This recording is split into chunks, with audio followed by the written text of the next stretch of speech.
Chapter 51, Let go of the Forbidden Forest, there is no longer a dragon. Thank you. Hagrid wiped the drops of water off his face. Even though Yvonne put out the fire in time, Hagrid's beard was still burnt a lot. Hagrid, are you okay? Yvonne asked. I'm okay, but Norbert is a bit too lively. Maybe he just came out of the eggshell and was so excited. Hagrid didn't care about his scorched beard at all, but it was for Norbert's behavior. Find a reasonable explanation. You call this lively? Yvonne looked at Norbert's mouth full of fangs and sparks from his nose from time to time, and pulled the corners of his mouth. Hagrid's love for huge beasts can be said to be completely spoiled. Thinking of this, Yvonne suddenly realized that raising a dragon to get blood may not be as simple as he thought before. The sudden accident also caused Harry and Ron to squeeze a cold sweat, and Hermione said angrily. This can't be explained by being lively, it almost burned you. Hagrid. Isn't it all right now? Hagrid muttered in a low voice. Hermione, I will help watch if I have time, there shouldn't be any major problems. Yvonne also exhorted. This is a fire dragon. It only takes a month or two to grow as big as a house. Hermione glared at Yvonne very dissatisfied. If Hagrid is found to have kept a fire dragon in private captivity, Hagrid will be caught in Azkaban. Just send Norbert away before then. Ron, should your brother Charlie study fire dragons in Romania? When Norbert grows up, we can let Charlie release Norbert into a wild environment. Yvonne proposed. He just wants to get the dragon blood, so Yvonne doesn't care about Norbert's future whereabouts. Send Norbert away? No, you can't do this. I'm its mother, he is so fragile, what should I do if I was sent to the wild and was bullied after he left? No one can separate us. Hager suddenly became anxious. Up. Bang. Hagrid had just finished speaking, the teacup on the table was swept to the ground by Nober's tail, and it fell to pieces. Then Nober fought hard with his mouth full teeth and the iron teapot. Bit the pot into a pit, and a claw made a hole in it. The brutal performance made everyone firmer in their determination to send Norbert away. Yvonne felt that if Norbert was sent to Romania, the only thing to worry about was the wild animals there. You can't keep it forever, Hagrid. Hermione reminded. Maybe, we can put it in the Forbidden Forest. Hagrid paid his attention carelessly, and assured him with a pat on his chest. You can rest assured that I have a wealth of experience in releasing life. I don't do this kind of thing once or twice. Aragog has stayed in the Forbidden Forest well, never hurt anyone. Aragog. You still keep other things in the Forbidden Forest. Harry looked at Hagrid in shock. He didn't expect that Hagrid was not the first time this dangerous creature had been kept in captivity. No, there is nothing, you must have heard it wrong. Hagrid anxiously defended, but the explanation seemed pale and weak. Aragog is an eight-eyed giant spider. Yvonne said. At this time, the identity of Aragog was revealed, and Yvonne also wanted Harry and the others to stay away from the Forbidden Forest this semester, so as not to run into Kino wandering there. Although there is no complaint from Malfoy now, they are unlikely to go to the Forbidden Forest. How do you know that Aragog is an eight-eyed giant spider? Hagrid looked at Yvonne in surprise. He didn't mention Aragog's identity just now, or did he accidentally leak it before? Giant spider? I mean how big a spider can be. Harry was very curious. Probably it's about the same size as this room? Maybe it's a little bit smaller. Yvonne glanced at Hagrid's room from side to side, then thought about the big spider that appeared in the original book, and counted those with long legs, they should be about the same size. You have to believe that Aragog is a good boy and won't bite. Hagrid defended with a guilty conscience. And Harry and the others didn't believe a word at all. Ron even thought about what a spider the size of a house would look like. He thought it was a nightmare. I swear I will never go to the Forbidden Forest. Ron collapsed. Hagrid, the Forbidden Forest is too small and too close to Hogwarts. The next dragon that is impossible to hide will be discovered sooner or later. Yvonne persuaded that the creatures in the Forbidden Forest were miserable enough. Norbert lived in, afraid that it would not be another batch of extinction. But I just had it. Hagrid looked at Norbert reluctantly, and said dejectedly. We can wait a month for Norbert to grow up and send it away. If it is too young, Norbert will not be able to survive independently in Romania. Yvonne thought of a compromise. After Hagrid hesitated for a long time, he finally agreed. Hermione, Harry and others had no objection, because Yvonne was right, and Norbert, who just came out of the shell, did not have the ability to survive in the wild. After deciding to send Norbert away a month later, Hagrid was lost for a while before he regained his strength, and cherished the remaining time together. www.novel.com. Yvonne looked at the ugly little fire dragon in front of him. The enthusiasm for caring was not weaker than Hagrid, and he had already wondered how to secretly draw a tube of blood while Hagrid was not paying attention. However, since it will take some time for the blood fusion potion to be successfully brewed, Yvonne had to bear the temper temporarily. After all, once the blood leaves the body for more than 3 days, the activity will be greatly reduced. Ivan is not sure whether this will affect the magic. The effect of the medicine. Before that, Ivan decided to make a good relationship with Norbert first, just like he played fox, so that he would not encounter too much resistance when he took blood later. After having this idea, in the next period of time, Ivan succeeded in becoming a glorious dragon breeder, or more commonly known as the Cheval Officer. Originally, Ivan thought that raising a dragon was a novel and happy thing, but after a few days of work, he had experienced a lot of novelty, but he couldn't be happy at all. As a Norwegian ridgeback, Norbert is really too irritable. For example, the sparks from a sneeze burned the furniture, or he chewed on the bed or the fireplace at every turn, making it all covered with tooth marks, and occasionally with extreme excitement, Hagrid's cabin was messed up. At the end of a day, he has to cast clear water like a spring at least several times, and countless repair spells. Otherwise, this hut would have collapsed. As the owner of the hut, Hagrid doesn't mind at all, even though he just lay on the grass overnight because of the burning of the bed yesterday, until the next afternoon Ivan restored his bed with a healing spell to the original state. Even so, Hagrid insisted on claiming that Norbert was just a little restless. This is a sign of the health of all babies. Chapter 52, It's still a baby without a full moon. Hagrid's overspoiling made Ivan a little tired, because his plan to brush up on his favors was seriously frustrated. Under his diligent feeding, except that Norbert grew to the size of a half table, he still looked arrogant and irritable at the beginning. In order to brush up on good feelings, Ivan can be said to have exhausted methods, including but not limited to rubbing Norbert, shoveling shit, feeding, etc. Even catches and grills fish personally. After the operation of this skewer, the goodwill is not brushed much, and the level of barbecue cooking has improved a lot. In the column of system knowledge and theory, a second-level skill called cooking was added, plus Ivan secretly added a little stimulating potion to enhance the taste, and for a while, grilled fish became Noble's favorite food. Except for the routine house demolition, Norbert spends most of his time leisurely lying next to the stove and grilling the fire, waiting for Ivan to cook the fish and opening his mouth lazily, waiting for Ivan to automatically prepare the food. Bring it to your lips. After several times to no avail, Ivan couldn't bear it and decided to get something hard. Otherwise, as Norbert's figure grows bigger and bigger, Ivan wonders if he can subdue it. Clear water is like a spring.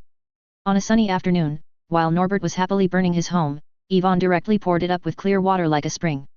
The water that appeared out of thin air directly hit Norbert's dragon face. This bear child, who had not been hit since his birth, was directly stunned, and the flame that was spit out of his mouth was extinguished in his mouth before it was ejected. Wow! Noble, who felt that his authority had been challenged, uttered a naive dragon moan after a brief period of bewilderment, and then rushed towards Ivan with a flick of his tail. Ivan waved his magic wand freely, and the wooden board underneath directly cracked and deformed and jammed Norbert's limbs. Then Ivan activated the torn sheets into hemp rope and tied the big mouth that was about to breathe fire. Then used the deformed collar to contain its destiny neck. Norbert, who was originally fierce, now has no deterrent power besides flapping his wings in place. Ivan rolled up his cuffs and stepped forward. It makes you breathe fire. It makes you tear up the furniture. It makes you picky eaters. It makes you grow so fast, makes you sleep.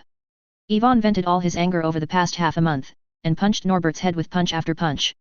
Fortunately, because he was not long before he was born, Norbert's body was still crumpled and thick.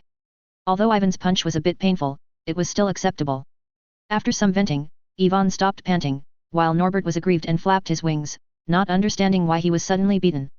Relieved a bit, Ivan, taking advantage of Hagrid's absence, was ready to try the dragon breeding manual that I had read before, and the techniques for taming young dragons were on it. The first step is to establish authority. At least let the dragon trainer not be linked to food in the eyes of the fire dragon, it is best to let it understand that it is in the position of obedient. Generally speaking, when the two sides meet each other and the fire dragon is afraid to retreat, authority is initially established. Ivan did as soon as he thought of it, and immediately stared at Norbert, who couldn't move.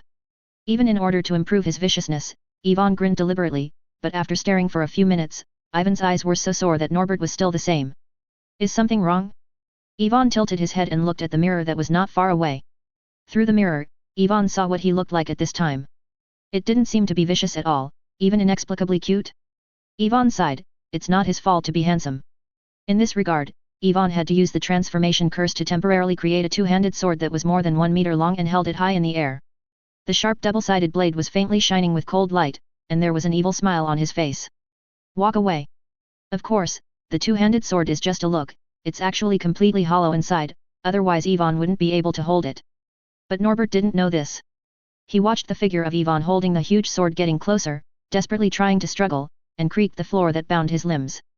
Ivan deliberately slowed down the speed of walking, killing Norbert's irritable temperament, and when he walked in front of him, when Ivan hesitated whether to cut it, Norbert decisively accepted it. Ivan nodded with satisfaction, put down the pretending giant sword, and then he can gradually train Norbert's obedience. Thinking that he had been so diligent for so long before and had nothing, Ivan was furious.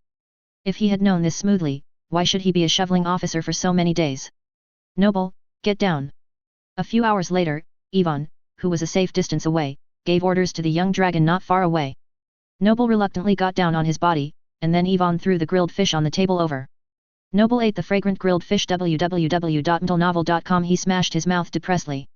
Although the rope on his mouth had been untied, Noble was wise not to try to use the fire-breathing fish. The demon in front of him burned to death. Because the previous failures told him that the demon in front of him has mastered the farthest distance of its fire, so it is not only useless, but also suffers various punishments. Watching Norbert obey the order and start to eat the food he gave, Ivan's heart is full of accomplishment. It is worthwhile that he has been practicing the same instruction all afternoon. Seeing that the sky was almost the same, Ivan estimated that Hagrid was about to return, and waved his wand to lift the transformation curse that bound Norbert's limbs. Norbert stayed where he was, and he didn't look like he had rushed up violently before, because the two-handed sword, which was more than 1 meter long, was quietly placed within Ivan's reach. Sure enough, just 2 minutes after Ivan lifted the curse, Fang screamed outside the hut, followed by the sound of pushing the door, and Hagrid's big face with a weird beard appeared in front of the door. "Ivan, how is Norbert today?" Hagrid asked casually. Ivan was about to answer when he saw that Norbert suddenly seemed to have been beaten with blood, his limbs and wings flapping towards Hagrid. The long eyes of the goose egg were full of tears of grievance, as if he had been bullied outside. The cub returned to its mother's embrace. "Oh, Norbert, good boy." Hagrid experienced this treatment for the first time, and he couldn't even believe it. He only noticed the big teardrops dripping from the corner of Norbert's eyes and the bruises on his face. "Something is wrong. You hit it, my god, it's still a baby without a full moon." Hagrid stretched out his hand and touched Norbert's Fang's head, very distressed. Chapter 53, Norbert. "I just provided it with some training," Ivan explained, trying to hide behind him a two-handed giant sword not much smaller than him. After all, it was too late to lift the transfiguration curse at this time. Hagrid looked at the big sword that was more than 1 meter high, and the corners of his mouth twitched.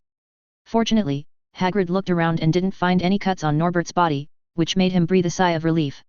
Knowing that he couldn't help it, Ivan waved his magic wand to turn the giant sword back into a broom, and said directly to Hagrid.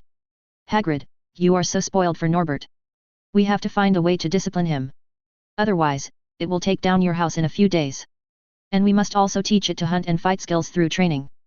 Ivan then added. "But Norbert is too young, you will scare him like this." Hagrid hesitated.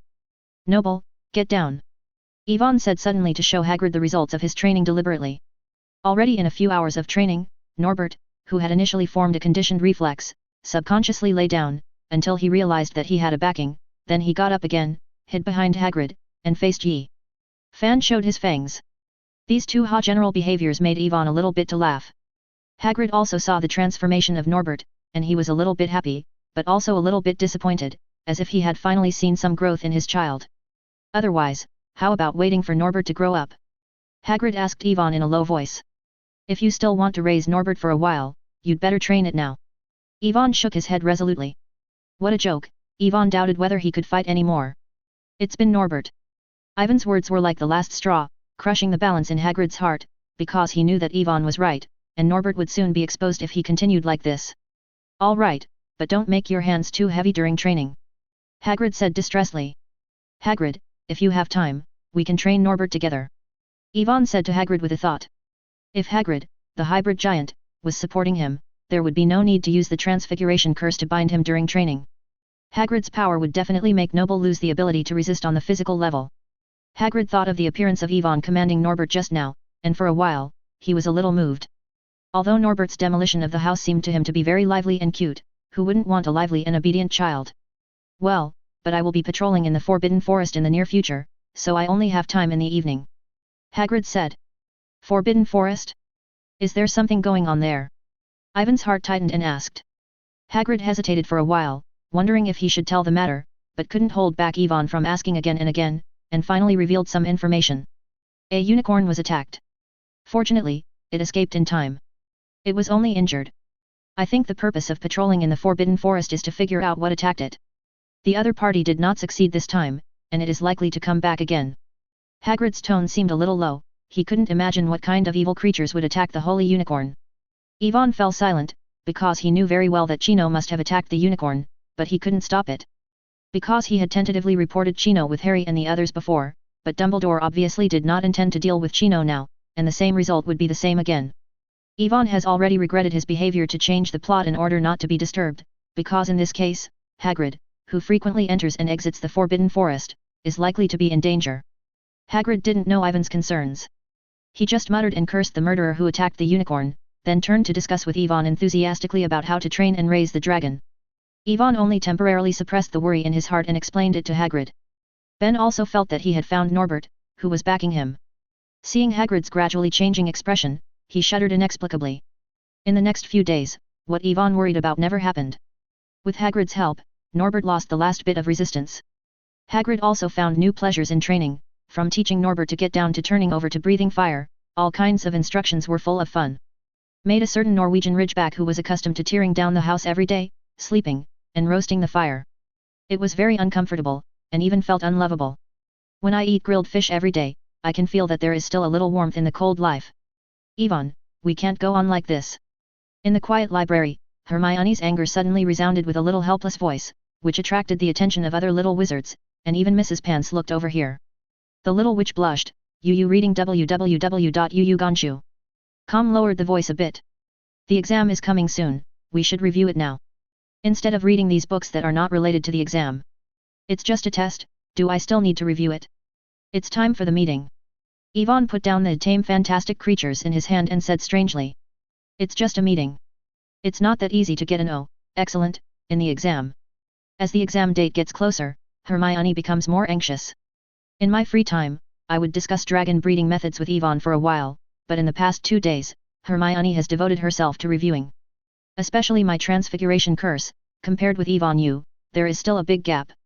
I can't imagine what it would be like if the transfiguration class test is smashed, if I only get an E, exceeding expectations. How disappointed Professor McGonagall would be. Hermione pursed her lips and said depressed. Next to them, Harry and Ron, who were trying to carry their knowledge points, raised their heads innocently. They didn't understand what Yvonne and Hermione were talking about.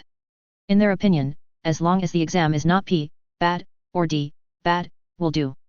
Oh, excellent, evaluation is too far away from them. Hermione, your transfiguration charm is actually very good. Many senior students are only at this level. There is no problem with getting high scores in the transfiguration class exam. Yvonne closed the book and said. His words didn't comfort Hermione. The last time Hermione used the transformation curse, Yvonne roughly judged that Hermione's transformation curse should have been upgraded to level 2, which is a level that most of the little wizards in the 3rd and 4th grades can reach. Even if Professor McGonagall is picky, he will not be stingy with an outstanding evaluation. Yes, I heard George and they said that Ivan's level of transfiguration is okay to participate in OWLs. Harry couldn't help but interject. He thought Hermione was good enough, and if he complained, he and Ron would not have to live. Feeling that Hermione's interest is still not high, Yvonne persuaded her again. It's not good to always be tense before the exam. You should relax with a combination of work and rest, or it will affect your performance. Harry and Ron immediately put down their books and nodded again and again. They thought Ivan's words were very reasonable, and it was really exhausting to study all the time. Yvonne ignored them and continued. Noble, I have almost trained, Charlie will come to pick up Norbert in the next few days, and we can go and see it together during the holiday today. For the past week, Hermione has been soaking in the library to review. Sometimes she doesn't even care about eating, so Yvonne wanted to take this opportunity to relax her. No, what's so good about dragons? I'm going to review basic transfiguration spells again. Hermione stubbornly shook her head. She wants to get the first place in every class, even in transfiguration classes. Exception. Never mind other aspects, at least in the exam she is best at, she doesn't want to lose to Yvonne.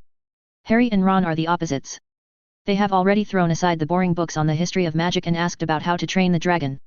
Yvonne didn't hide it. He told them the process of training the dragon with Hagrid. He also specifically controlled the volume so that Hermione who was reading just could hear it. Because of sitting in the corner of the library, Yvonne is not worried about being heard by others as long as it is not very loud.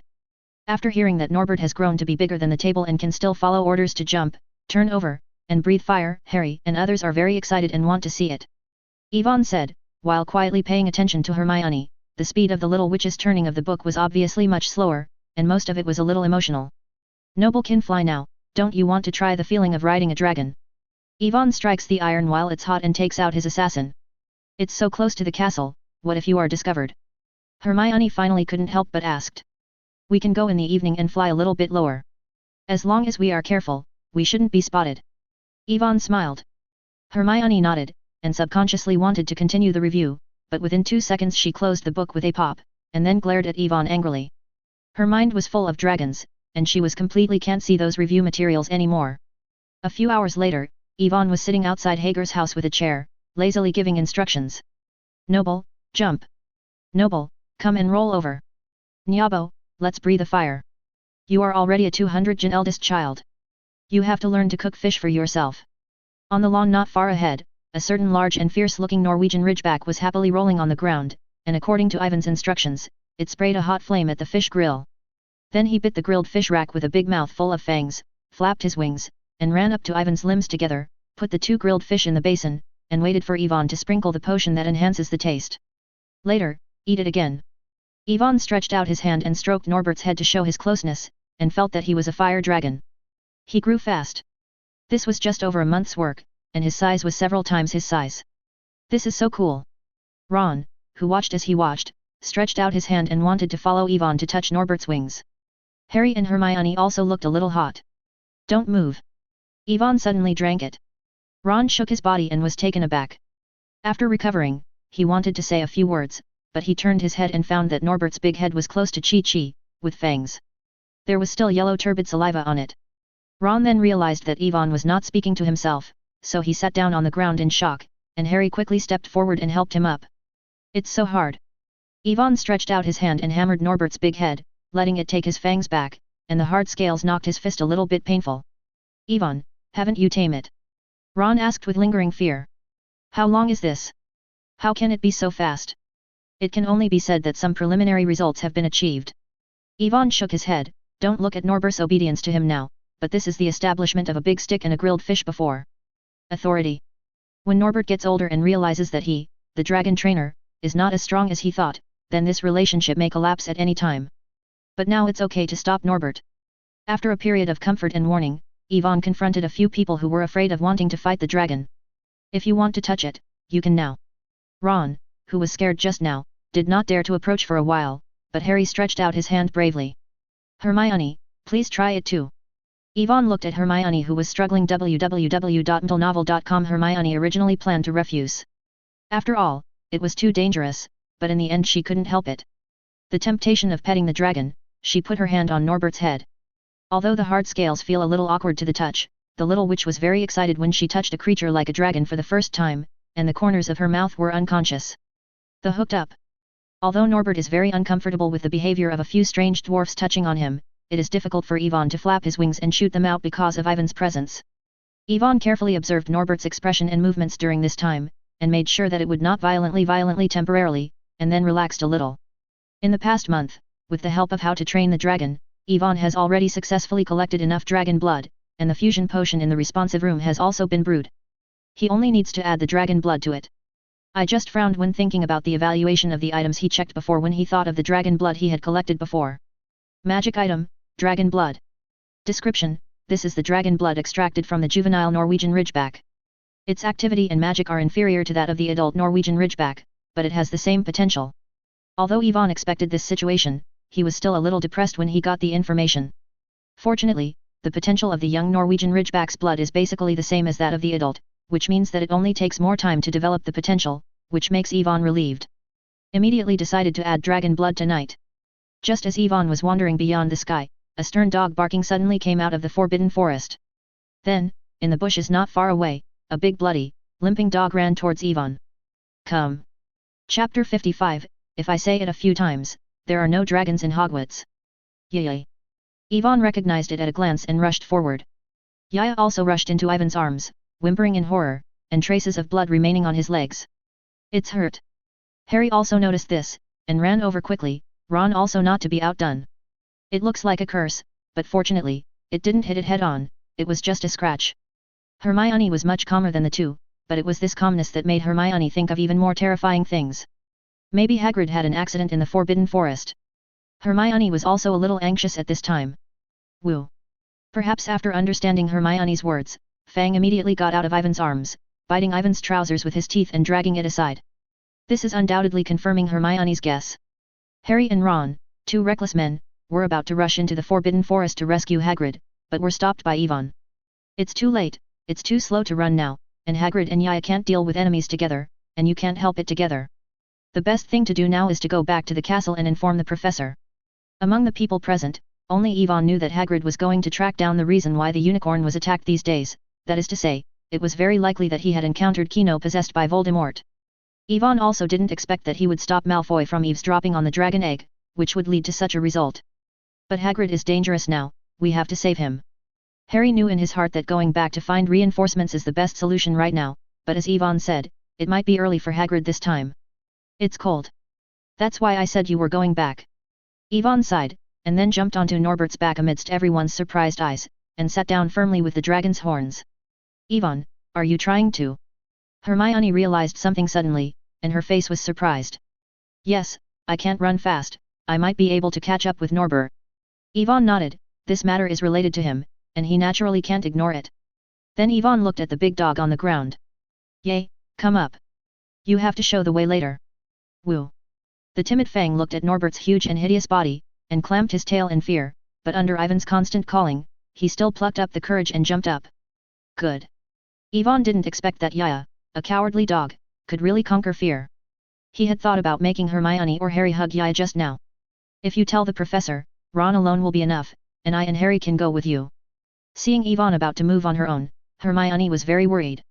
Harry also solemnly nodded, only Ron was at a loss, why can't he go? Ivan glanced at Harry, somewhat moved, after all, to deal with Kino who was possessed by Voldemort, Harry was a trump card. No, Norbert can't stand the weight of the three of us. After hesitating for only a second, Ivan dismissed the idea.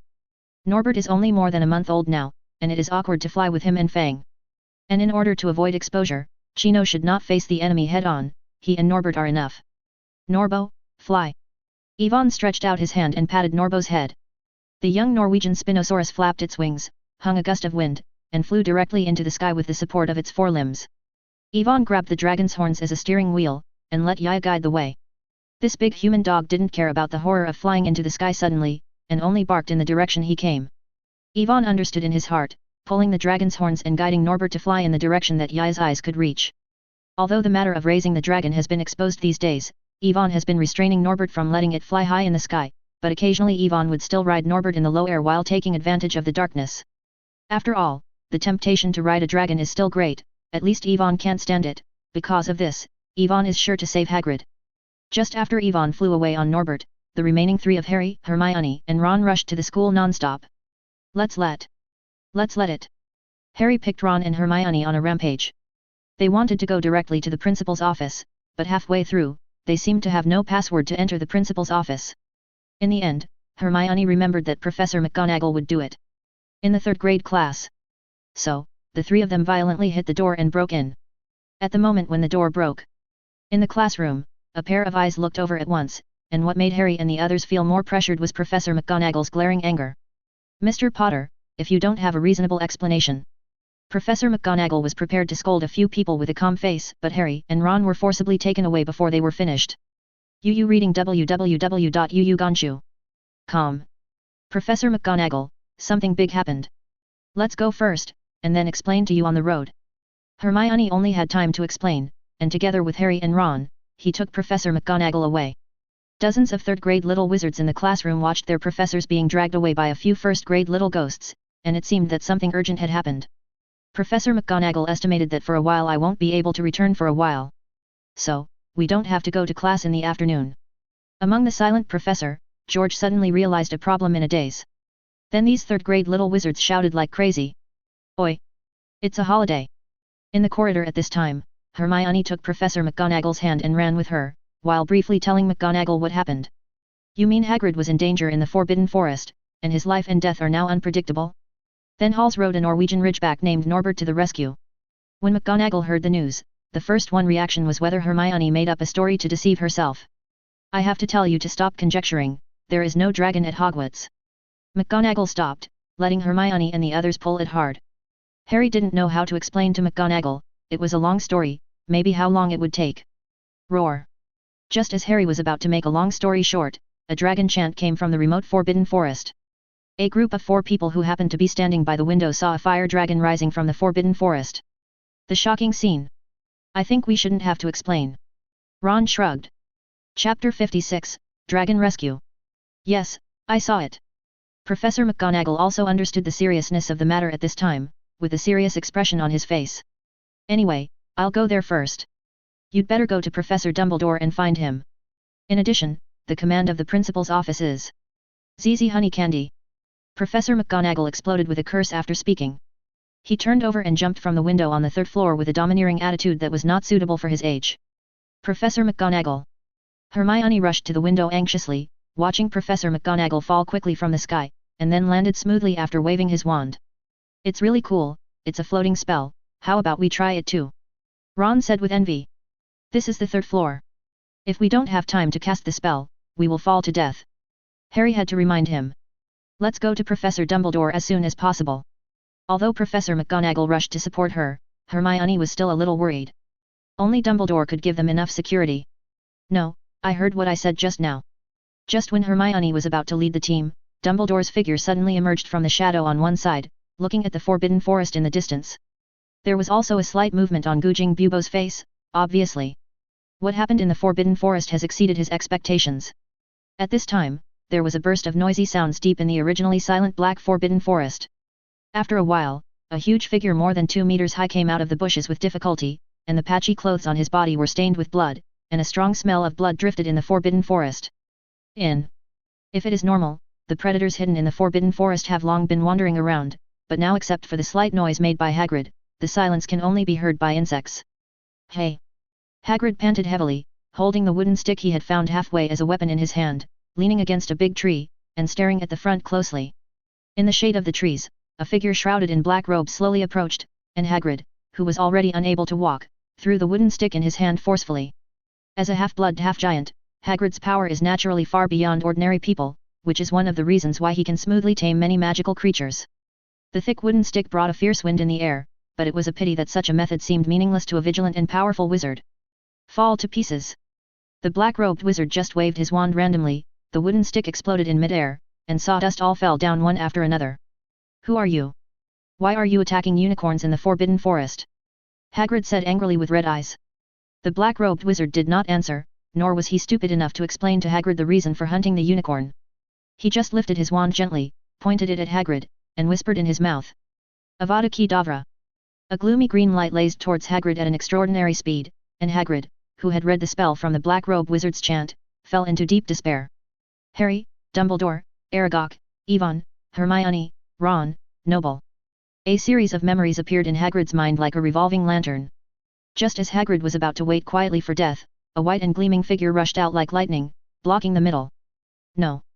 Hagrid screamed with a sullen expression. But no matter how Hagrid roared, he couldn't change the facts. The green light hit it straight, and the white figure stopped abruptly and fell to the ground. That is a unicorn.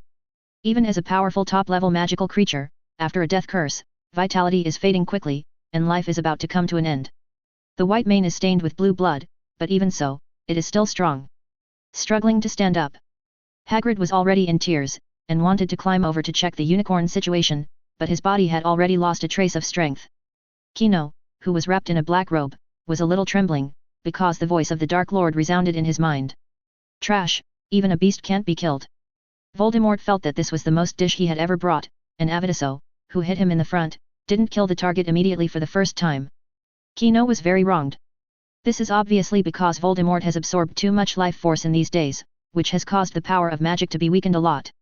But facing the Dark Lord who controls his own life and death, Kino didn't dare to complain, so he poured his anger on Hagrid in front of him.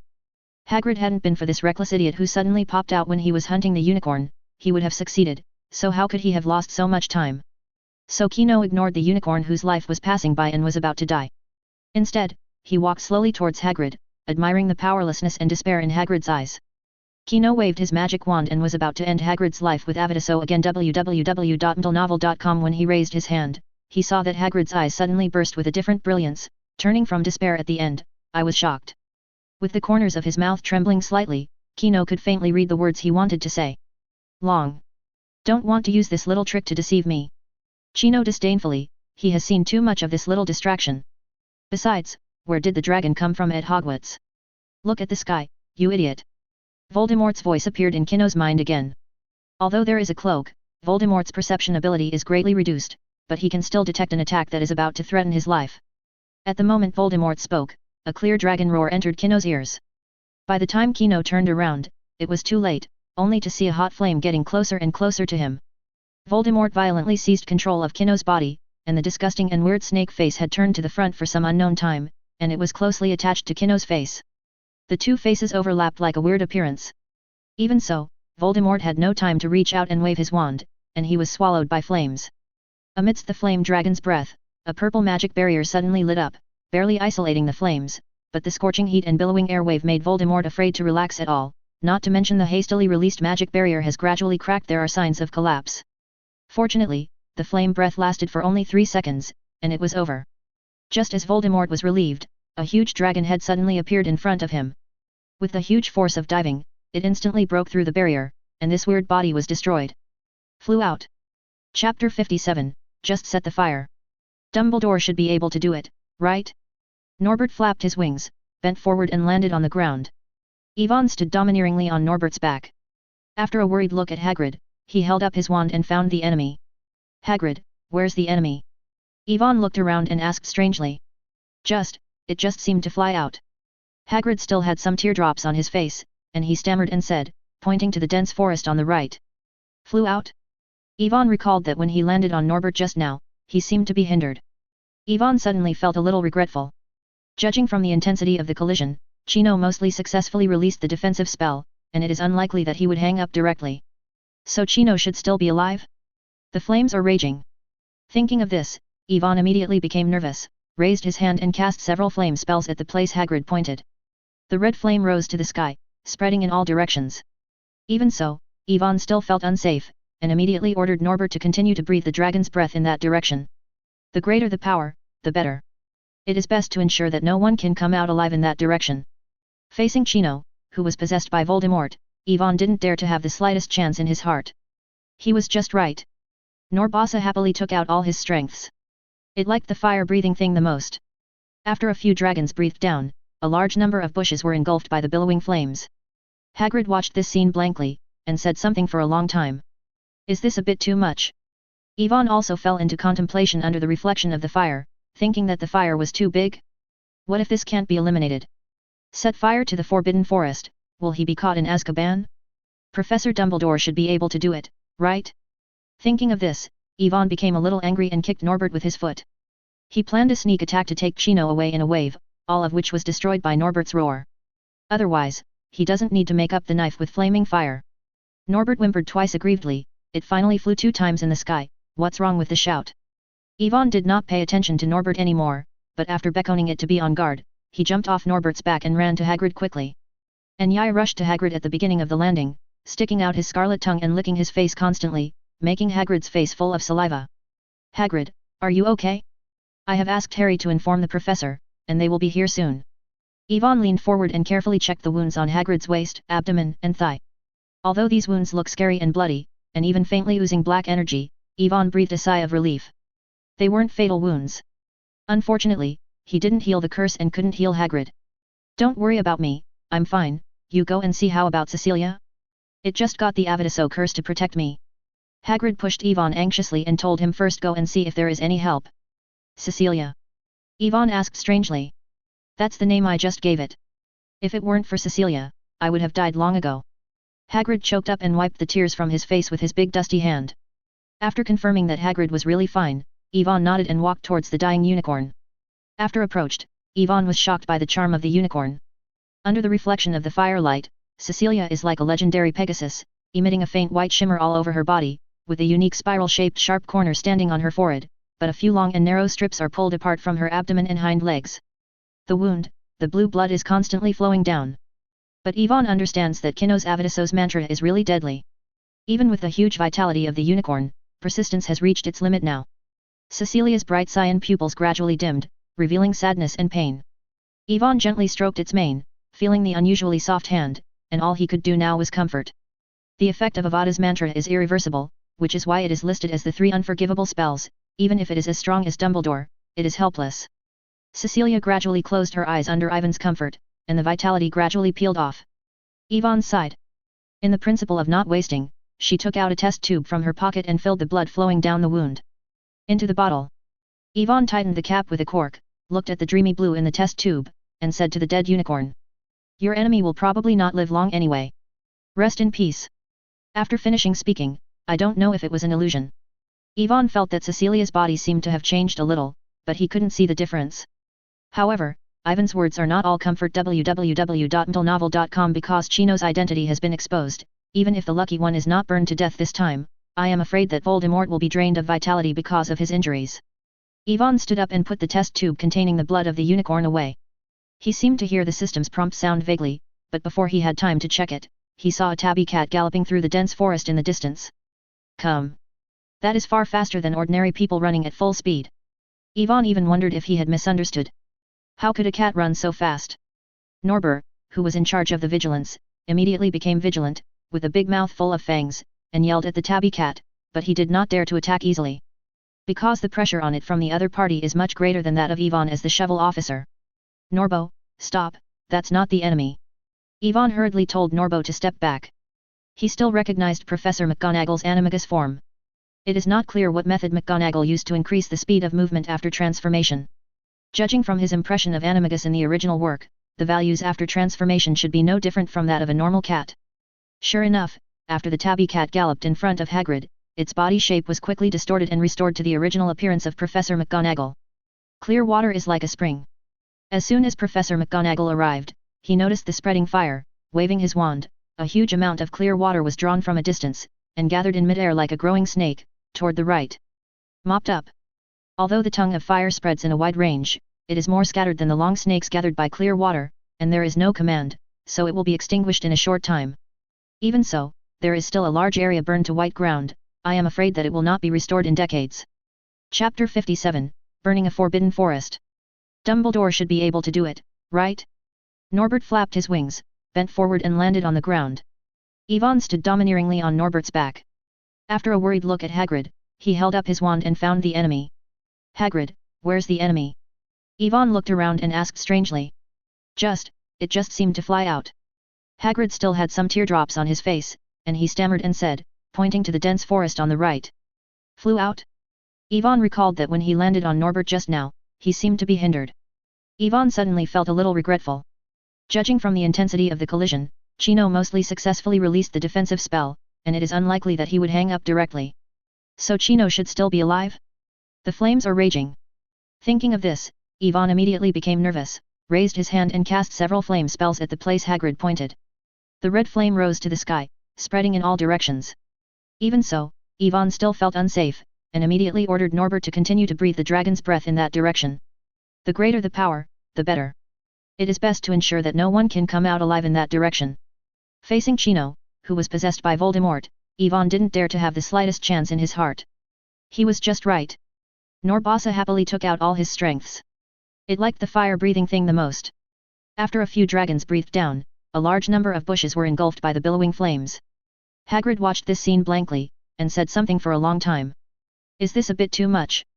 Yvonne also fell into contemplation under the reflection of the fire, thinking that the fire was too big? What if this can't be eliminated? Set fire to the Forbidden Forest, will he be caught in Azkaban? Professor Dumbledore should be able to do it, right? Thinking of this, Yvonne became a little angry and kicked Norbert with his foot. He planned a sneak attack to take Chino away in a wave, all of which was destroyed by Norbert's roar. Otherwise, he doesn't need to make up the knife with flaming fire. Norbert whimpered twice aggrievedly. It finally flew 2 times in the sky. What's wrong with the shout?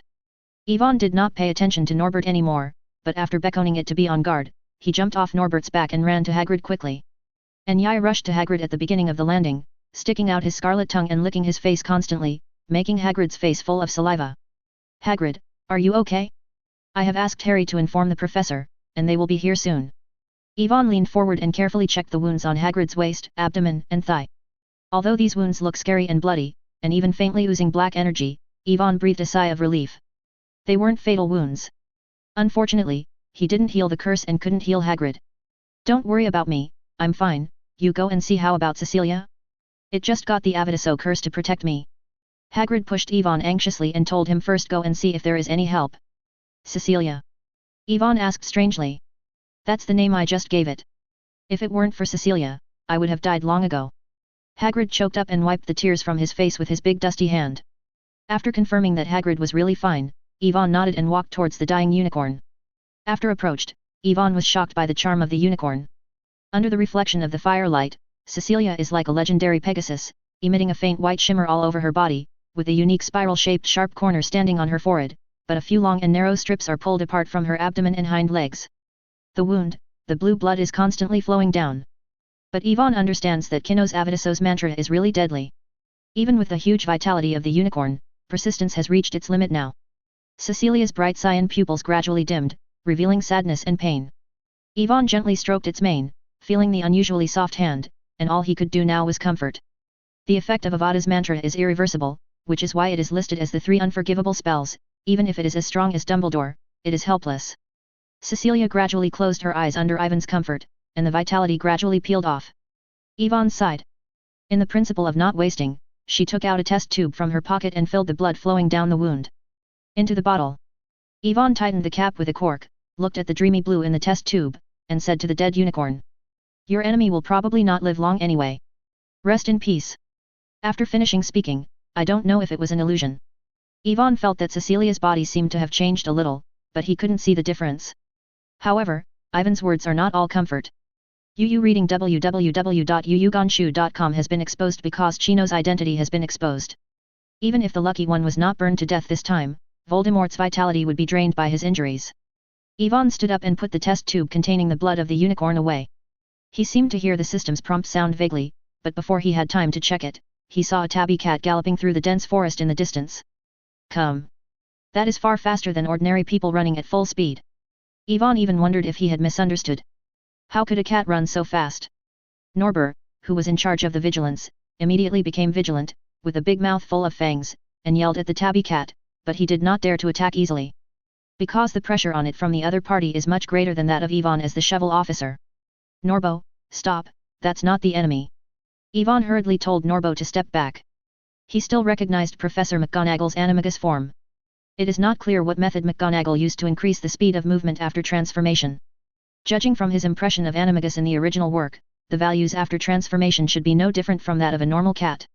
Sure enough, after the tabby cat galloped in front of Hagrid, its body shape was quickly distorted and restored to the original appearance of Professor McGonagall. Clear water is like a spring.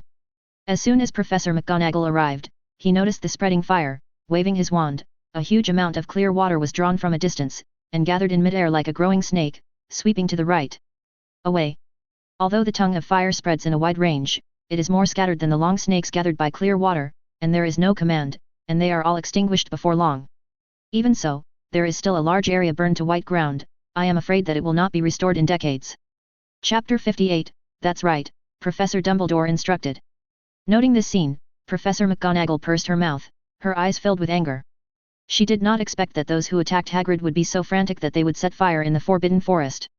If she comes a little later, I am afraid there will be no way to stop the fire. But anger turned anger, Professor McGonagall squatted down and checked Hagrid's injuries for the first time. After confirming that the injury was not life-threatening, Professor McGonagall breathed a sigh of relief and waved his magic wand to pull the black air out of the wound, and then used several healing spells to stop the bleeding and heal the wound. I can only do this for the time being. You will still need to go to Madame Pomfrey to train for a while. Professor McGonagall said. Thank you. Okay, I don't think I have anything wrong. Can you go and see Cecilia? I think it can be rescued. There are still some tears on Hagrid's face, some choked up. Cecilia? Who is that? McGonagall questioned. That's the name Hagrid gave to this unicorn. It was hit by the Avitizuo curse to protect Hagrid. Yvonne watched for a while, noticing that Hagrid was a little tired, and took the initiative to continue words. It's dead, Hagrid. McGonagall also noticed the unicorn that fell on the ground without sound. After hearing that the opponent was hit by Avada, McGonagall shook his head weakly. I killed her. Hagrid crumbled, covering his face, crying bitterly. McGonagall saw this, guessing that he couldn't ask anything from Hagrid, so he turned his eyes to Yvonne, who looked pretty good. House. What the is going on? How could Hagrid be injured? McGonagall sullen his face, and a unicorn died. Hagrid was hit by a curse in the Forbidden Forest again. The situation is obviously serious. Yvonne didn't hide it. When he and Harry and the others ran into the injured Fang outside Hagrid's hut, he guessed that Hagrid encountered the attack in the Forbidden Forest. Then said again. In order not to delay the time to ask for help, Harry and the others went back to ask for help. I rode Norbert a step forward, just when I saw a black-robed wizard preparing to attack Hagrid, so I used the impact of the dragon's breath and the high-altitude dive to carry out a sneak attack. It succeeded. Repelled the opponent. Professor McGonagall pursed her lips. Although Ivan's words are very concise, she can still think of the thrilling scene. Ivan's ability to use the fire dragon's air superiority to carry out a sneak attack on the fly made McGonagall admire his agility. Yvonne finished talking about what happened, and finally pointed to the bush on the right that was burned to white ground. Professor McGonagall, the black-robed wizard who was thrown by Norbert fell into the bushes over there. I think he was injured very seriously, but he should be alive. Are you sure? McGonagall frowned, because according to Ivan's description, it was the fire dragon hit and the flame burned, and it was impossible for a normal person to survive. Professor, you also saw that there is no his body there. I don't think it will be burned to ashes at this time. Yvonne shrugged. He was also very sorry about this. He didn't expect that he would make up the knife like this. Was still run away by Chino. Professor McGonagall was about to nod with a sullen face, but then suddenly realized a problem. Wait, who set the fire? Of course I put it. Yvonne Kenken said, and then solemnly explained that it was the spirit of caution necessary to face a dark wizard who could use the Avidazuo spell. Professor McGonagall looked at the Forbidden Forest with black smoke from time to time after it was extinguished, and the corners of his mouth twitched suddenly. Is this kid overly cautious? Especially she couldn't reprimand Yvonne, because the black-robed wizard used the Avidazuo mantra and successfully escaped from the fire, which is enough to prove the danger of the other party. Professor, I feel that the other party should have suffered a serious injury. Maybe it hasn't been far away. If you chase it now, it may be too late. Yvonne said eagerly. Don't take advantage of Chino and Voldemort's bad condition now, beating him with a stick. Are you still waiting for them to come back and find him after they recover? No, it is the most important thing to protect your safety now. The investigation and pursuit will wait until Albus arrives. Professor McGonagall shook his head without hesitation, facing the unknown enemy who hid in the Forbidden Forest and chased him rashly. It is extremely dangerous. Of course, she was not worried about her safety, but was afraid that after she left, the black-robed wizard would come back here and hurt Yvonne and Hagrid. Yvonne sighed. He knew that with Voldemort's ability, no matter how badly he was injured, he wouldn't know which hidden place he would sneak into when Dumbledore arrived. I haven't asked you about one more thing, Halls. McGonagall's gaze turned to Norbert, who was lying lazily on the ground, and asked. Where did this dragon come from? When I heard Hermione say that you were riding a dragon to save Hagrid, I almost thought they were crazy. Because Hogwarts didn't raise a dragon at all. www.mdlnovel.com. It is illegal to raise a dragon without permission from the Ministry of Magic. Professor McGonagall's words were so aggressive that he didn't even leave Yvonne with half a face, because she was not the only one who heard the previous dragon roar. If the Ministry of Magic investigates, the person who raises the dragon will definitely be arrested. Go to Azkaban. Hagrid had recovered from the blow at this time. Watching Yvonne remain silent under McGonagall's questioning, he gritted his teeth and said. Actually this dragon is. Professor Dumbledore asked Hagrid to raise it. Hagrid was about to admit it when Yvonne suddenly interrupted. He felt that Dumbledore had let Kino leave for so long, he still had to carry the pot, otherwise, Professor McGonagall might be inclined to send Hagrid to Azkaban. Albus. Professor McGonagall's tone obviously slowed down a lot, but he still couldn't believe it. It is indeed me, Minerva. Dumbledore's voice came from the other end of the Forbidden Forest, followed by his iconic silver-white beard. Dumbledore was still wearing his iconic robe and the purple cloak over him had grown to maturity. Dragged to the ground. Yvonne was caught on the spot when he was throwing the pot for the first time. It was a bit embarrassing for a while. Fortunately, Dumbledore didn't expose his meaning, but instead helped him round the lie. How could you make Hagrid do this? What if the Ministry of Magic comes to inspect? What should we say? Professor McGonagall frowned. I'll explain the specific reasons later. As for now, I want to know what happened here. Dumbledore looked at Hagrid. Hagrid regained some energy at this time, intermittently telling the whole story. Chapter 59, Listen to me, deal with it with the vanishing curse, absolutely clean. As early as a month ago, Hagrid, who was the guard of the hunting ground, found traces of strangers entering and leaving the Forbidden Forest. Originally, he only thought that some senior students ran into the Forbidden Forest to take risks, but he did not expect that a few days later, during an accidental inspection, he discovered that a unicorn had been attacked in the Forbidden Forest. Only then did he realize that something was wrong. After that, Hagrid frequently went into and out of the Forbidden Forest, trying to find out what happened. He didn't expect to bump into a black-robed man attacking the unicorn during today's routine inspection. Witnessing this scene with his own eyes, Hagrid was so dazzled by anger that he rushed forward without thinking about it. Needless to say, it turns out, if he attacked, Hagrid might be able to defeat the opponent unexpectedly by relying on his innate great power, but in a face-to-face confrontation, Hagrid's huge size became a living target. Hagrid would have died if it weren't for being a half-blood giant with thick skin and a unicorn and fangs. For such an important matter, you should notify Albus as soon as you notice something wrong. How can you want to deal with such a dangerous enemy by yourself? McGonagall interrupted. McGonagall is somewhat afraid, if Yvonne hadn't arrived in time this time, the consequences would have been serious. Hagrid opened his mouth and didn't know how to answer. At that time he was secretly raising Norbert, so he dared not go to Dumbledore at all. Later, I got separated from Yaya and led the black-robed wizard away by myself. I thought Cecilia had already left, but I didn't expect her to follow nearby and block the death curse for me. Speaking of this, Hagrid's mood is very low. Although he and Cecilia have only met a few times, they have fought side by side just now, and the other party has resisted the death curse for him, so Hagrid has regarded it as a friend. The unicorn is a smart and arrogant magical creature. It will not take risks easily. Obviously your courage has been recognized by it. Dumbledore said with relief, and then looked at Yvonne. Hals, you did a good job this time, I have to say that your performance always surprises me every time. This is what I should do. Hagrid is my friend. While maintaining a clemency, Yvonne nodded reservedly. To be honest, he didn't want Dumbledore's attention at all. Dumbledore nodded, and instead of continuing the topic, he turned to Professor McGonagall. Minerva, you Hagrid and Hall's home first, and also notify other professors to restrain the children in each college. As for me, I will cast the spell myself to find the murderer in the Forbidden Forest. A rare trace of anger appeared on Dumbledore's old face, and huge magic power spread to the surroundings as the emotions temporarily lost control. The heavy pressure made Yvonne a little bit frightened after a distance. Norbert, not to mention, shrank into a ball on the spot, without the slightest dignity of a top predator. It was the first time Yvonne saw Dumbledore's angry look, and he couldn't help but feel a little more hopeful. Maybe Dumbledore could find Chino and Voldemort and kill them directly. Professor McGonagall looked at Norbert. Albus, what about this dragon? Just take care of it before the people from the Ministry of Magic come to inspect.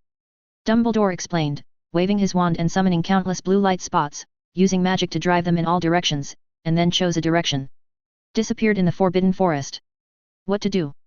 Use Vanishing Curse. Professor McGonagall still didn't understand Dumbledore's meaning, but in her opinion, the best way to make a dragon disappear from Hogwarts in a short time was to use Vanishing Curse. Absolutely clean and clean, guarantee that nothing will be left. With Dumbledore's strength, it should be possible to do it, right?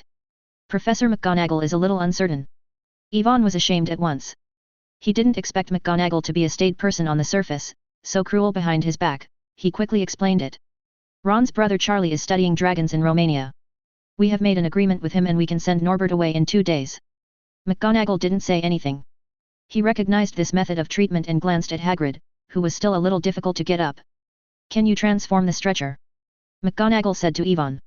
Of course, Yvonne instantly understood what Professor McGonagall meant. He took out his wand and tapped it on a long piece of broken wood, recalling in his mind and constructing the impression of the rescue stretcher. At the same time, with the injection of magic power, the branches were twisted and elongated, slowly transformed into a black metal stretcher, with a hardwood board between the 2 metal cylinders for support. The weird thing is that the support frame and the wooden board are tightly connected, as if the two are grown together. In order to make Hagrid lie more comfortable, Yvonne also intimately put a soft cotton cushion on the wooden board. The first attempt at such a complicated transformation was also a challenge for Yvonne. Fortunately, it was successfully completed in the end. Very good. I don't think you can find a better student in Hogwarts with the Transfiguration Curse. www.mtlnovel.com. Professor McGonagall's face showed a little admiration. She planned to correct her mistakes and be an on-the-spot teaching, but she didn't seem to need it anymore. The spikes that Yvonne had deformed when he killed the trolls before were enough to surprise her. After a while, Ivan's transformation ability has been greatly improved. Professor McGonagall, I feel that my transformation spell has reached a bottleneck, and I haven't improved it for several days. Yvonne is not satisfied, because his transformation spell reached level 3, 799, a week ago. /800, just the last bit of proficiency will be able to break through to level 4. However, no matter how Yvonne practiced, the progress bar remained motionless. I must remind you, Halls. Professor McGonagall pursed his lips and said solemnly. The Transfiguration Curse is an extremely profound and dangerous magic. You can never rush for quick success and quick gain. Your level is far beyond that of your peers, so you should settle down with your heart.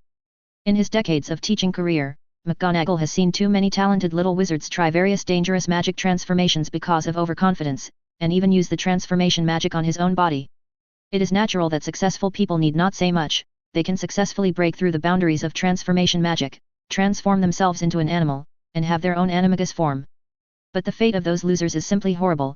It is a good result that the magical power is disturbed in the process of transformation, and death is a good result. The most terrifying thing is to become a monster that is half human and half animal. Since this transformation technique that can change the essence cannot be reversed once it fails, they may have to continue to exist in this weird way. Chapter 60, I said nothing happened in the Forbidden Forest, do you believe it? After the warning, Professor McGonagall told Yvonne that when his magic power gradually increased with age, the Transfiguration Curse would naturally break through the bottleneck. Prior to this, he could use more magic to perceive the differences in the structure of different objects. Generally speaking, the more a wizard understands the things to be transformed, the lower the difficulty of casting spells and the lower the consumption of magic. Jugatum Leviosa.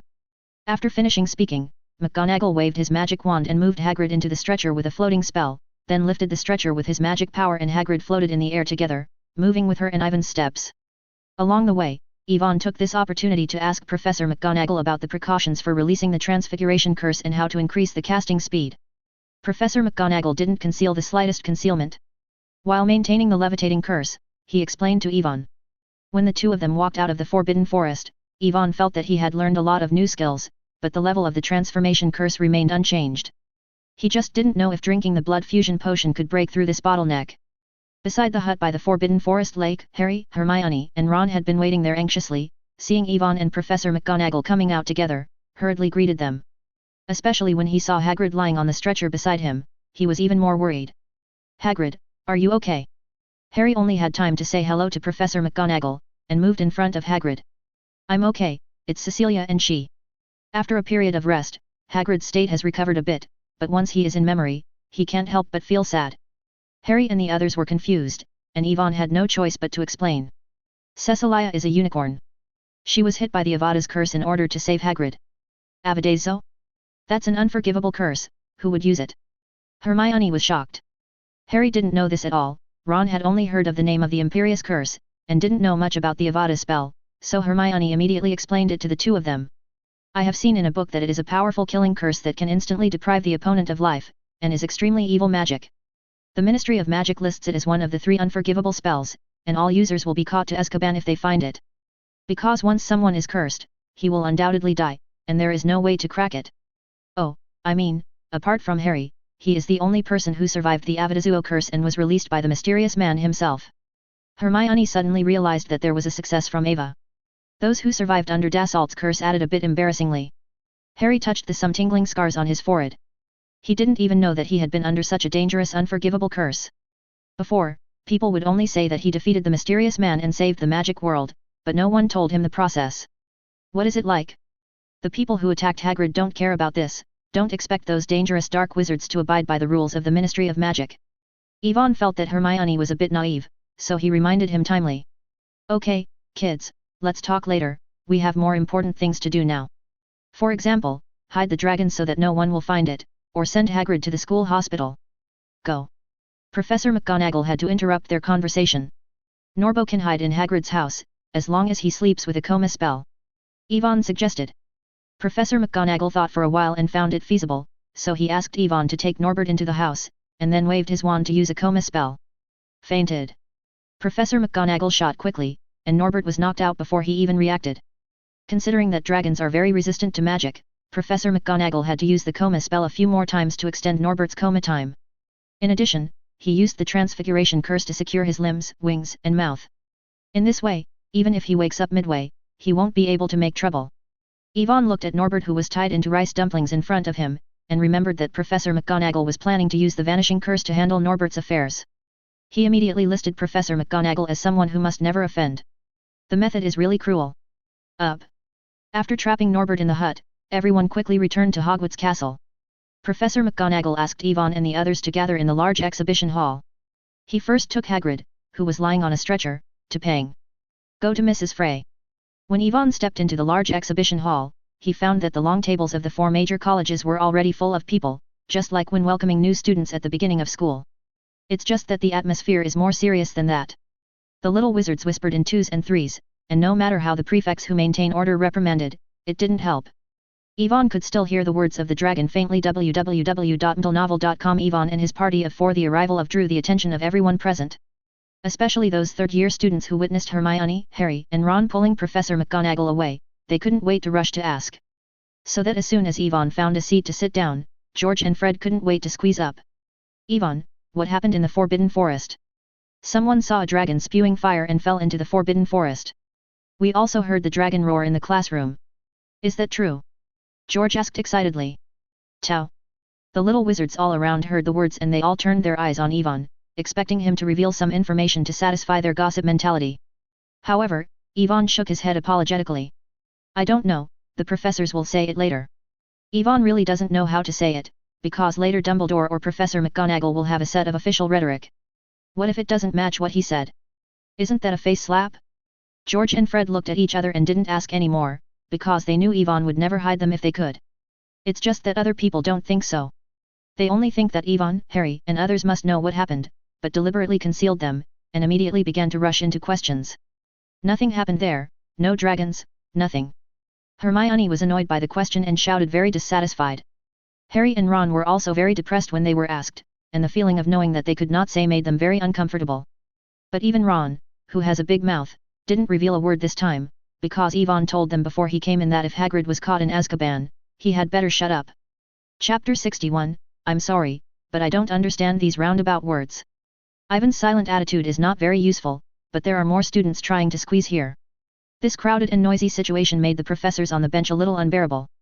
Snape took out his wand against his throat and blessed himself with a loud curse, and then spoke. Quiet. Everyone will give me back to my seat. Snape's deep tone was like thunder under the blessing of the loud curse, and it reverberated continuously in the large exhibition hall. The noisy large exhibition hall for a while was as if someone had pressed the pause button, and it immediately went out. The little wizards who had surrounded Ivan ran toward their original position at the fastest speed in their lives. Ivan even saw a Slytherin student who was squeezed and fell to the ground halfway, and he was stepped heavily on his feet, but he climbed up firmly and quickly while crying, even the academy. All of the students behaved like this, which shows that Snape's reputation has long been firmly established. Snape was very satisfied with this. He turned to see Harry. Potter, if you plan to make up some lies to gain some attention, get out of me immediately. Harry was trembling with anger. He felt that if he knew the killing curse that Hermione said, it would probably hit Snape's face. He hadn't said a word since he came in. Hermione and Ron were also aggrieved for a while, because they had suffered a lot this time before, so this time they did not choose to stand up and protest loudly. Ivan had long been used to Snape's poisonous tongue, and even wondered why there was no routine deduction. Waiting to calm down and taste it carefully, Ivan faintly heard the warning hidden in Snape's words, but didn't know why the dead arrogant attitude reminded them not to disclose any information. Harry, a reckless man, doesn't understand at all, he can't do anything. No matter what, under Snape's strong pressure, he can finally stop for a while now, and only occasionally hear a few extremely low-pitched whispers around him. At the same time, Ivan also noticed that the faces of several teaching professors were obviously worried. Only Snape silently sat back in his seat and looked at the corner of the teacher's bench. There is no emotion. Ivan looked in the direction of Snape's gaze. The seat representing Chino on the teacher's bench was really empty. Ivan estimated that Chino would never come back after this serious injury. Because the absent Chino would be 100% as the first suspect in attacking Hagrid, unless Voldemort's brain broke, he wouldn't let Chino fall into the trap. After all, Chino couldn't accept the investigation at all. What surprised Ivan a little was the giant eagle statue on the stage, where a translucent phoenix glowing with blue light was standing there. Is there a blue phoenix? Harry also noticed this at this time, and couldn't help but lowered his voice and asked quietly. He thought it was so beautiful, even more beautiful than the phoenix he saw in the principal's office. Just looking at it made Harry's a little irritable mood calm. That is the patron saint of Professor Dumbledore. Ivan said. Ivan, who has read the original book, is very clear that Dumbledore's patron saint is different from others and can be used as a medium to convey information. The patron saint is here, which means that Dumbledore's gaze has been watching here. This also made Ivan understand why Professor McGonagall hadn't returned before the other professors had already prepared and gathered all the students in the large exhibition hall. Obviously, this is the credit of the patron saint. Patron saint, what's that? Harry felt that he had changed back to when he was just in school and didn't know much about it all this day. That is the guardian deity summoned by the high-level guardian spell called the Guardian, condensing the happy memories of the caster, generally used to deal with dementors. Yvonne said. Harry opened up and wanted to ask what a dementor was. Before Yvonne could say it, Yvonne explained it quietly as expected, just to distract other people's attention. The dementor is a very dangerous creature. It looks a bit like the death of muggles. Its body is corrupt and cold, and it lives on pleasure. Ivanti's mouth really attracted the attention of the little wizards around him. After all, the call to the gods is a high-level curse, and even the senior little wizards may not be able to master it. Dementor, not to mention, many people have not even heard of it, so they stopped thinking about dragons for a while, and curiously listened to Ivan's story. Yvonne said that within a few minutes, Professor McGonagall walked out of the side door in the hall. His expression relaxed a bit compared to before, but his brows were still frowning, and several professors also came up to ask about the situation. Because of the long distance, Yu reading www.yuyuganshu.com. Yvonne couldn't hear what they were talking about. When he was guessing, he saw the blue phoenix on the giant eagle statue gradually become illusory and transparent, and finally turned into a light spot and disappeared. At the same time, the gate of the closed exhibition hall was opened again, and Dumbledore's figure appeared in front of everyone. Unlike the usual humorous appearance, there was a heavy color on his face, which also made him pass through the deans of various universities. When I was at the table, the whispers of the little wizards became much smaller. Walking up to the stage, Dumbledore's gaze paused for a while on the empty seat representing Chino, then he cleared his throat and said, "The reason why you are here at this time is because there are important things to announce."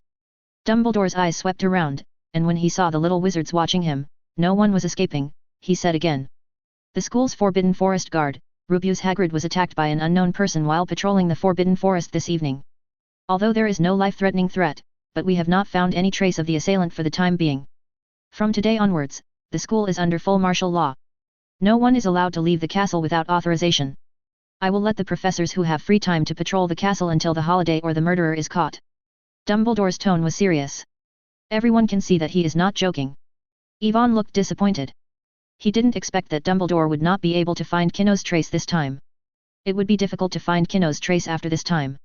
The little wizards in the audience started talking in low voices, and Dumbledore had to use a louder voice. In addition to these disappointing things, I also need to give extra points to a few people here.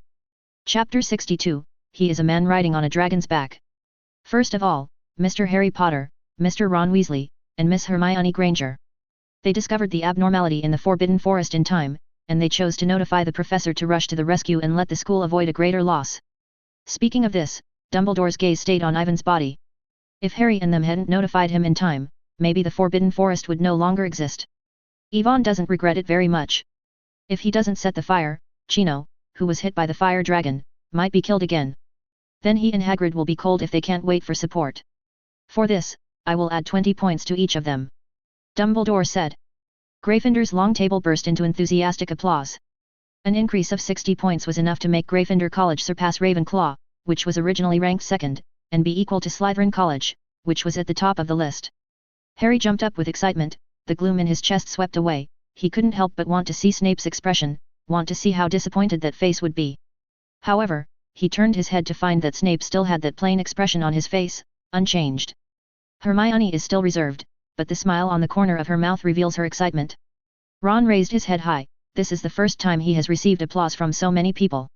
After the applause lasted for a while, Dumbledore continued. Then Mr. Yvonne Halls. With his dexterity and bravery, he successfully repelled the attacker, allowing Hagrid to be rescued. I announce that Gryffindor Academy will add another 50 points. As soon as Dumbledore finished speaking, the audience fell into a brief silence, countless eyes gathered on Yvonne, and even a few professors looked over, their eyes full of increased ability. Although they are not very clear about what happened in the Forbidden Forest, they heard the roar of the dragon first, and then there was a billowing smoke from the Forbidden Forest. Even Hagrid was attacked. The degree of danger can be seen. And Dumbledore said very clearly that the attacker was successfully repelled by Yvonne, not the professor who rushed to support. Snap slap. In the silent exhibition hall, Dumbledore clapped first. For a moment, thunderous applause erupted from the background. This time it is not just Gryffindor Academy, except for some jealous people, even the little wizards of the other three academies have applauded. Because even the proud Slytherins had to pinch their noses and admit that Ivan's behavior this time exceeded their imagination. It's the second time Yvonne saw this battle. Naturally, I didn't feel any excitement. On the contrary, it was a bit strange. Shouldn't I hide these things as much as possible now? The deafening applause lasted for several minutes before gradually stopping. Then, all the little wizards in the audience looked at Dumbledore expectantly. Should I talk about dragons next? Unexpectedly, Dumbledore didn't even mention it. Instead, he waved his wand and pointed it in the air, and immediately after 4 long tables, there were more desserts. Custard pudding, chocolate cake, corn flakes, crushed almond ice cream. Just looking at it is mouth-watering. I think you may need to eat some desserts, which will help you calm down the agitated mood. Dumbledore said again after a pause. As for the attacker, don't worry too much. I already know his identity. The Ministry of Magic will send someone to investigate in the near future. As long as you stay in the castle honestly, you won't encounter any danger. Dumbledore's words have always had a magical power, which makes people involuntarily repay their trust. Even the sad color on the faces of the professors on the stage has disappeared a lot. Yvonne didn't listen to it for half a minute, and started eating dessert on his own. He went to Hagrid's hut in the afternoon. So many things happened in the middle, and he didn't even have time for dinner. Dumbledore planned to leave after speaking. He still has a lot of things to deal with. But at this moment, on the long table of Gryffindor, someone suddenly spoke. Professor, what about the fire dragon? Don't you talk about that. The audience was silent, and Dumbledore stopped at this time.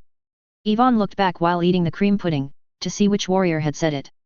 After seeing people, Yvonne was a little stunned. Isn't this the blaster Seamus? Yvonne didn't expect him to have such courage. Under Dumbledore's kind gaze, Seamus stood up slightly trembling, but the old principal obviously did not blame him, but explained. I must remind you that Hogwarts is not authorized by the Ministry of Magic to raise dragons. As for the dragon's call, it may be a magical effect. As far as I know, there are many ways to do this. Before I became the principal of Hogwarts, there were some little wizards who liked to do similar pranks. At that time, Filch liked to hang these students in a small dark room. I always persuaded him to treat the children. We have to be more forgiving. Dumbledore told his own little story without saying a word. www.ndlenovel.com and pretended that everyone likes to listen. Yvonne curled his lips, spitting out Dumbledore as always pretending to be crazy. But, I saw it with my own eyes.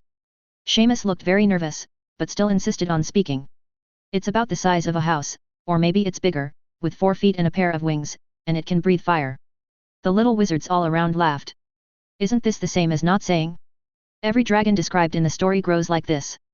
I really didn't lie to you just now. Seamus yelled, blushing. Yvonne suddenly understood that Seamus must have seen Norbert by accident, and then came back to brag with others. Now that Dumbledore denied the existence of the dragon, Seamus naturally stopped doing it and plucked up the courage to retort. However, Seymour's crude description of Norbert made Yvonne a little strange, but after thinking about it, I understood it. The terrain of Hogwarts Castle is very high. Only at the moment when Norbert swooped down from the sky can he see it directly from the castle. It may be that the distance is too far, so Seamus can't see it very clearly. After Yvonne wanted to understand this, he picked up a glass of iced lemon juice and drank it, wondering curiously how Dumbledore would explain. Just before Dumbledore could answer, Seamus seemed to have thought of something again. I still remember someone riding on the back of that fire dragon. I can't be 100% sure, but I think it might be Halls. Seamus said loudly. Yvonne spouted a sip of juice and looked at Seamus depressed. You can see him from such a distance. Don't call the blasting ghost Seamus, just call the God's Eye Seamus. Chapter 63, You even believe this, how can I explain it? Dumbledore didn't expect this to happen, but after hesitating for a moment, he reacted, and the expression on his face remained unchanged. Mr. Seamus Finnegan, I think I have explained it very clearly before. As for why you see this. Dumbledore paused, then smiled again. Maybe you can ask Mr. Halls how he did it. Dumbledore's voice just fell, everyone's attention was once again concentrated on Yvonne, and even several professors cast curious eyes. Yvonne looked dumbfounded. He never thought that the kind-faced old principal in front of him would cheat himself at this moment. He hurriedly cast his eyes to Dumbledore and asked him, but saw the centenarian wink at him. The meaning of those eyes was clearly saying to let him find reasons for himself. Yvonne was depressed for a while. He felt that this must be Dumbledore's revenge for burning the Forbidden Forest. Facing the inquisitive gaze of everyone, Yvonne had to shrug his shoulders. You would believe that a first-year little wizard tamed a dragon and rode it while breathing fire while flying in the sky? This is too ridiculous. We believe it. George and Fred looked at each other and said in unison. If it were someone else, they would still doubt it, but Yvonne really has this possibility. Yvonne rolled his eyes helplessly. How did he answer this? Fortunately, Ivan's explanation won the approval of most of the little wizards. Indeed, the dragon is one of the top magical creatures. Adult dragons are usually much larger than a house, and they are grumpy and ferocious. Even professional dragon trainers may not dare to ride on the dragon's back, because this is often regarded as offensive by the fire dragon. Of course, they didn't know that Norbert was only over a month old, otherwise they would not think so. Because of the fact that he was riding a dragon and flying by Seamus, Yvonne had to eat a few cakes hastily, then said goodbye to many delicacies, and quickly ended the dinner. Hermione, Harry, and Ron also had the same experience, and they were annoyed to be asked as they knew it. They didn't stop until they returned to the dormitory and closed the door, but at the same time they accidentally shut out Neville, who was in the same dormitory. Yvonne, what should we do now? Seamus saw Norbert with his own eyes. Should Hagrid be imprisoned in Azkaban? Harry said worriedly. Ron nodded. Not only that, there are many little wizards in the school who heard Norbert's call, and it is impossible to hide it. Don't worry too much. We just need to send Norbert away before the Ministry of Magic comes to inspect. As long as there is no decisive evidence, I believe Professor Dumbledore should be able to handle it. Yvonne comforted. Then I will write a letter to Charlie. He should be on the way now. I told him to come over tomorrow. Ron acted immediately, took out an envelope from the drawer, and started to write. Remember not to say too obvious in the letter, and don't even mention the word long, so as not to be intercepted halfway. Yvonne reminded. Okay. I get it. Ron thought this was too cautious, but he changed it honestly. After the envelope was sent, Harry and Ron breathed a sigh of relief. Yvonne didn't worry much from beginning to end. Dumbledore, as the most influential person in the entire wizarding world today, can't turn up anything at Hogwarts based on just a few rumors and the testimony of a little wizard. The waves come. After several people had a secret discussion in the dormitory, they remembered that Neville, who was in the same dormitory, was still locked outside by them. When Harry opened the door, the Gryffindor cubs outside the door were early. He left, leaving only Neville. Poor Neville is like a puffed bag. Several buttons on the wizard's robe were torn off when it was crowded before. He obviously didn't know anything. Yvonne was very embarrassed. After apologizing, he used the repair spell to help Neville get the button back. With so many things happening throughout the day, Harry and Ron couldn't hold them any longer. They almost fell asleep as soon as they touched the bed.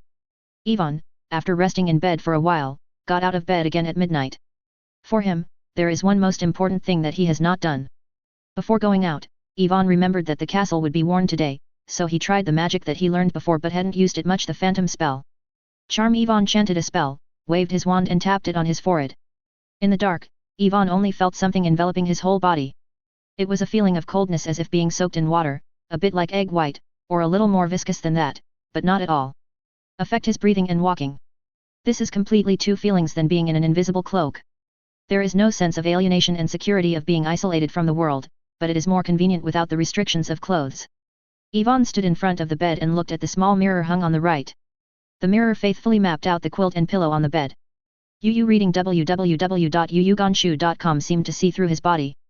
Night tour of Hogwarts has long been a familiar road for Yvonne, especially after having a map of life spots. The paths of Filch and the professors on duty patrolling the castle were avoided by Yvonne one by one. By the way, Yvonne also looked it up carefully. Kinno's name did not appear in the castle. Maybe he doesn't dare to come back anymore, right? Yvonne guessed so. I need a place to make potions. Yvonne stood on the carpet in front of the responsive house. After walking back and forth 3 times, he opened the door that appeared and entered the hidden potion storage room. Compared to the first time I entered, this place is already very different. Nearly 1/3 of the empty bottles around have been filled with liquids of different colors. Aging agent, bone building medicine, joy agent, fireproofing agent. These potions were made by Yvonne using potion materials stolen from Snape. It would be a waste to put them there anyway, so it's better to give him a potion proficiency. And in the middle of the crucible, he placed the blood fusion potion that he had prepared for a whole semester. After a long time of precipitation, the chaos in the crucible is no longer the same as ordinary water. If Yvonne hadn't witnessed this change every day, he would have thought that his potion had been secretly replaced. With a hint of excitement, Yvonne took out the 2 test tubes containing the blood of the magical creature from the pocket of the wizard robe. Chapter 64, Blood Fusion Ceremony. The crimson and azure blue blood is also very conspicuous in the night, and you can still see the fluorescence of magical power flowing. Magic item, Dragon Blood. Description: this is the dragon blood extracted from the juvenile Norwegian Ridgeback. Its activity and magic are inferior to that of the adult Norwegian Ridgeback, but it has the same potential. Magic item, Unicorn Blood. Description: this is the blood extracted from the body of an adult female unicorn. It has extremely large vitality. Drinking it can even save the life of the dying and delay the footsteps of death. But those who prolong their lives will also suffer the curse of life. Possessing the blood of 2 magical creatures at the same time made Yvonne a little bit difficult for a while, hesitating which one to add. There is no doubt that these two are the most top-notch magical creatures, possessing huge magical powers, and the fusion of any one can greatly increase his strength. System, can I add two together? Ivan, who has choice difficulties, asked unwillingly.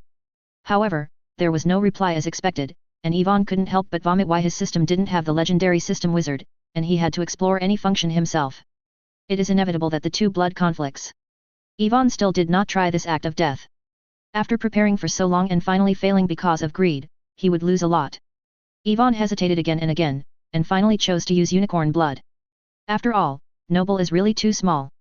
The magic power and activity in the blood are far behind that of adult dragons. Although the potential is the same, who knows how long it will take to develop the potential. Although there is an unknown curse in the description of the unicorn's blood, it was drunk directly, and death was delayed accordingly. As far as he knows, due to the huge vitality in the blood of unicorns, many high-level medical potions need to be used, but I haven't heard of any side effects. Along with the inflow of blood, the originally transparent liquid in the cauldron was gradually infiltrated into azure blue.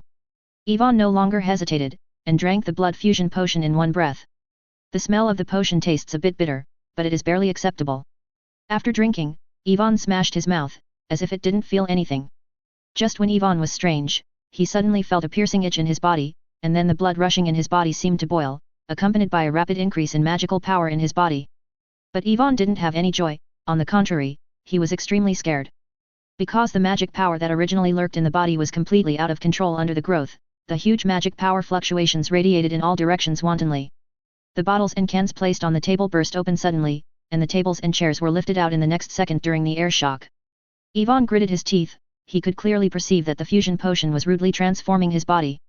Under the agitation of the magic, his body even showed signs of collapse. Ivan then remembered that the book The Origin of Blood mentioned that the blood fusion ceremony is extremely risky. Most wizards will end up dead or deformed into monsters, otherwise ordinary wizards will not become the mainstream.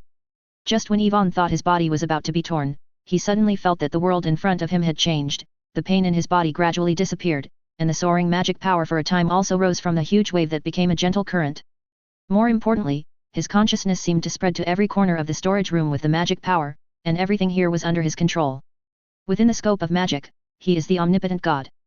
Ivan realized that in his heart, he tried to float the table that fell on the ground a little, without any movement of casting spells, just a slight movement of his thoughts, and the mahogany round table floated in the air with his mind. Then hit the ceiling all the way. Ivan's mouth twitched, he really just wanted to lift it up a little bit. After one defeat, Ivan was not discouraged at all. In this peculiar state, Ivan is like a child who has found a new toy, constantly pouring more magic power into the mahogany round table. After reaching a certain limit, Ivan can clearly perceive everything inside the table, even every wood fiber has been decomposed and developed in his mind. Perceive the structure of things with magic power, Ivan's mind remembered what Professor McGonagall had said, and at the same time, there was a system reminder of crazy screen swiping. Ding! After exploration and practice, your proficiency in the transformation spell has been greatly improved, and it has been upgraded to level 4. Ding! After groping, your proficiency in the transformation spell has been greatly improved. Ding! Passing by. If I change to normal, Ivan will definitely be very happy, but now there is no mood swing, because he feels that he can do more. www.mentalnovel.com for example, complete a real biological transformation. Is not the temporary transformation of the nature of the object by the general transformation technique, but the complete transformation of an object into a living creature from the inside. When Ivan just gave birth to this idea, the original solid wooden round table began to deform and twist. Under the magic of kneading, it changed into a shape like a piece of plasticine, shrunk into a ball, and stretched repeatedly. The system sounds in his mind began to quickly swipe the screen again. This time Ivan directly blocked these sounds and put all his heart on fabricating animal shapes. Slowly, the wood fibers were transformed into flesh and blood cells under the influence of magical powers. It didn't take long for fox with golden red feathers and beautiful tail wings to appear in front of Ivan's eyes. But this fox is not very smart, his eyes are dead, and if it weren't for the occasional shaking of feathers and flapping its wings, Ivan would even wonder if it is alive. But even so, he personally made a phoenix, or a bird that looks like a phoenix, because it does not possess any magic power, and tears cannot heal injuries. Ivan even had time to think maliciously, if he secretly replaced it with fox, could he prostitute a real phoenix for nothing? How long would it take Dumbledore to find out? Of course, just that, Ivan was not satisfied, he even wanted to inject magic power into this phoenix and turn it into a real magical creature. Just as Ivan had this thought, a sense of powerlessness suddenly surged in his mind, and the huge magic power that was originally obedient fell into chaos again. This caused the phoenix that was hard created in an instant to be torn apart by the violent magic. Chapter 65, Magic Burst. A rain of red blood sprinkled around, and flesh and blood feathers were dismembered into pieces and scattered from the air. Ivan, who had just been freed from that peculiar state, collapsed to the ground feebly. He just omnipotent, now he can't even build a magical barrier, and can only let a few disgusting pieces of meat stick to his face. After a long rest, Ivan finally recovered, and tried hard again to enter the magical state just now. But at this time, the radiating magic power had already retracted into his body obediently. No matter how hard Ivan tried, he couldn't lift an object with a single thought, let alone complete a profound transformation spell. This kind of experience is like suddenly being beaten back to a mortal from the omnipotent god. It made Ivan extremely uncomfortable. But recalling the scene just now, vaguely, Ivan felt that she seemed to have had a similar experience before. That was when the magical awakening broke out at the age of 8 in my memory. When he was awakened by a nightmare in a small room, the burst of magic power destroyed everything around him, and by the way, he temporarily activated the wood carving he was holding in his arms. From the beginning to the end of the whole process, he did not wave his wand or chant any spells. It was just because of fear of subconsciously rejecting everything, which caused large-scale destruction. Because of the insecurity induced by fear, the wood carving was activated to protect himself. As for why I can do this after the magic burst, Ivan doesn't know, but when I think of Harry's magic burst in the original book, it seems that he can achieve almost what he wants. Includes, but is not limited to, growing hair, turning the teacher's wig blue, and using mind to make a piece of glass in the zoo disappear. This means that any little wizard should have a similar experience when magic erupts. Ivan felt that the sudden increase in magic power led to the second magical explosion, but this time it was more powerful and lasting, and even for unknown reasons, Ivan was able to take the initiative to control it for a short time. Is it because of the fusion of potions? Ivan recalled that many of the materials used to make potions by himself were related to healing magic. I didn't understand it for the time being, so Ivan put it aside and waited for a chance to study it later. The blood on his body is sticky, making Ivan feel very sick, and the surrounding area is even more messy, as if he had been ravaged by a storm. Clean up. Ivan drew his wand from his sleeve, first clicked on his clothes, and then started to deal with the mess around. Under the invisible and invisible magical power fluctuations, everything is as if time has reversed. The cabinets that fell in the corner stand up and return to their original positions, and the tables and chairs crucibles squeezed in the corner return to where they should have been, even on the ground. The contaminated dust and sawdust were also swept away. Ivan couldn't help but feel the magic of magic. It's so convenient. If he organizes such a large potion storage room alone, it may take a few days to finish it. If it were changed to yesterday, Ivan's dust removal curse would definitely not reach this level. The magic power had almost doubled and the power of the curse would have been greatly increased. And after fusing the blood of the unicorn, Ivan felt that his magic wand had become extremely smooth, and the transmission of magic power had almost no obstacles, but instead he had obtained a lot of bonuses. Of course, even so, the cleansing spell released by Ivan is not omnipotent. At the very least, the mahogany round table that was turned into a phoenix could not be restored. The dismembered pieces of meat, blood, and feathers were only summed up in the corner, and Ivan had to use a flame curse to burn it to ashes. Many potions spilled on the ground were not recovered because of the explosion of magical power, and the bottles were broken, and they all turned into rubbish. Looking at Ivan, I felt distressed. If all these potions were sold, they were worth hundreds of gold gallons, so they were all gone. Fortunately, Ivan found that there was a bottle of fireproofing agent well preserved, which was more or less a bit of comfort. After sorted out, Yifan was in the mood to check the status bar of the system. He was very curious about how much his strength would improve. Ivan Halls. Occupation, Blood Wizard. Magic Bar, Fear Curse Level 3, 608/800, Levitating Curse Level 3, 760/800, Transforming Curse Level 4, 1260/1600, Disarming Curse Level 3, 700/800, Dust Curse Level 3, 774/800, Curse Level 3, 774/800. The rest is omitted. Bloodline Magic. Knowledge Theory, Magic Item Making Level 1, 600/1000, Basic Magic Principle Level 4, 107/1600, Potions Level 4, 1152/1600. Magic Items. Magic Wand, Yew Wood, Unicorn Hair, 11 inches and 3/4 long. Magic, Medium. Fit, 100%. Live Spot Map. Magic, Strong. Description: this is a map that records Hogwarts School of Witchcraft and Wizardry. It can show all the living people in this school of witchcraft and wizardry. Unless some special methods are used, no one can escape its detection. Crescent Moon Pendant. Magic, Strong. Description: this is a magical item made with a lot of precious metals. www.mdlnovel.com for the bearer to resist a deadly attack, and it will automatically be destroyed when the magic power is exhausted. Note, only high-intensity lethal attacks can trigger its effects, and it contains more than magic power. Academic points, 179. Yvonne looked at the updated system panel, and there were many things on it that were not there before. First of all, it was a profession. He changed from a wizard to a bloodline wizard. For the time being, Yvonne did not know what the difference was. Secondly, the proficiency of all magic has grown wildly. Yvonne suspects that this is related to the kind of strange state he accidentally entered after the magic burst just now. The transfiguration curse not only broke through to level 4, but also increased his proficiency by more than 1,000 in one fell swoop. Yvonne looked at the system's prompt bar, where dozens of screen messages were reserved, most of which were the proficiency of prompting the transformation spell has been greatly improved. This made Yvonne couldn't help but wonder if he hadn't had any transformation magic creatures that he wanted to die just now, would it last longer, and directly raise the transformation spell to level 5. Of course, it would be better to be able to maintain this state forever. Yvonne even felt swollen that he could break the wrist with Dumbledore. Limited to the range covered by magic. At the end is the extra blood magic column, which Yvonne had expected. According to the record of the origin of blood found in the Forbidden Book area, after successfully fusing the blood of a magical creature, you can usually obtain part of the other's talents. For example, a wizard with the blood of Viva has super unusual charm. But Yvonne found that there were only 5 big question marks in the column of blood magic, and nothing else was displayed. Chapter 66, Shut up, I never said that. Yvonne is very depressed. What about the powerful blood magic? Or is he not taking the medicine in the right posture? Suddenly, Yvonne remembered that when he was taking blood, he seemed to have received a system prompt, but because of the arrival of Professor McGonagall, he had not had time to check it. After opening, Yvonne realized that it was a task. After reading it, Ivan's expression suddenly became very exciting, and he even wanted to swear. Task, Promise of Revenge. Mission Objective, Kill Chino. Mission Description, Cecilia is an adult female unicorn, as a free and holy creature cruising in the depths of the vast forbidden forest, until one day is killed by an evil wizard. In Cecilia suffering in despair, you comforted it and solemnly promised revenge for it in the future. Note, you need to fulfill your promise and get Cecilia's approval. Before that, it will choose to wait and see instead of helping you.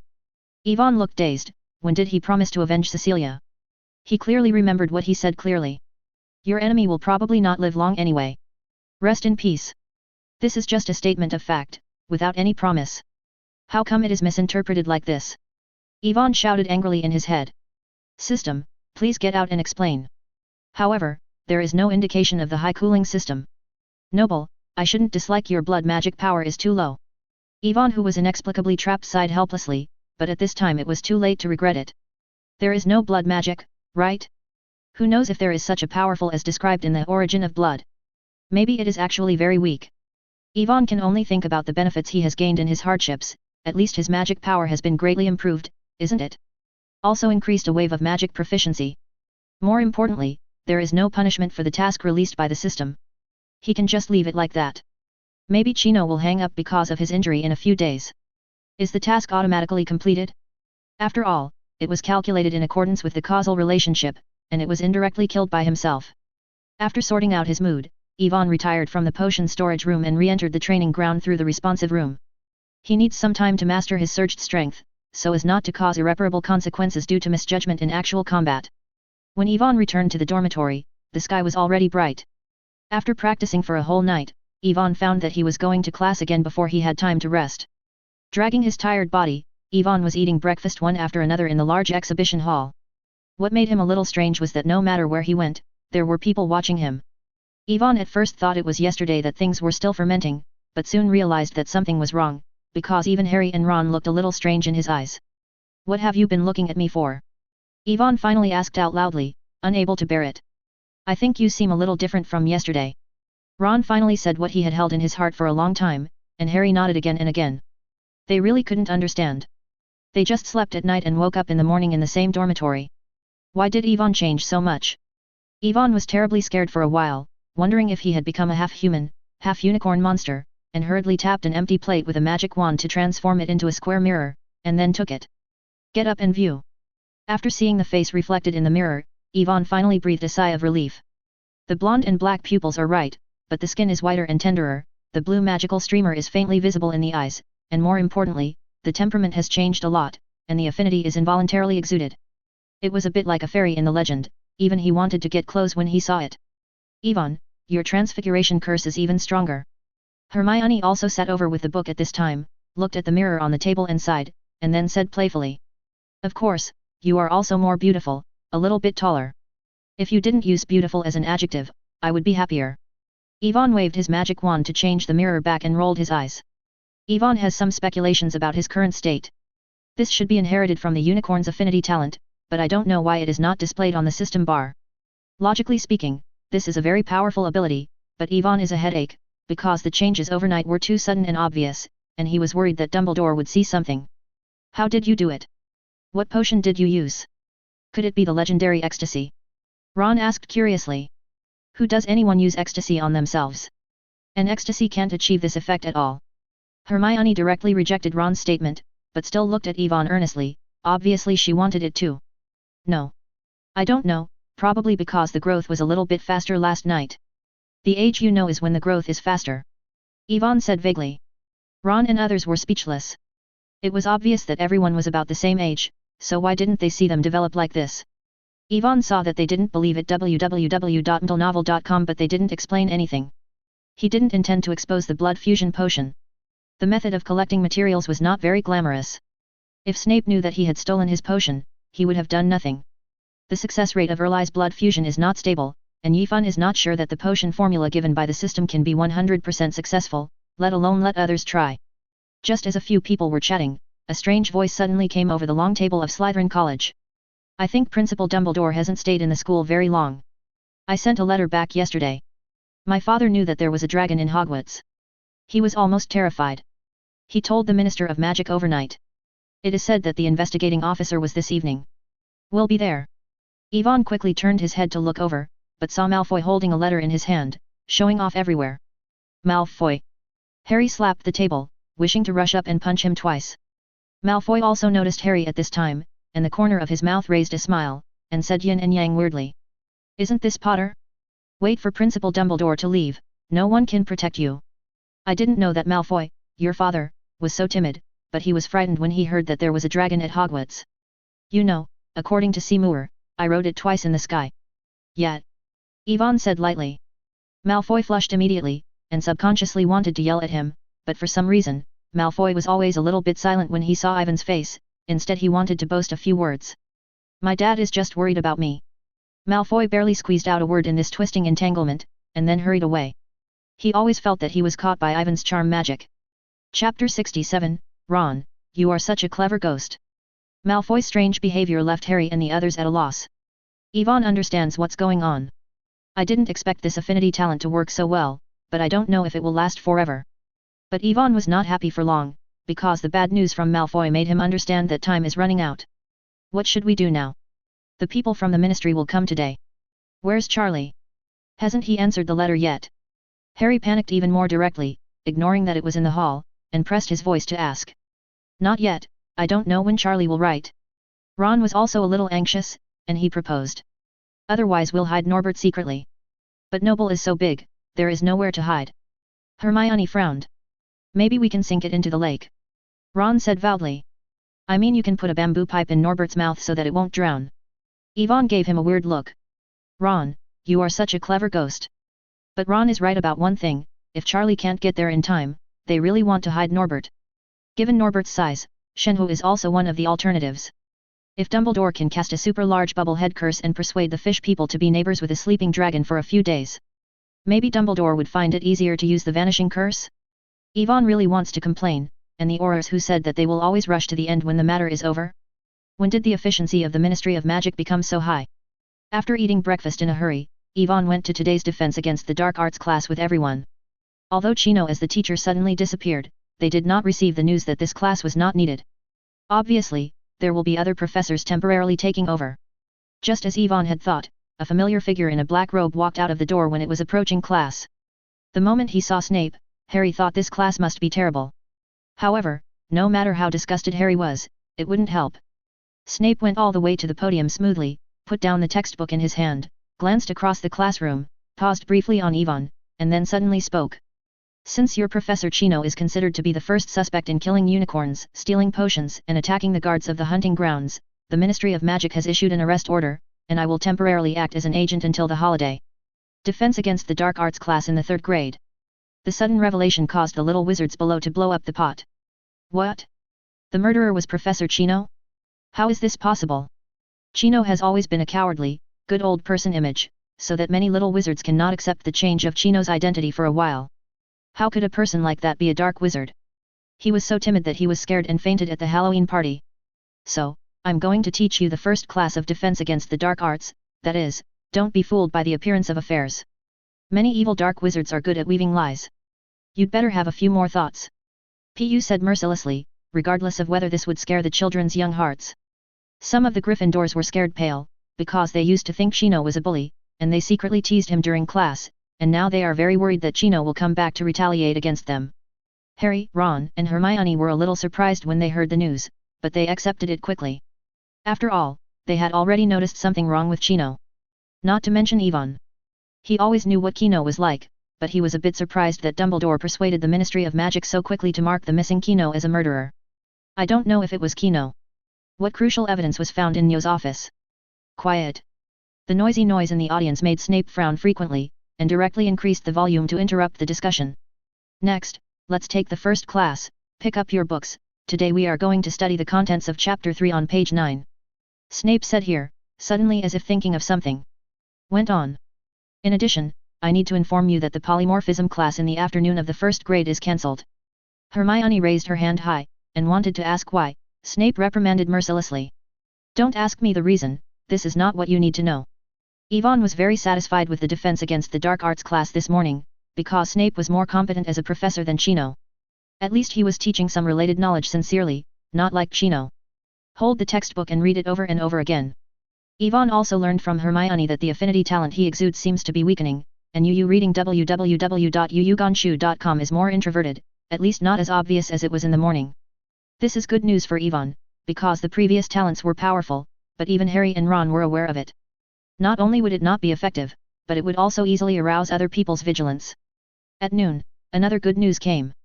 Ron successfully received a letter from Charlie. It stated that he would come with a few friends at 3 o'clock in the afternoon to take the dragon away, and Norbert was spared Shenhe may be the fate of being disappeared. It happened that the polymorphology class was suspended in the afternoon, allowing them to spare time to send Norbert away. By the time they arrived at Hagrid's hut after eating, it was already 2 o'clock in the afternoon, and Norbert was still sleeping by the fire. He didn't mean to wake up at all. It should have been Professor McGonagall who had strengthened the magic midway. Yaya stayed outside the hut and did not dare to go in at all. After seeing Ivan's figure, he immediately swooped over and made a whimper in his mouth, accusing Noble who had taken the house. Ivan was comforted for a while, and then checked the injury on the tooth leg, where it was bandaged. Apparently Madame Pomfrey had already treated it. Approaching 3 o'clock exactly, Ivan saw 6 figures on the horizon flying towards this side riding a broomstick. It's Charlie, here he is. Ron waved his hands excitedly. After seeing Ron, the few people in the sky quickly descended. The head of the person had fiery red hair, freckles on his face, and his skin was tanned black. At first glance, he was weather-beaten in Romania. Dragon research is not a simple task. In addition to knowing a lot of dragon knowledge, it is also indispensable to be able to bear hardships and stand hard work. Sometimes it also requires a lot of strength. Chapter 68, Believe me, Hogwarts never does anything illegal. Hello, I'm Charlie, here are some of my friends who will come to receive the fire dragon. Charlie looked a little fat, and his tone was very enthusiastic. Obviously this Weasley is a good person to get along with. Ivan was worried that the officials of the Ministry of Magic might arrive early, so after a brief introduction by the two sides, they were taken to Hagrid's hut. Who did this? It saves us a lot of time. Charlie was also a little surprised when he saw that he was still asleep while being tightly. Charlie stepped forward and waved his wand confidently to release the transfiguration charm that had bound Norbert, but the effect was minimal after several consecutive spells, and he immediately looked at Ivan with an embarrassed face. It's Professor McGonagall. Ivan explained. Why didn't you say it earlier? Charlie's mouth twitched, and he hurriedly asked other people to come and help. It took a lot of energy to release the deformation curse that fastened Norbert's limbs. Also awakened Norbert because of his excessive movements, which shocked them. In the end, Ivan calmed Norbert and used a coma spell to make it fall asleep again. Charlie also praised this, bluntly saying that Ivan has a talent for raising dragons, and asked if Ivan would work with him in Romania after graduation. Of course, Yvonne refused without hesitation. He raised noble solely for the convenience of blood collection, otherwise he would not have the leisure time to raise a dragon. Charlie was a little disappointed, but he was not trying to persuade him. Together with others, he put Norbert in a special cage, and kept blessing the levitation charm and the stunning charm. The former is to reduce the weight of Norbert to facilitate transportation, and the latter is to prevent Norbert from waking up midway. After was done, Charlie didn't stop much, and asked a few friends to ride the broom and lead the cage to the sky. Finally it's done. Harry was relieved after sending Norbert away. We have to take advantage of this time to erase the traces of Norbert's life. Yvonne pointed to the messed up hut, indicating that they still have another job to do. Although Yvonne used the dust removal charm to solve most of the problems, some of them still require them to do it themselves. After the 4 people finally finished their work, the sky was already a little darker, and Yvonne was about to take them away when I suddenly heard the sound of footsteps coming in front of the door. On the shore of Lake Hogwarts, in front of Hagrid's cabin, Minister of Magic Fudge walked in the forefront, accompanied by Dumbledore and McGonagall, followed by an old woman wearing a pink cardigan with a squirming expression. Albus, you should know that I am willing to trust you. After all, you have helped me so much before, but the Ministry of Magic is not my sole responsibility. Fudge had a false sadness on his face. I also assure you that Hogwarts has always acted in accordance with the regulations of the Ministry of Magic and has never done anything illegal. Dumbledore nodded irresponsibly, if it hadn't been for Fudge to let go of his various government affairs. He signed an investigation order as quickly as possible, and rushed here with someone personally, and he almost believed it. As far as he knows, the efficiency of the Ministry of Magic in dealing with business matters has never been so fast. Professor McGonagall, who was half a step behind, looked sad. Because she had stymied Fudge's reaction speed, she was worried that the children could not deal with it in time. Nor was still in Hagrid's cabin. It's hard to explain at that time. Umbridge. Fudge stood in front of the door and spoke softly. As the Minister of Magic, he certainly couldn't open the door himself. Okay, Minister. If the shrill and delicate tone is spoken from a young girl, it will make people feel extremely comfortable, and it will be a bit disgusting to be said by Umbridge. However, Umbridge did not realize this, pretending to take a wand out of his bag, and point it on the door. Allaho cave is open. Umbridge slammed the door open, and Professor McGonagall's heart also hung up. Fudge noticed this keenly, and suddenly became interested. However, to the disappointment of Fudge and Umbridge, there was nothing they had imagined in the house. It was an ordinary log cabin, even a little shabby. If it were changed to normal, Fudge would not even come to such a place. But there is nothing here. Umbridge's gaze swept towards Yvonne and the others who were still in the wooden house. Albus, I thought you had let the students stay in the castle honestly. Fudge turned to Dumbledore with interest. There are always exceptions, aren't they? Dumbledore's gaze stayed on Ivan's face for a while, keenly aware of the changes in Ivan's body, but now is not the time to inquire. Minister Fudge, hello, I am Yvonne Halls, and I am glad to meet you. Yvonne leaned slightly politely. Thanks to his affinity and talent, Fudge's favor increased for a while. www.ndlenovel.com. Of course, I too. Fudge reached out and shook Yvonne lightly, then turned to look at the others, and immediately became interested when he saw the iconic scar on Harry's head. As for Leo in the back, Ian and Hermione were directly ignored by him. Potter? Are you Harry Potter? Fudge stepped forward and stroked Harry's head affectionately, as close as his uncle and nephew. Harry was very uncomfortable and wanted to avoid it, but Fudge's big hands were not so powerful that he couldn't break free. I have to admit that you did a very good thing when you were a kid, a hero, otherwise the Ministry of Magic might lose more manpower. Fudge said with emotion. Lost more manpower? Should the Ministry of Magic be destroyed or surrendered? Yvonne murmured silently in his heart. By the way, what are you guys doing here? Fudge asked strangely. Harry and Hermione were a little at a loss, but Yvonne didn't panic at all, just pointed to the big dog next to them. We are Hagrid's friends, because he was hospitalized, so please let us take care of his teeth, lest he has no one to take care of his wounds or starve to death. Fudge looked at Ivan's direction and found that it was a large mastiff dog with a circle of bandages tied to its legs, and there were traces of blood on it. Thinking of the investigation report he had read before, Fudge nodded. It was this dog who was guarding him who returned to report when the forest ranger Hagrid encountered an attack that allowed him to be rescued. Hey! Who doesn't like a good and loyal dog? Fudge bent down and wanted to stroke Yaya's head, but the latter didn't appreciate it. He grinned at him for a while, making Fudge very embarrassed. The dissatisfaction flashed on his face. He didn't like the one that gnawed at him. Dog. Chapter 69, Ministry of Magic's Routine Investigation. Fortunately, Umbridge obviously fits the definition of a good dog. As soon as he came in, he couldn't wait to search in this cabin. She worked tirelessly to search for any possible traces. From time to time, she used her magic wand to knock on the table and chairs, or used her nails to stick the sheets to see if there were any letters or letters underneath. It's a pity. She can't find anything she handles very cleanly. You guys, if there is nothing else, go back to the castle. Professor McGonagall hinted that they should leave quickly. Yvonne nodded and was about to leave, but Umbridge's voice came over before he left. And so on. Minister Fudge, these children happen to be the insiders in the report. I think they should know something. Umbridge said. Umbridge, I remember what happened.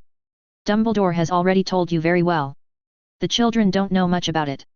They just found a clue by accident and came back to inform me. Professor McGonagall frowned. Said. But I think there may be something to hide. Umbridge took a few steps forward, her broad, loose-skinned face was close to Yvonne and others, and Ron, who was the closest, couldn't help but turn. After a few steps back, Umbridge didn't care, and said with a tired smile. As far as we know, someone saw a little wizard riding on a dragon's back yesterday. That's what Seymour said. Didn't you ask in school? He is a famous bomber in the school, because he will fail with any spell, so Seymour may want to make up a story so that people can pay attention to him. Yvonne said lightly. Then I will ask more. Umbridge's eyes were fixed on Yvonne, wanting to see something on his face. However, Umbridge quickly became disappointed, and Ivan's expression did not change in any way. Well, Umbridge, maybe we should go to other places. Fudge said impatiently, he was not interested in wasting time on a story made up by a little wizard. In fact, Fudge didn't have much interest in the so-called dragon thing at all. He came here in person, just wanting to see if Dumbledore did any small actions behind his back. It would be great if Dumbledore's reputation could be weakened by this thing. Although he admitted that when he was seeking the position of Minister of Magic, Dumbledore also helped to do some tiny jobs, but since he took the most powerful position in the magic world, Fudge certainly didn't want someone to stay on him. On his head, even speaking is more effective than his own minister. This is something he absolutely cannot tolerate. When Fudge first became Minister of Magic, he naively thought that Dumbledore was already old, and would retreat behind the scenes for a few years at most, or would die directly. But he didn't expect that a whole decade later, Dumbledore was still alive, and mentally better than him. Fudge doubted whether he was waiting for his old age and Dumbledore was still his principal at Hogwarts. He knows that the personal relationship between the greatest white wizard of this century and Nick LeMay has always been good, and he drank some life-prolonging potions if he could. Then I think we can go to the 4th floor of the castle. According to some students, they were warned at the beginning of school that if they don't want to die tragically, they had better stay away from there. Umbridge is not worthy of being a good one. Dogs, new ideas soon came up. Okay, let's go there and have a look. Fudge was interested again. Fudge, do you think I would hide a dragon in the corridor of the castle? Dumbledore, who had been silent, suddenly said. Look, I just watched, how could the next dragon be hidden there? Fudge noticed Dumbledore's eyes under his half-moon glasses, a panic in his heart, but he still pretended to be calm. Looks like, don't want to show timidity in front of the other party. I also took you to the scene of the accident. It was an ordinary assault. Dumbledore increased his tone and continued. Hagrid was wounded by magic. There are traces of the flame curse in the place where the fire burned. The death of the unicorn was also due to the killing curse. There is no evidence that Hogwarts raised a dragon, or violated the regulations of the Ministry of Magic. I know, but this is a routine investigation by the Ministry of Magic. Fudge felt that his authority had been challenged like never before, and he spoke very hard. Umbridge took out a search warrant in due course and showed it in front of Dumbledore. But Dumbledore didn't look at it, he just looked at Fudge so quietly. In the wooden house that seemed to be a little crowded, there seemed to be a rush of pressure for a while, which made Harry and the others very uncomfortable. They curled up into a ball and clipped their tails. Umbridge wanted to speak but couldn't tell. Words come. Yvonne was quietly in front of his melon-eating crowd, and didn't mean to blend in, because this was entirely Dumbledore's own work. Reading www.yuyugonshu.com has nothing to do with him. What surprised him a little was that Dumbledore used the Philosopher's Stone to fish. The Ministry of Magic did not even know, or that the Ministry of Magic knew very little. But thinking about Fudge's attitude towards Voldemort's resurrection in the original book, Yvonne somewhat understood. Fudge didn't want to believe that Voldemort was still alive, let alone set a trap for such a precious thing as the Philosopher's Stone. Even if Fudge really agreed to do this, the place where the traps were set would be at the Ministry of Magic, and Fudge himself would bring dozens of Aurors squatting and guarding it. Harry, Hermione, and Ron did not have the leisurely mood of Yvonne. What Fudge said made them a little worried. After all, they knew very well that there was a three-headed dog in the corridor on the 4th floor. They couldn't imagine what Minister Fudge would look like when he saw it. Reaction. The solemn atmosphere lasted for a while, and finally Dumbledore broke the strange atmosphere. Of course it is okay for the Ministry of Magic to investigate. There is nothing shameful there. Dumbledore slowed down. After all, Fudge was the Minister of Magic. If he could, he didn't want to get too stiff with the ministry. I also assure you that this is the last place to be searched. Fudge also sighed in relief and voluntarily backed down. Dumbledore didn't say much, and took the initiative to walk out of the door. His calm appearance made Fudge doubt whether his persistence was right. But Fudge quickly strengthened his confidence again, because Dumbledore's previous reaction proved that he definitely had something to hide from himself. Thinking of this, Fudge winked at Umbridge. Umbridge suddenly understood, and turned around to show a tired smile to Yvonne and others. You guys should keep up with you, it's best not to let me find out that you are doing little tricks on the road. Chapter 70, Don't worry, the professor should be able to do it himself. Yvonne nodded indifferently, because he didn't plan to do anything anyway. Just back to the Hogwarts castle, Dumbledore stopped suddenly and reached out and patted Harry on the shoulder. You should go back to the dormitory first, the next thing is not convenient for you to participate. Fudge nodded, he was here anyway, and he didn't worry that Yvonne and others would go to confess the news or something. After the group separated, Yvonne walked in the corridor to the Gryffindor Academy lounge. Harry, Hermione, and Ron all looked worried. What if the three-headed dog kept on the fourth floor is discovered by Secretary Fudge? Will Professor Dumbledore be removed? Harry said. Don't worry, the professor can do it by himself. Yvonne said confidently. He didn't think Dumbledore was so easy to deal with. Maybe in the confrontation with Fudge just now, Dumbledore might have a solution, or else he wouldn't be so calm when he came all the way. But I think the professor seems to be unable to solve it by himself. Hermione stopped abruptly and looked at Harry's shoulder. What's wrong? Is there anything on my face? Harry asked strangely. It's on the shoulder, there seems to be a word. Ron said blankly. Yvonne looked at the words composed of golden light spots, and the corners of his mouth twitched faintly. He wanted to pretend not to see it, but it was a pity that he was not alone here. This must be Professor Dumbledore who just stayed. It says the secret path, 4th floor. Professor Dumbledore asked us to take a shortcut to the 4th floor through the secret path. Hermione said excitedly. Harry and Ron are also very excited, they think they can do something again. But where is this secret road? The three of them were confused and looked at Yvonne together. Since it was the message from Dumbledore, it proved that someone must know the secret message. Yvonne wanted to say that he didn't know anything, but considering that he would have to study at Hogwarts for some time in the future, Dumbledore would wear small shoes, so he decided to solve this trouble. You better prepare, this secret path is not easy to walk. Yvonne sighed. He didn't understand how Dumbledore guessed that he knew these secret paths.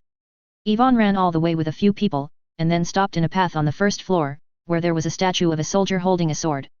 Yvonne stretched out his magic wand and tapped lightly on the wall next to the statue. The soldier's statue suddenly lifted the sword, frightening Ron, and the stone bricks on the back wall were embedded in a narrow passage. It was revealed. Inside is a weird space, with walls made of bricks up, down, left and right, extending in all directions. These walls move and arrive constantly as if they have life. At the moment when everyone paused, the space to the left was completely submerged and closed by a huge amount of bricks.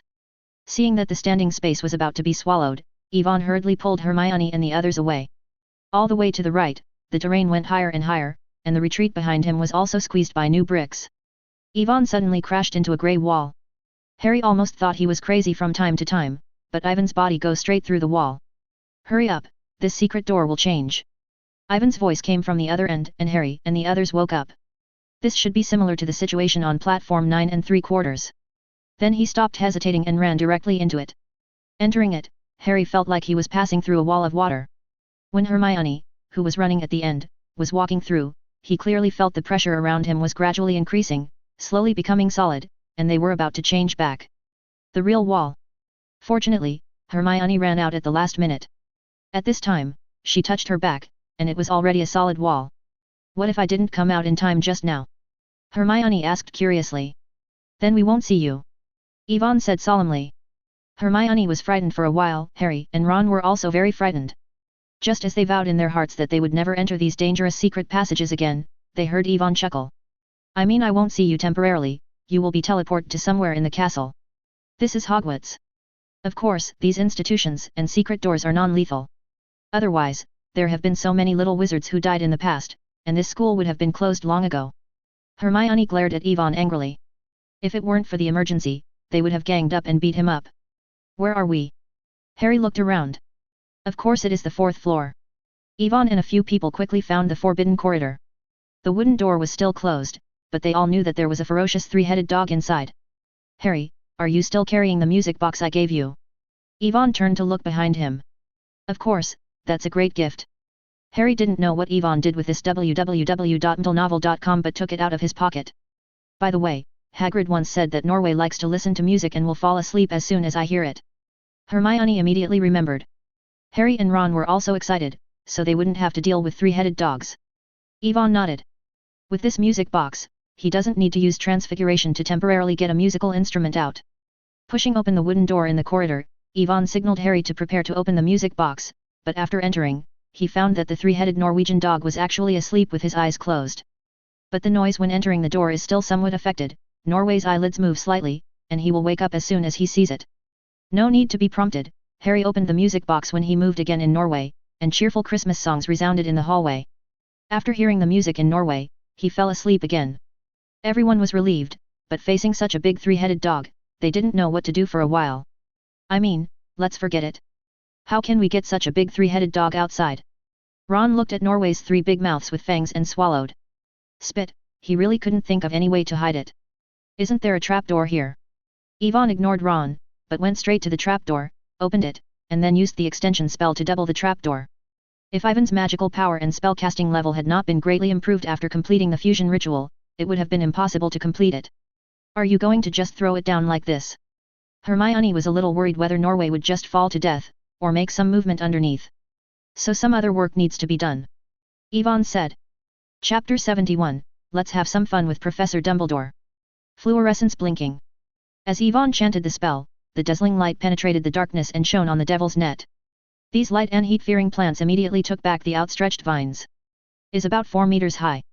After Yvonne made a simple judgment, he asked Harry, Ron, and Hermione to help him send Norway down with a levitation charm. Harry also hung the music box on the chain around the neck of Norway, lest it wake up midway. Norway is so big that even if 4 people use the levitation charm at the same time, it almost can't maintain it. Halfway through, Norway almost wakes up. Fortunately, the music never stopped. After the last toss, everyone successfully sent Norway down, and the devil net that was dispelled before was also closed again during this time. But what about this trapdoor? And the emptiness here must arouse Secretary Fudge's suspicion. Hermione worried. Do you have any useless things on your body? I'll dress up here with transfiguration charm. Yvonne sighed helplessly. He felt like he was almost becoming a professional finishing toucher, and Dumbledore didn't pay any more. Jin Jialong gave it to him. After hearing this, the three of them rummaged in the pockets of the wizard robes, but they really found a lot of small objects. Ron pulled out a bag of cocoa beans from his pocket, Harry followed with some golden Jialong and silver Seiko, Hermione found a few small wooden combs and round mirrors. The total number is still quite large, especially Ron's cocoa beans, there can be hundreds of them in a package. It might be that the level of the transformation curse was too low and it was directly seen that Yvonne directly refused their help, released it personally and completed the arrangement. Well, it's not bad. After it was done, Yvonne looked around and nodded in satisfaction. Will this be a bit bad? Harry looked at the hanging objects on the ceiling, suddenly scared. Follow it, I think Professor Dumbledore will have a way to explain it. Yvonne said with deep resentment. He is not the kind of person who doesn't fight back after being cheated. He was thinking of making Dumbledore more fun. Yvonne was a little disappointed, because they didn't have any big objects on them, and it might be impossible for him to make big news. Just when Yvonne was casting a spell, from a distance, I heard Professor McGonagall's loud voice coming from afar. The corridor on the 4th floor is nothing special. Adding a door is just to separate the space. Now how to do? Harry did not dare to speak, but hinted with his eyes. Yvonne also didn't expect the people from the Ministry of Magic to come so quickly. He thought that Dumbledore would take Fudge around the school to buy them time. But fortunately, Professor McGonagall knows to remind them aloud. We can jump down. Below is the devil net. We just don't resist. Hermione lowered her voice, pointed to the trapdoor, and then jumped down first. She had already seen the vines of the devil net have reclosed. With this as a buffer, there is no need to worry about being thrown to death. Harry and Ron also gritted their teeth and stomped their feet and jumped down. They could only pray that Norway was still sleeping underneath. Yvonne had no time to stop, and the three of them had already jumped off. Actually, I would use the phantom spell. Yvonne murmured silently, using the transformation spell on the trapdoor, and then entered the trapdoor before the transformation spell was completed. As the trapdoor slowly closed and merged with the floor, the wooden door was pushed open, and Umbridge's disgusting voice was in the corridor. I don't think so, maybe there are secrets hidden in it.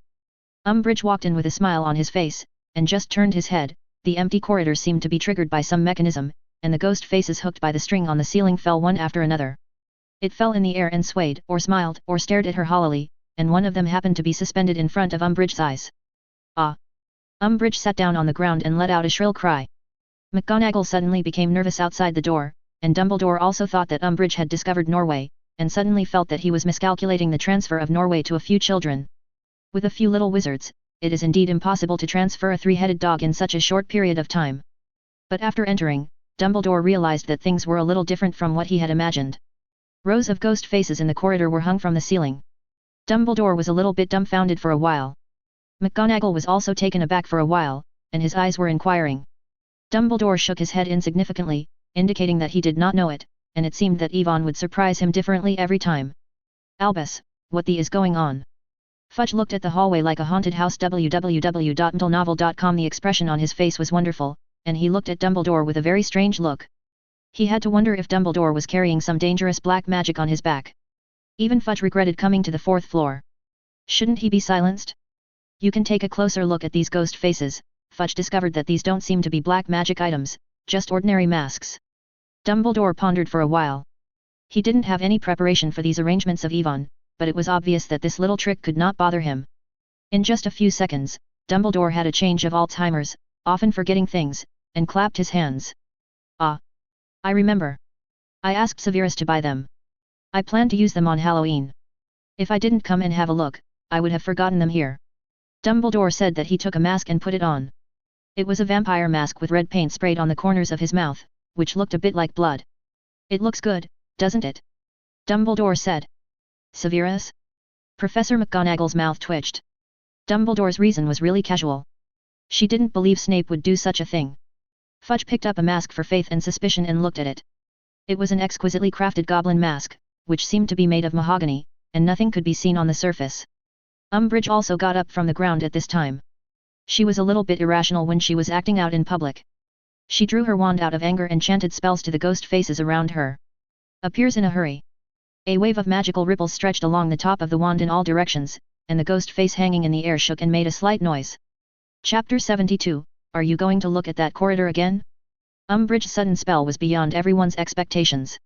Professor McGonagall was even more shocked. She had guessed that these ghost faces were mostly made by Yvonne using the Transfiguration curse. If they were cracked on the spot by the Visibility curse, it would be over. However, what neither McGonagall nor Fudge had thought of was that the manifestation curse was of no use, and the ghost face remained unchanged. It's impossible! Umbridge yelled out of control. Dumbledore was not too surprised by this result. Just when he came into contact with these masks, he had a rough estimate of the level of Ivan's transformation spell. It is that these wooden ghost surface structures that have been deformed for some reason are very stable, even beyond the level they should be. Dumbledore didn't know that Yvonne accidentally used magic to analyze a mahogany round table during the second magic burst, and he knew the wooden structure very well, otherwise he would not be so surprised. On the other hand, although Umbridge is a high-ranking official of the Ministry of Magic, he has been busy consolidating power and intrigue over the years, and his casting level is very average. Even with the use of the manifestation, it is impossible to quickly dissolve the wooden ghost faces transformed by Yvonne. McGonagall was speechless. She remembered that Ivan's transfiguration curse a few days ago was far from reaching this level. If she hadn't known it was the place where the three-headed dog was, she would have almost thought Snape was it. I really bought a bunch of masks and hung them here. Impossible, you must have done something. Umbridge looked at Dumbledore sharply. She thought that the other party had buried some secrets in advance, and she had nothing to gain.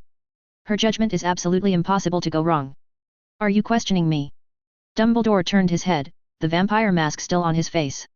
But what frightened Umbridge more was Dumbledore's eyes under the mask, as if he could see her thoroughly. Under the gaze, Umbridge's mind could not help but recalled that it was buried deep in memory. Those sordid things she thought she had forgotten. Umbridge then remembered that the centenarian in front of him was not the small character he usually faced, but the most prestigious and powerful wizard in the magic world today. Umbridge's legs trembled, and emotions such as fear, resentment, and anxiety surged into his heart, but he did not dare to say any more.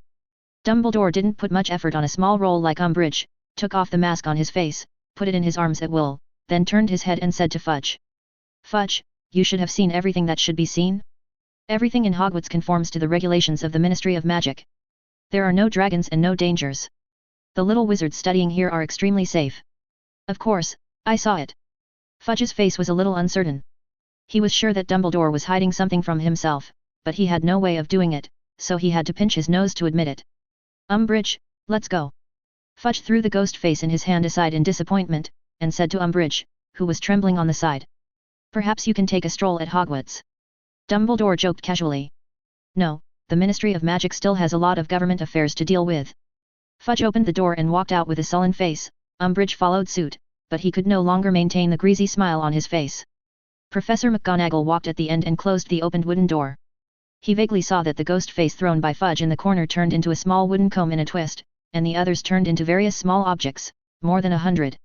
The flavored beans crashed down. McGonagall smiled and closed the door with his backhand. Wait, what is that sound? Fudge, who was walking in the front, seemed to hear something vaguely. He turned his head and glanced suspiciously, but could only see that the wooden door was closed. Are you going to look at the corridor again? I think you can pick a mask as a souvenir. What about this one? Dumbledore gestured with the vampire mask out of his arms. Forget it. As soon as he saw the mask, Fudge couldn't help but burst into flames.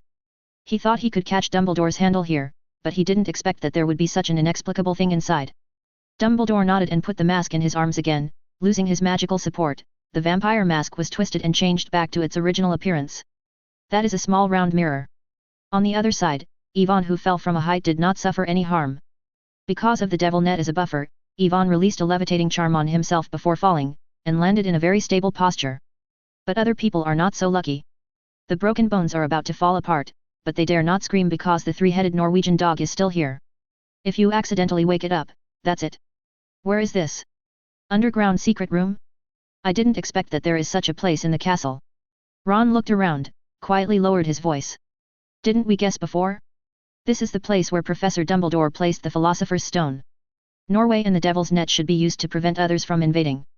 Hermione explained softly. No, the Devil.com was specially designed by Professor Sprout.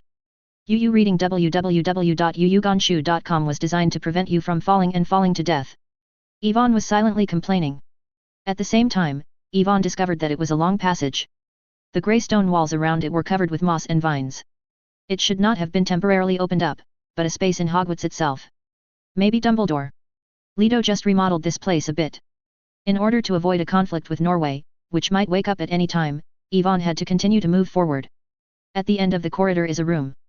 Through the light, you can see that the wooden door has been blown up, and there are circles of key-shaped objects scattered on the ground. Someone came first than us. He cast a flame curse first, and then blasted the wooden door. Hermione knelt down and picked up a key with traces of being burned by the flames. It must be Chino. Ivan's face sank. No wonder the Norwegian three-headed dog was asleep when they came in. Maybe it was a coma curse, or Chino used a transformation curse to make a flute. What? But judging from the experience of these flying keys, Yvonne guessed that it was mostly the former, because the invaders seemed to have no intention of playing these level-breaking games at all. It may be very grumpy and even expended a lot of magic to force the level. Shouldn't be because of him? Yvonne thought with a guilty conscience. It's just that Yvonne doesn't understand. Where did Chino or Voldemort have the courage to enter Hogwarts again? How did you get in again? Let's go and tell Professor Dumbledore. Harry said anxiously. But after speaking, the four people realized one thing at the same time. Today, Minister of Magic Fudge visited Hogwarts in person. Dumbledore and McGonagall, as the principal and vice principals, must accompany the whole process. They can't get away. Chapter 73, Raging Wizard Chess. Yvonne suddenly realized that Voldemort would choose to steal the Philosopher's Stone today. As long as he knew some of the secret paths of Hogwarts and sneaked in smoothly, he would have nothing to do with Dumbledore. Fear. From the perspective of Voldemort hiding his Horcrux in the responsive room and finding the Slytherin secret chamber, he should have explored the school very deeply, knowing that part of the secret path is normal. Then what should we do now? Just here waiting for Chino to steal the Philosopher's Stone. Ron was desperate, because he was in a dilemma now. We must not stay here. When Chino gets the Sorcerer's Stone, we will still face us. Norway may wake up at any time. Hermione was holding her tan hair depressed and letting her go. No matter how the clever head turned, he couldn't think of a solution. Then let's stop Chino from getting the Philosopher's Stone. There are 4 of us here, and he is only one. Harry said courageously. Chino's strength is not as weak as you think, maybe he is related to the mysterious man, that is, Voldemort. Yvonne said lightly. Voldemort? Harry asked in surprise. Ron and Hermione were so shocked that they couldn't speak. They thought that they were big enough to deal with a professor, but they didn't expect that their opponents had upgraded again, and they were still the rumored Dark Lord. Then we have to stop him. Kino wants to get the Sorcerer's Stone, he must be prepared to give it to Voldemort, or resurrect him. After being surprised, Harry quickly said firmly again. In fact, Ivan's mind is also in the battle between heaven and man. Go or not? If his design is reasonable enough, he may not be able to hit Chino or Voldemort by surprise like before on a dragon riding rescue, use the protective magic in Harry's body to skip the stage of battle and directly kill Chino. All he had to do was to use the killing spell to grab the head while Kino was caught by Harry and unable to move. In this way, you can complete the inexplicable promise task, unlock the blood magic, and have more self-protection strength before returning to Knockoff Alley. But Ivan would not naively think that everything will go as smoothly as he imagined. If something happens in the middle, he will have to face the final boss in the original. Even Voldemort, who is so weak that only his soul is left, is extremely dangerous. If you want to leave, there are just a few broomsticks here. Harry pointed to the broomstick by the door, and when he learned that Chino was related to Voldemort, he decided to stop it. Forget it, it's not that we are willing to let Chino go, Chino will let us go, I don't want to watch out for an enemy in the dark all day. Ivan sighed. Although Ivan knew very well that Voldemort would not be able to get the Sorcerer's Stone without their intervention, this would not solve the problem. When Voldemort realized that he had been tricked by Dumbledore, he would definitely be more cautious and even more angry. They are in danger when they leave school on holiday.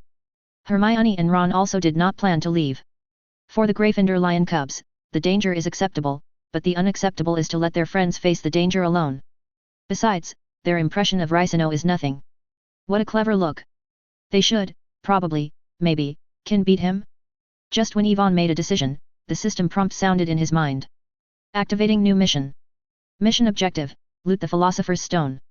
Task reward, related alchemy knowledge. Mission description, this is a series of tests carefully prepared by the principal of Hogwarts, Dumbledore. Although most of them have been devastated, it should be noted that the difficulty of entering the level has not been reduced. Please enter be prepared for death. The sudden task reminder made Ivan feel better, which means that as long as he successfully kills Chino this time, he will be able to complete 2 tasks at once. The reward is still very generous. As for the danger, this is something he already knew. Let's go. Ivan cleared up his emotions and continued to walk out of the small room. Because the wooden door had been destroyed, they did not need to ride a broom to find the key. Moving forward, Ivan thought it was just a small challenge to play wizard chess, but he didn't expect to find that it was more like a fierce battlefield when he approached. A large number of dismembered chess pieces were scattered on the ground. Under the influence of magic, the body was slowly repaired, and the remaining 10 intact chess pieces were all looked over. These stone chess pieces obviously have no faces, let alone eyes, but Ivan unexpectedly feels that he is being stared at by them. Obviously these chess pieces do not rely on eyes to lock the target. www.mtlnovel.com. Ivan soon just decided that the phantom curse might lose its effect here. The moment Ivan stepped in, the stone soldiers drew out their knives one after another, the knight with a broken hand got up from the ground, stepped on the horse and clenched the spear, the king raised the scepter high. Is this going to play the live-action wizard flag battle? Looking at the stone chess pieces 2 or 3 meters high in front of him, Ron swallowed. Although his wizard's banner is not bad, the live-action version is forgotten. It's a pity that when they came in, the attack had already begun. The stone soldiers approached with heavy steps, and the only knight rushed towards them on a horse. Split? Ivan threw a split spell, and the 4 legs of the stone horse that ran halfway burst open. The knight above fell to the ground like a gourd, and half of his head was shattered. But the knight still stood up again, and kept adsorbing the scattered stones around him, slowly repairing his injuries. They will fix it automatically, how can I fight this? Harry said silently. Try to attack the legs of these stone men and restrict their movements, then bless the iron armor curse and rush over. Ivan used his magic wand to counter himself, and an invisible magic barrier enveloped his body, which gave him some safety. Sense. Although the iron armor curse is a magic used by wizards to defend and reflect specific spells, it does not mean that the curse does not have physical defense. Its essence is to build a magical barrier around the body, and it also has a certain resistance to physical damage. But we don't know the iron armor curse at all. Ron tried to attack one of the soldiers with the leg-locking curse, but it had no effect at all, and he shouted in despair. Chapter 74, in the first grade textbook, there is no iron armor curse at all. So I usually ask you to review and read more books. Hermione said angrily, but still waved his wand and blessed them both. But in the first grade textbooks, that was not taught at all. Harry murmured silently in his heart, and didn't dare to say it out loud, because he and Ron were the only ones who could not curse iron. It's now, rush. After Ivan saw the timing and temporarily restricted a few of the nearest stone soldiers, he rushed forward. These demonized chess pieces do not move fast, but they are triumphant in a large number, scattered everywhere. even if Yvonne is careful to avoid them, they will inevitably encounter a few. Fortunately, Ivan's wand is not a decoration. A few suitable obstacle spells and split spells can deal with these troubles and temporarily restrict the movement of these stone chess pieces. But Harry's side was more exciting. A stone soldier wielded a large sword and almost slashed on him. Fortunately, the iron armor curse took effect a little bit, making him worthy of relying on awkward rolling and hiding before being hit past. The witty Hermione followed Yvonne closely from the beginning, so there was no danger along the way, and even had free time to use the obstacle curse to help Ron block the knight's spear attack. The four rushed all the way out of the magic of the chessboard. The stone chess pieces stopped their attacks, gathered their weapons, and returned to their original positions to be repaired. Except for Yvonne, everyone else was in a cold sweat. The feeling of dancing on the tip of a knife was really thrilling. Turning around, Yvonne realized that he had gone to another place, where there was a small platform, and the front seal was burning with black flames. The ground around is inscribed with complex inscriptions. Some characters Yvonne have seen in ancient magic literature, but I don't understand what they mean. After waiting for Hermione, Ron, and Harry to come in together, purple flames all around suddenly rose up, sealing the entrance and trapping them here. It seems that the test here has not been destroyed by Chino. Yvonne wondered whether it was fortunate or depressed. Hermione had already looked at a few things on the platform at this time. They were 7 transparent glass bottles with liquids of different colors clearly visible. There was a piece of parchment on the front, and Hermione whispered, "Come out. Danger is in front of us, safety is behind. There are 2 of us who can help you. Drink them down, one will lead you forward. Another one sends you back to the original place. This should be logical reasoning. We don't need to use magic to solve it," Hermione said in surprise, and then turned her head to say full of letters as if thinking of something. "Should we come to BB to see who can solve it first? Otherwise, forget it." Ron looked at the long headache riddle, and Harry was thinking hard. Hermione didn't expect them to answer at all, but looked at Yvonne. 7 bottles, 3 poisons, and 2 wines. The smallest bottle contains potions that can let people pass through the black flames, and the one on the far right allows us to return. Time is urgent. Yvonne is not interested in playing any riddle-guessing game. After confirming that the parchment is the same as he expected, he reveals the content of the riddle. Hermione couldn't believe it. In her opinion, Yvonne just glanced at random. Hermione immediately used the information given by Yvonne and combined the content on the parchment to make inverse inferences, and the result was actually correct. But this is too fast. Hermione thought depressed. It would be nice if Harry and I would go together before. You can stay here. It's safe to be protected by flames, Yvonne said. How can this work? Are you going to leave us behind? Hermione glared at Yvonne angrily. There are too few potions in the bottle, it is impossible for us to get in. Yvonne pointed to the smallest potion and said, I'll go alone, this potion should only be enough for one person to drink. Harry grabbed the potion bottle, and Harry continued without waiting for their veto. Voldemort killed my parents, and I killed him when I was just born. If Voldemort really resurrects, he will definitely not let me go, so I will stop him anyway. And maybe I can beat him a second time. Harry touched the lightning scar on his forehead, so he was the only one who couldn't hold back. Come on, you shouldn't even know how you defeated Voldemort in the first place? I have an idea. If it can be implemented successfully, we should be able to be safe. Yvonne admired his courage, but considering that Kino's state might have changed drastically because of himself, Yvonne couldn't rest assured that Harry would go in alone. Besides, he still wanted to complete the task. Harry nodded helplessly. Although he was brazen just now, he actually didn't even have a reliable plan. He just wanted to get into the wave. Since Yvonne said that he already had an idea of opposing the enemy, Harry naturally dispelled the idea of being tough. But how do you get in? Harry wondered. I have my own way. Yvonne took out a bottle of fireproof potion from the wizard's robe and drank it all at once. Yvonne never thought that this bottle of medicine would be put away by him in the responsive room, and now it can be used just right. Can only say that fate is impermanent. What did you drink? Hermione asked. Fireproofing agent, homemade, the effect should be good, it can last for several minutes. Yvonne closed his eyes and felt it, his body was cold, but it didn't affect his actions. This is obviously not just a person's weight.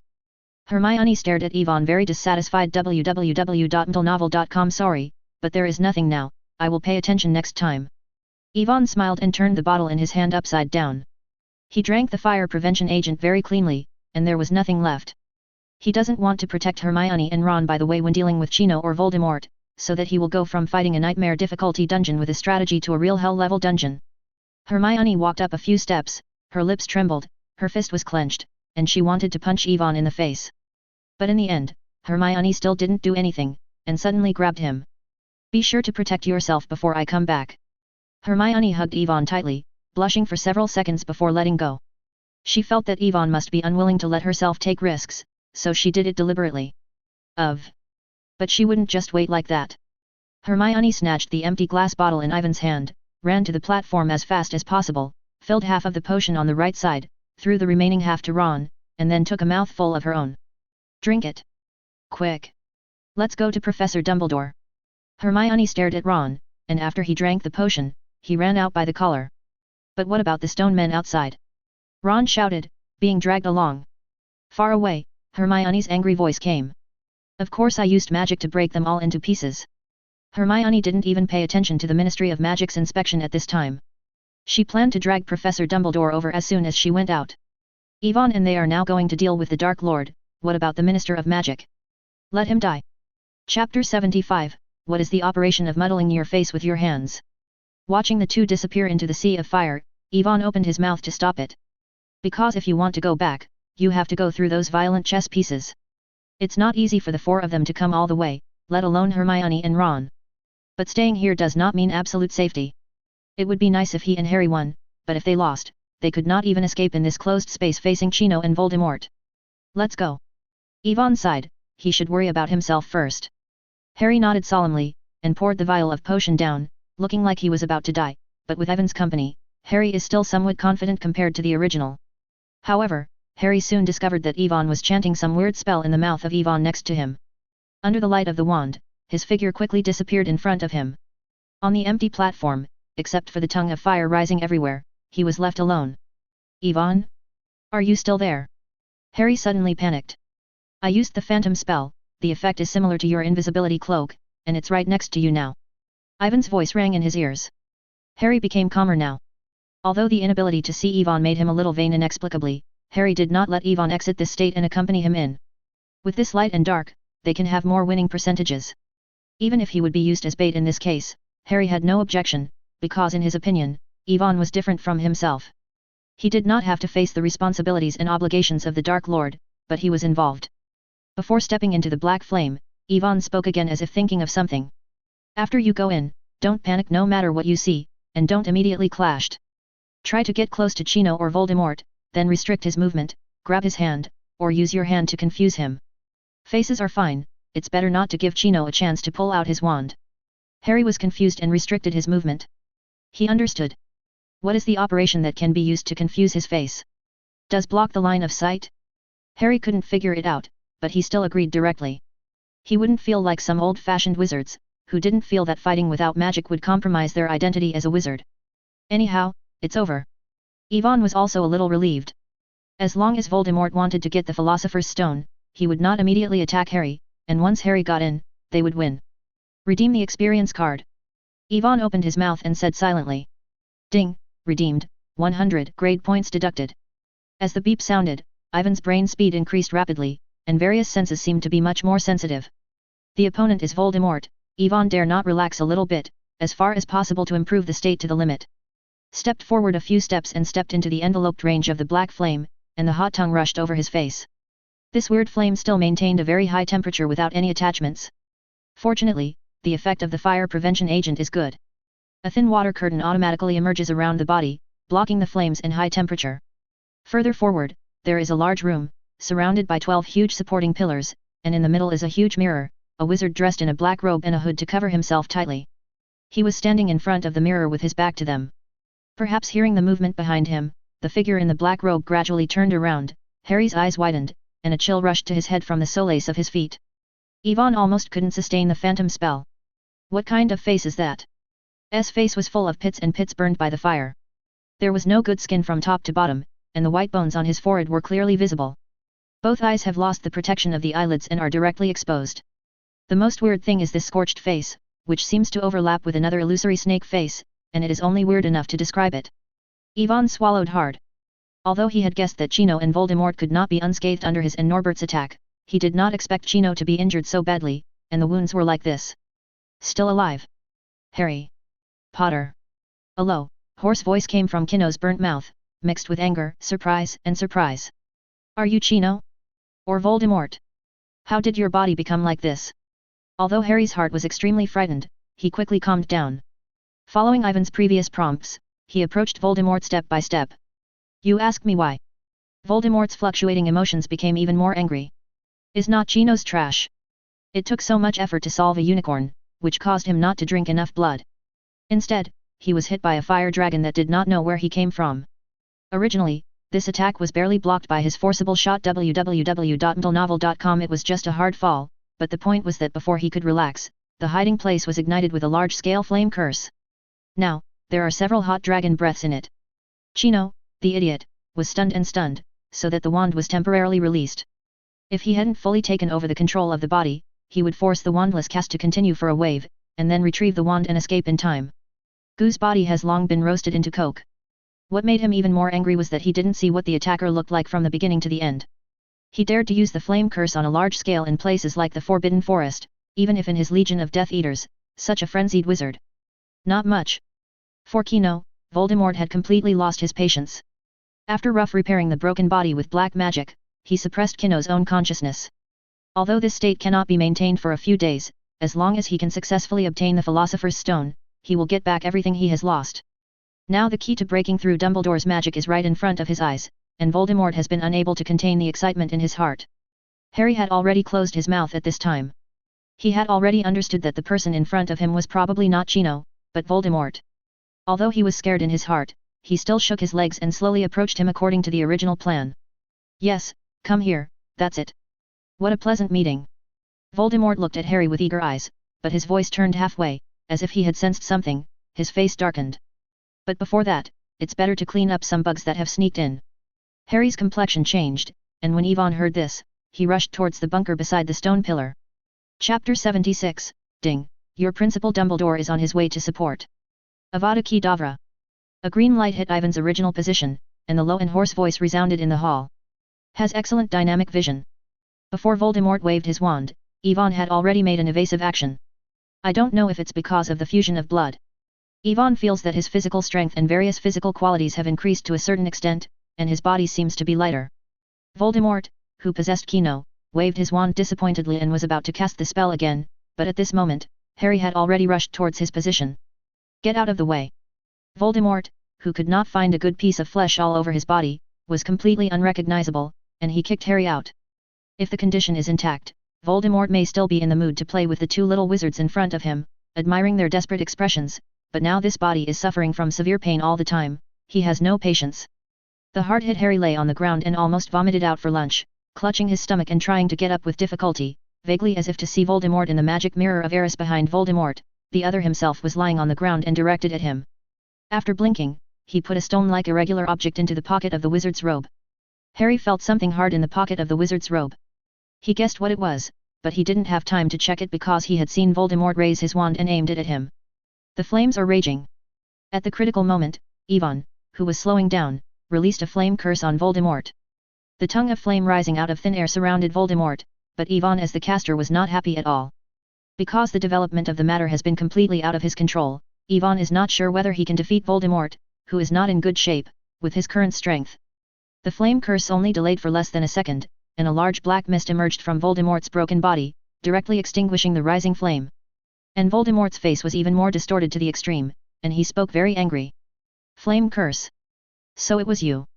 Before, he felt that Ivan's voice seemed a bit familiar, and now he was even more sure that the small wizard in front of him was the one who harmed him so miserably.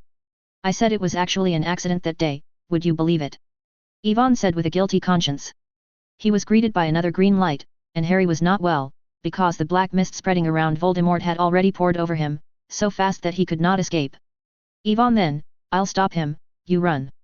Harry gritted his teeth, threw the Philosopher's Stone in his pocket towards Yvonne in the distance, then forced himself to get up, rushing into the black mist and running towards Voldemort as if he was dead.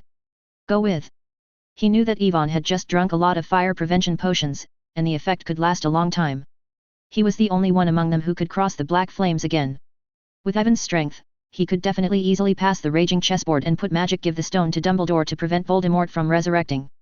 Yvonne subconsciously caught what Harry had thrown over, only to see that it was the Philosopher's Stone after he got it. When I looked back, Yvonne found that Harry had been eroded by the black mist and fainted on the ground. He didn't know his life or death. Voldemort didn't even have the idea of making a knife. His hot eyes stared directly at his hand. The irregular stone inside. Harry, you actually cheated me.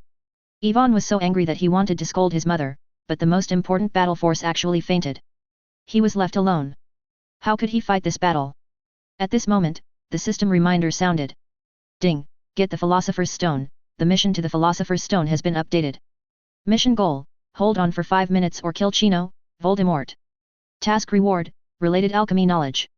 Task reminder, your principal Dumbledore is on his way to support, it will take 5 minutes. Go to your uncle's Dumbledore, you will die if you use a teleport to support you. Ivan finally couldn't help but explode. Thinking about his hard work these days for the school, Dumbledore actually treated him like this. Ivan said that he really wanted to cry without tears. Hearing Ivan talking about Dumbledore, Voldemort was taken aback for a while, and even ignored the snatching of the Philosopher's Stone, looking around fearfully. But then, Voldemort's face darkened, because he felt that there were no other people around. And, if Dumbledore was around, he would have died. It seems that Dumbledore has not told you that protection magic has been applied within Hogwarts, and no one can use the transformation here. Voldemort laughed at Ivan's ignorance. Ivan rolled his eyes and felt that Voldemort was very naive, and he would believe Dumbledore's nonsense. No wonder the future will be so miserable. Is that old bee slicking around and playing around? In the future, this kind of displacement magic will be used in Hogwarts more than once, and it will still teleport with people. After all, Dumbledore is the principal of Hogwarts and has privileges that no one else has. Hand over the Philosopher's Stone. Voldemort stretched out his dry and charred arm and stepped closer to Ivan, who was hiding behind the bunker. The 5 fingers on his palm only had a thin layer of skin attached to the bones, which looked very disgusting. This broken body made Voldemort unable to run, even walking and moving quickly. Ivan shook his head resolutely. Without reply, he didn't think that Voldemort would let him go by handing over the Sorcerer's Stone. The magic stone is coming. Voldemort lost the last trace of patience and waved his wand to point at the magic stone in Ivan's hand. This irregular stone trembled in the palm of Ivan's hand, but to what Ivan expected, the Philosopher's Stone trembled twice and stopped, and did not get out of it. Voldemort didn't think of this either, but there was excitement immediately, because it showed that the magic power contained in the Philosopher's Stone was far beyond his imagination, otherwise it would be impossible to resist his flying curse at such a close distance. So relying on the power of the Philosopher's Stone might really resurrect him. The flock of birds. Ivan did not let Voldemort's short moment of stunned, and under the wave of his wand, the gravel underneath changed into flocks of birds and shot towards Voldemort. The flocks of birds are just Ivan's means to restrict Voldemort's movements, followed by a brilliant purple light. It's a pity that with the heart-pounding magic flames gushing from the top of Voldemort's wand, the swarms of birds were all turned to ashes under the fierce fire, and the brilliant purple light was also given by the thick black mist around Voldemort. Blocked. Chapter 77, Offensive and Defensive Reversal. The Shadow of the Unicorn. In an instant, the fiercely cremated growth snake entrenched around Voldemort rushed towards Ivan. The power of fierce fire, Ivan, who has read the original work, can be said to be very clear. Even the Horcrux can be destroyed, the fireproof potion he drank can't resist such flames. Sorcerer's Stone for you, take it. When was about to touch, Ivan suddenly yelled out loud that he was about to throw the magic stone into the mouth of the fiery snake. No. Voldemort's snake face suddenly twisted, and he forcibly changed its direction and hit a side wall. Ivan glanced at the rapidly melting bricks on the wall, swallowed, and took a peek at the countdown to support. Only more than 20 seconds passed. Ivan felt that 5 minutes had passed so slowly for the first time, but he still held the magic stone in his hand tighter. Voldemort saw Ivan's movements. How could he not know that he was being tricked, and at the same time he was angry, but he did not dare to use the fierce fire curse again, because he was not sure whether the Philosopher's Stone could survive the fiery fire. However, Voldemort did not use the fiery spell, and Ivan's situation did not improve at all, because as the master of black magic, Voldemort was not only capable of these kinds of magic. The only thing that allowed Ivan to persevere was that Voldemort's state was continuously declining. This body belonging to Chino was burned by the flames, not to mention, was also absorbed a lot of vitality. It is a miracle to stand intact. It can be said that every time Voldemort casts a spell, he is draining the last bit of vitality of this body. If you run 2 more steps, you may fall apart immediately. This is what Ivan wants to see. Are you only hiding? Voldemort yelled anxiously, and once again used a piece of shredded bones. The powerful magic exploded the stone pillar Ivan relied on into 2 pieces. Owing to Voldemort's inconvenience, Ivan jumped up and down in this wide room, using Transfiguration Curse to transform the venue from time to time, or harassing it with Flame Curse and magic such as all bullets. For a while, it was barely counted. There is back. Voldemort, who was so angry that his body was about to collapse, finally couldn't help it, and finally no longer had any reservations. In the distance, Yvonne could even clearly see the flesh and blood on Voldemort's burnt face suddenly shrank, and then a large amount of black mist poured out of the broken body and spread towards Yvonne. There are many obstacles. Yvonne tried to build a magical barrier in front of him, but the black mist was surrounded from all sides, and burning with a flame curse would not have any effect. Before being completely surrounded, Yvonne reluctantly used an iron armor curse on himself, but this layer of defense was breached by the black mist in an instant. I don't know what these black mists are made of. Yvonne feels all kinds of negative emotions flooding into his mind when they are enveloped in the surrounding area. What's worse is that these black mists quickly penetrated into his body through his mouth, nose, and pores. The biting cold spread all over his body, and Yvonne felt that the heat and vitality of his body were all taken away by the black mist, and even the high-speed thinking slowly fell into paralysis. At this time, the pendant hanging on Ivan's neck faintly emits a light gleam, allowing him to barely stay awake in the black mist. It's just that this protection is not infinite. As time goes by, cracks begin to crack in the middle of the pendant.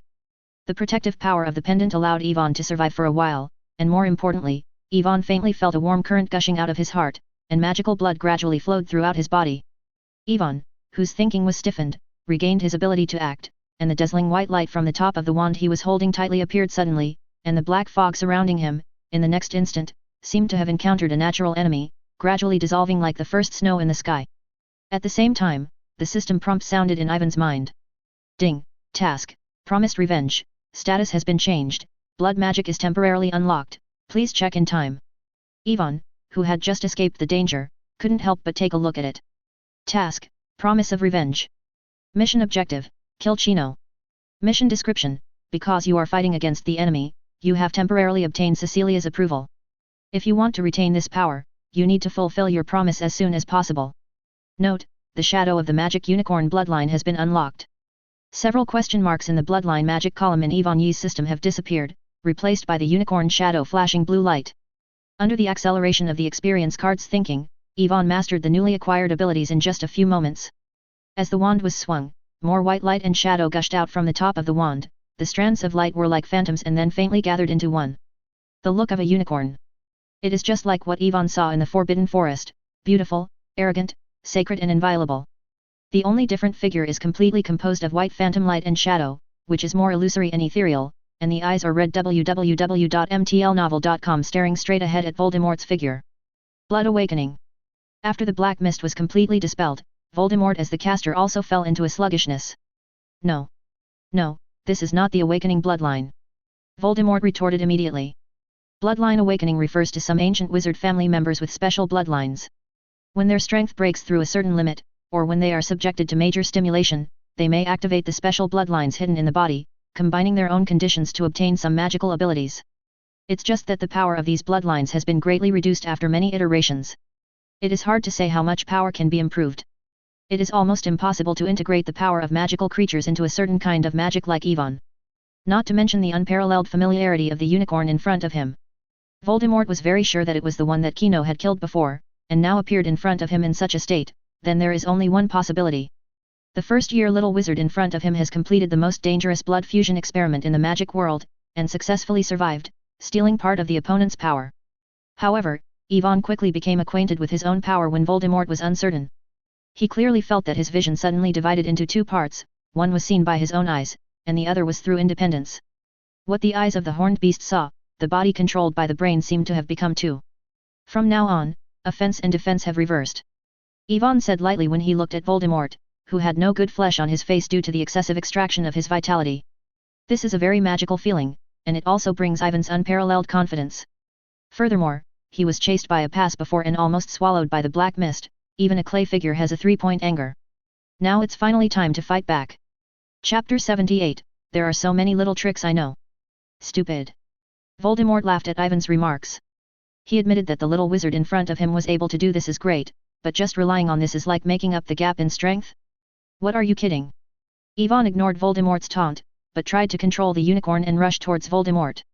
The white light and shadow stepped in the air, without the restriction of gravity and body. Cecilia was as fast as a white lightning. 10,000 bullets. Voldemort held his wand high, and the surrounding large pieces of rubble rose into the air. There were hundreds of them. With the fall of the wand, these stones of various sizes pierced in the air. Sound, shot down towards the front. Is also a shot of 10,000 bullets, in the hands of Voldemort. The power is almost several times that of Yvonne. This is still Voldemort's weakness. So far, when the strength is not one of the 10. The indiscriminate range of blows allowed Yvonne to hide behind the collapsed stone pillar again and concentrate on controlling the shadow of the unicorn. This white illusory figure does not exist at all. These sharp stones of various sizes pierced straight out of the unicorn's body, bringing up strands of transparent smoke. Seeing that his spell was useless, Voldemort waved his wand and placed more than 10 magical barriers around his body. However, these temporary defenses did not play a role at all. The next moment, this white light and shadow, which looked like an illusion, had already passed through the layers of magical barriers and arrived in front of Voldemort. Although the previous sharp stones and magic barriers predicted that the unicorn in front of him seemed to be just a false phantom, Voldemort did not dare to relax at all. The thick black mist had already wrapped his body, and the tip of his wand pointed to a bear, burning fiercely. However, the fierce fire that can burn everything did not take effect this time. Half of the unicorn's body went straight through. The black mist produced some obstacles, but it was obviously too late. A pair of hooves fell heavily on Voldemort's body from a virtual blur, and the chest cavity was dented visible to the naked eye. Voldemort's body was knocked out by a huge force in an instant, and it slammed into a distant pillar. The word Li Huo was attached at the moment the unicorn's figure manifested. The magical body spread out again and turned into a white streamer, and then gathered again and changed back to its original appearance, as if Li Huo. The curse has no effect on it. But as the controller, Yvonne felt that most of the magic in his body had been emptied in an instant, his head dizzy, and he almost fell to his knees. Also lost the best time to chase. Waiting for him to slow down and look at the place where Voldemort had fallen, the weird figure has stood up. The black robe draped on Voldemort's body was now tattered, the robe on top of his head was lifted, revealing the top of his head full of wrinkles without any hair, and the exposed skin can faintly see the burnt trace. More importantly, a black mist was constantly seeping from the bare skin, so that the breastbone collapsed, and Voldemort still showed no signs of death. This life is so hard that Yvonne is speechless. This is not dead. It. Being so miserable by a first-year little wizard, Voldemort had already lost his mind at this time. Raising his hand was the most adept Avada spell. The dazzling green light penetrated the white light and shadow in front of him until Yvonne himself left. It is a pity that this kind of curse of direction is the best for Yvonne to deal with. After all, he only needs to hide behind the bunker again. It was inevitable that Voldemort would use a wide range of spells to attack indiscriminately, and Yvonne controlled the shadow of the unicorn to launch an attack again. Is still the same routine, the unicorn transforms into a galloping light, any magic that Voldemort casts is useless in front of it, only the mysterious black fog can play a certain blocking effect. Perceiving this, Voldemort also started desperately. The black fog that had originally been used to defend his body all gushed out, faintly forming a long and narrow snake shadow. Under the entanglement, the white light and shadow could not get close for a while. Seeing that Voldemort was about to take care of himself, Yvonne saw that the situation was not good, took out 2 round irregular objects from the wizard's robe, and threw them forward. Fall apart. Voldemort didn't have the guts to let this thing come close. His backhand was a splitting spell, which exploded the 2 round objects. However, what Voldemort did not expect was that after these 2 things exploded, there was still a yellow viscous liquid in them, like raindrops, which spilled in all directions, partly on the top of his head and clothes. Voldemort was still worried about whether these liquids would be poisons that can corrode the human body, but he soon discovered that he didn't feel any discomfort on his body. It's just that the smell is amazing. It seems to be feces. Voldemort's brain was stunned. www.mdlnovel.com. He had never encountered such a situation in battle, but what followed was the humiliation of anger. Are you just these disgusting little tricks? Voldemort furiously said, and the black mist snake that contained the shadow of the unicorn almost disintegrated directly. I've got a lot of tricks, how about trying this? Yvonne noticed this sharply, and decided to make persistent efforts. The wand was lightened, and the purple light shot out. There was no black mist protection on the hit. Voldemort with limited mobility. Fear is coming. Voldemort, who was extremely angry, experienced fear in an instant, because he found that his body, which was barely supported by magic, could no longer withstand the heavy pressure. From the palm of his hand, he began to shrink and age, and his skin and bones kept cracking and collapsing. What kind of magic is this? Voldemort was horrified to find that his immortal soul was beginning to decline. Impossible. How could one's own soul with Horcrux die? Voldemort soon realized that something was wrong with his state. When he realized this, his fear curse had been lifted, and his body was restored to its original withered appearance. Seeing that Voldemort broke free of the fear curse easily, Yvonne was not surprised. In fact, if the Dark Lord's power declined to the extreme at this moment, the scene he constructed happened to be the death that Voldemort was most unwilling to face. Will not take effect. But the delay of 2 or 3 seconds is enough. The shadow of the unicorn has broken through the black mist, and the spiral horns on its head pierced through the heart, and the tip with scarlet blood pierced out from the back, pushing Voldemort all the way towards the fiery wall. Chapter 79, Is my hand poisonous? Since Voldemort cannot be killed by ordinary means, Ivan is ready to give it a try. He does not signal that the fierce fire that can burn everything and never extinguish cannot destroy this body. No. Voldemort was clearly aware of this, and shouted hoarsely, if he was really pushed into the fire, it would be all over. The body that had been drained of vitality could no longer squeeze a trace of potential. Voldemort had to use one hand for the price of a certain amount of self-protection. As the left arm exploded suddenly and the flesh and blood was swallowed by magic, more black mist emerged from Voldemort's body, corroding the shadow of the unicorn made of magic. This is a contest between magic power and time. Although Ivan nearly doubled his magic power after completing the fusion ritual, it was only doubled compared to the little wizard. The magic power was consumed early in several large-scale consumptions. It can't be too much to squander. Voldemort's situation was also half-hearted, a hole was opened in his chest, several ribs were broken, not to mention, it was so miserable that he needed to destroy an arm to maintain the scale of the black mist. It's fortunate that it's Chino's body. Voldemort doesn't feel distressed at all when he uses it, but he's still constantly being approached by the unicorn against the burning wall against his chest. Death is only a matter of time. Under such a stalemate, it was Ivan who was the first to be able to hold on. The repeated adjustments of magic power made his brain groggy, and the cells of his body warned him, if not for the speeding operation of the experience card. Mode, I am afraid I have fainted a long time ago. After barely maintaining for a while, the unicorn made up of white light and shadow gradually dissipated, and had to rely on the last few strengths to overturn the opponent, causing Voldemort to be hit on the Eris mirror not far away, even with a wand in his hand. Fall aside.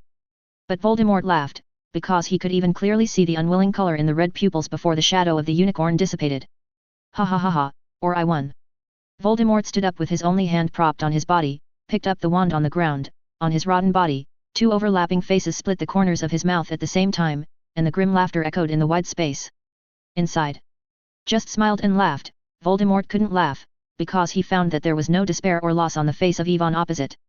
Harry, don't pretend to be dead, get me up and muddle his face. Ivan yelled at Harry who was lying down not far from Voldemort, closing his eyes tightly, like a corpse. In the previous stalemate, when Ivan's magic power was about to be exhausted, he keenly noticed that Harry's body seemed to have moved, so he immediately changed his thoughts of competing with Voldemort's magic power consumption. Because Ivan knew very well that the black mist might kill him, but it would never kill Harry. In Voldemort's incredulous gaze, Harry Potter, who should have been dead in his cognition, jumped up from the ground and leaped towards him. In fact, Harry didn't lie on the ground pretending to be dead as Ivan thought, but just couldn't move his whole body before. After inhaling a large amount of black mist, Harry thought he was dead, and his consciousness fell into a brief coma, but there seemed to be some power in his body to protect him and resist the black mist all the time. It wasn't until Voldemort recovered all the black mist and concentrated on dealing with Ivan that the power to protect him gradually allowed him to regain certain consciousness and mobility, but his body was still a little numb, and he didn't even open his eyes much. Open.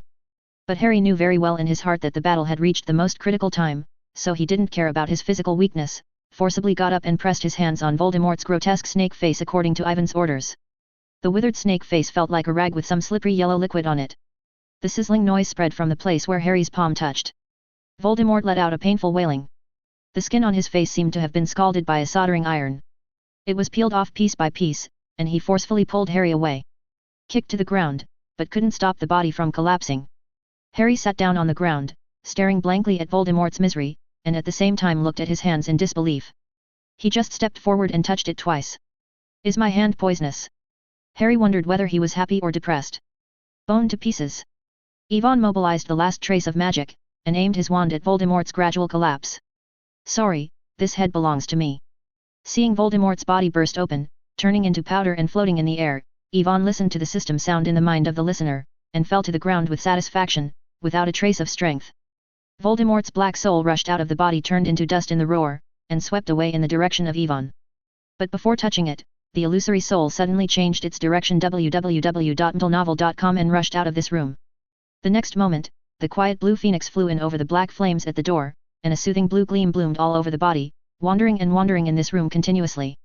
Seeing this phoenix, Ivan's heart that had been holding it was finally let go, but I still couldn't help but want to curse. Dumbledore, you came really in time. There was a bit of scolding in his heart, but after the spirit was relaxed, all kinds of tired emotions also surged into his heart. Ivan held it hard for a while, and finally fell asleep. Just as Ivan lost consciousness, Dumbledore's voice slowly sounded at the entrance. All curses are over. The black flame blocking the door gradually extinguished, and this magical power even spread to the large interior room. Is a fierce fire that will never go out, and under this kind of power, the fate of disappearing is unavoidable. Professor! Quick! Yvonne and Harry are inside. Hermione couldn't bear to rush in when the black flame went out. Of course, the little witch did not forget to pull Dumbledore by the sleeve and pull him in, while Ron followed behind panting. The three of them walked into this spacious room, and immediately saw the dilapidated scene inside. Most of the 12 columns used to support the room were broken, large pieces of rubble were scattered on the ground, and the surrounding walls were scorched and dilapidated. The pits were all traces of damage by powerful curses. A strong smell. Fighting like this, even Dumbledore did not expect that. Even though he had seen it through the patron saint before coming in, he still felt a little shocked to see the scene with his own eyes. Chapter 80, we still don't know where the mysterious man was hiding that day. Hermione and Ron, not to mention, seeing this scene, they even thought that Yvonne and Harry had died heroically. After all, this kind of battle is not something that two first-year little wizards can take. Yvonne. Harry. Hermione saw the two people lying on the ground who didn't know their life or death with sharp eyes, tears welled up in her eyes. Don't worry, they're fine. Harry suffered some minor injuries, and Halls just fainted after his magic was exhausted. Dumbledore stepped forward to check, and then he reminded. What happened today is really beyond his expectations. Dumbledore did not expect Voldemort to sneak in while the Ministry of Magic came to inspect. It wasn't until the little magic he applied on the Philosopher's Stone was touched that he learned that fighting broke out there, but it was a pity that Fudge was still in Hogwarts at that time, so Dumbledore had to spend some time to settle the power of greed idiot. Walking all the way to the Mirror of Eris, Dumbledore looked at the broken wizard's robe that had fallen on the ground, gently lifted it with his wand, and the remaining ashes underneath gradually disappeared in the wind. Professor, where's Chino? Ron looked around and didn't see the enemy in this room, so he asked immediately. Isn't that what you saw just now? Dumbledore squinted at Ron. Ron shuddered when he thought of the ashes. He couldn't think of what kind of magic could cause such terrifying consequences. Dumbledore knew that this was the effect of the guardian charm inside Harry. It was the same as he had originally expected, but... Dumbledore glanced around at the scene where the surroundings were completely destroyed, and the battle in the middle might be beyond his expectation. Just as Dumbledore was about to put down the wizard robe, he faintly smelled something, approached his nose and smelled it on the wizard robe, and Bubofuriui's face suddenly became very exciting. Where did Voldemort hide during his disappearance? Why is there a smell of feces on the clothes? Dumbledore was thoughtful, no wonder he couldn't find him. Hermione would have ran to Ivan's. Although Dumbledore had said that Yvonne and Harry were not dangerous, Hermione couldn't help but be a little worried. Noting Ivan's pale face and the scars on her body from the gravel, Hermione was very upset, if only she could move faster. In fact, Hermione didn't know that if she hadn't dragged her sleeves all the way, Dumbledore could have run faster. Okay, let's go back now. We'd better send them to Madame Pomfrey quickly. Dumbledore waved his wand and lifted the bodies of Yvonne and Harry with the levitating charm. Hogwarts, the bed in the school hospital. Yvonne opened his eyes tiredly, and there was a white ceiling in front of him. The white sheets covered him seemed familiar, and he almost made him think that he had crossed back. Fortunately, the ancient decoration style around and the smell of all kinds of weird potions remind him that this is in the Hogwarts school hospital. Clutched his groggy head and sat up, as if it was the feeling of waking up the next day after a hangover. Yvonne decided that no matter what happened next time, he could not squander the magic again. This experience was really uncomfortable. Yvonne looked around, and the table beside him was piled with various gifts, most of which were small gifts such as candies, but there were also small cards with words such as blessings. Harry was not seen on the bed next to, maybe he was discharged from the hospital before he woke up. So, how long have I slept? Yvonne felt that his stomach was empty. If a whole roasted lamb was placed in front of him, he would surely be able to eat it all. No, where's my Philosopher's Stone? Yvonne searched all over but couldn't find it, his face drooped. It was definitely Dumbledore who took the Philosopher's Stone that he had so hard to grab while he was in a coma. This made Yvonne a little worried about whether his task was considered complete, so he hurriedly opened the task list of the system and looked at it. He remembered that he should have grabbed the head. Task, Promise of Revenge. Mission Objective, Kill Chino, completed. Mission Description, your trustworthy behavior has gained Cecilia's favor and trust. Although it is a pity that you have not witnessed the death of the enemy with your own eyes, it is still willing to fight for you, if you know how to call it. Task, Loot the Philosopher's Stone. Mission Goal, hold on for 5 minutes or kill Chino, completed. Task Reward, Related Alchemy Knowledge, whether to receive it. Task Description, in addition to those crappy levels, you turned the tide of the battle with luck and shameless tactics in the final asymmetrical battle. Although the process is not commendable, you still achieved an epic victory. Seeing that both missions have been completed, Yvonne breathed a sigh of relief. It seems that the loss of the Philosopher's Stone will not affect the outcome of the mission.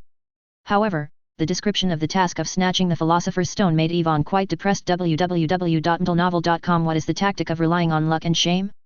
That is the result of wisdom and courage. Yvonne looked at the task description very dissatisfied. If he hadn't used various tactics to anger Voldemort and made Voldemort lose his mind during the battle, then in the final magic power competition, he would definitely die. Receive award.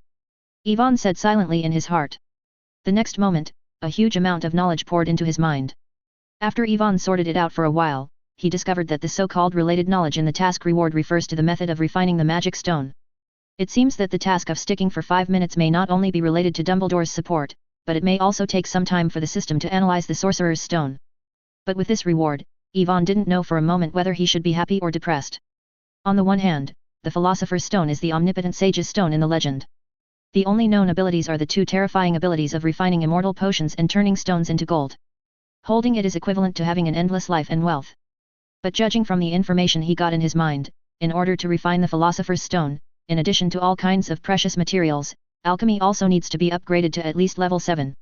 As for now, Yvonne looked at the alchemy in the magic knowledge column in the system, and it was only level 2.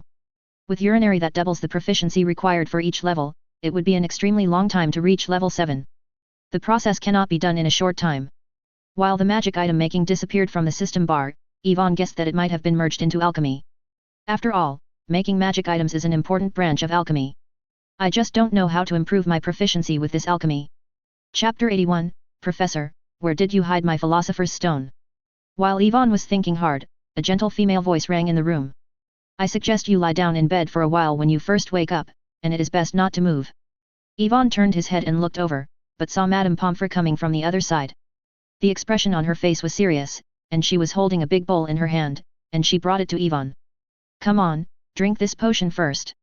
Yvonne looked at the grey-black in front of him, and there was still some unidentified muddy soup on it, with a bitter face, but still obediently picked up the potion and drank it. The potions of the wizarding world don't taste bad at all. This may be related to the strange potions materials. Soothe the nerves. 4-leaf clover. Rat plum. With up to level 4 knowledge of potions, Yvonne quickly distinguished most of the medicinal materials contained in this grey-black soup. Is to speed up the recovery of magic power and calm the nerves. Well, that's right, it's basically the same, except that the tail wing of the black bat and a little snail slime are omitted. Unfortunately, I am not a teaching professor, but I can't give you extra points. Madame Pomfrey did not expect Ivan's potion level it's so high, although I can't recognize them all, but it's already pretty good. Hearing that there was something like snail mucus in the material, Ivan's face changed and he almost vomited the medicine he had drunk. This is disgusting. You will need to rest for a few days, so you need to drink twice a day. Madame Pomfrey said to herself as if she didn't see Ivan's uncomfortable expression. In addition, how did you exhaust all the magic in your body?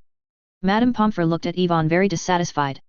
Fortunately, it was timely when Albus sent you over, otherwise you might be a dumb gun in the future. Such a serious problem? There are no sequelae, right? At this time, Yifan didn't care about the nausea of the potion, so he hurriedly asked. Not this time, but I hope this kind of thing won't happen a second time. Madame Pomfrey said seriously. Yvonne nodded frequently like a chicken pecking at the rice. Although I don't know if this is Madame Pomfrey's exaggerated statement, it is still true, anyway, he has no guts to try a second time. In fact, if he hadn't forcibly grabbed the head before, he wouldn't have drained all the magic power. After Mrs. Pomfrey talked about a lot of precautions, she asked Yvonne Dodo to rest, then took the empty bowl away, and before leaving, she was still mumbling about how he was in safe Hogwarts. Make it like this. Safety? Ivan's mouth twitched a few times. Over the past semester, he has seen or dealt with giant monsters, fire dragons, unicorns, and even the Dark Lord at Hogwarts. Can this be called security? How dangerous are other places? Yvonne kept complaining in his mind. The door of the school hospital was pushed open again, and the person here was Dumbledore. The old principal was wearing a conspicuous purple magic robe today, with a crimson scarf tied around his neck, and he seemed to be in a good mood. After a few conversations with Madame Pomfrey at the door, he walked towards Yvonne. Yvonne once again started a clumsy, and spent 100 academic points to redeem the experience card mode. There is no way that he is so persuaded. Who made his occlumency level too low? However, Dumbledore did not come up as a profound conversation like Yvonne had imagined. Instead, he gently tapped the long table next to him with his magic wand and expanded it to form a semicircular dining table. The snacks and cards on it seemed to be activated, and they leaned against the wall and stacked themselves up, vacating the large area. Ivan was very jealous when he cast such a spell-free spell. He didn't know how long it would take him to do it. Even though Mrs. Pomfrey thinks you should eat something light, I still think you need to ask your opinion first. How about it? Would you like something to eat? Dumbledore is elegantly like the order of a fine dining restaurant. The diners are average. Here is a roasted whole lamb, put more cumin, more pepper, thank you. Yifan said. Dumbledore's figure paused, and he intentionally said that it was too greasy, but considering that his words were released, he had no choice but to wave his magic wand to realize Ivan's expectations. A whole roasted golden lamb appeared on the extended long table, sprinkled with cumin, spring onion, pepper and a little sesame seeds, and next to it was thoughtful with corn flakes and apple pie. Kind of lighter foods, drinks such as lemon juice. Since you have been in a coma for 2 days, I think you'd better eat something else to cushion your belly first, or else you'll break your belly, and Mrs. Pomfrey will never let me in again next time. Dumbledore walked away, stepping forward to sit on the side of the bed. He said helplessly. Was in a coma for 2 days?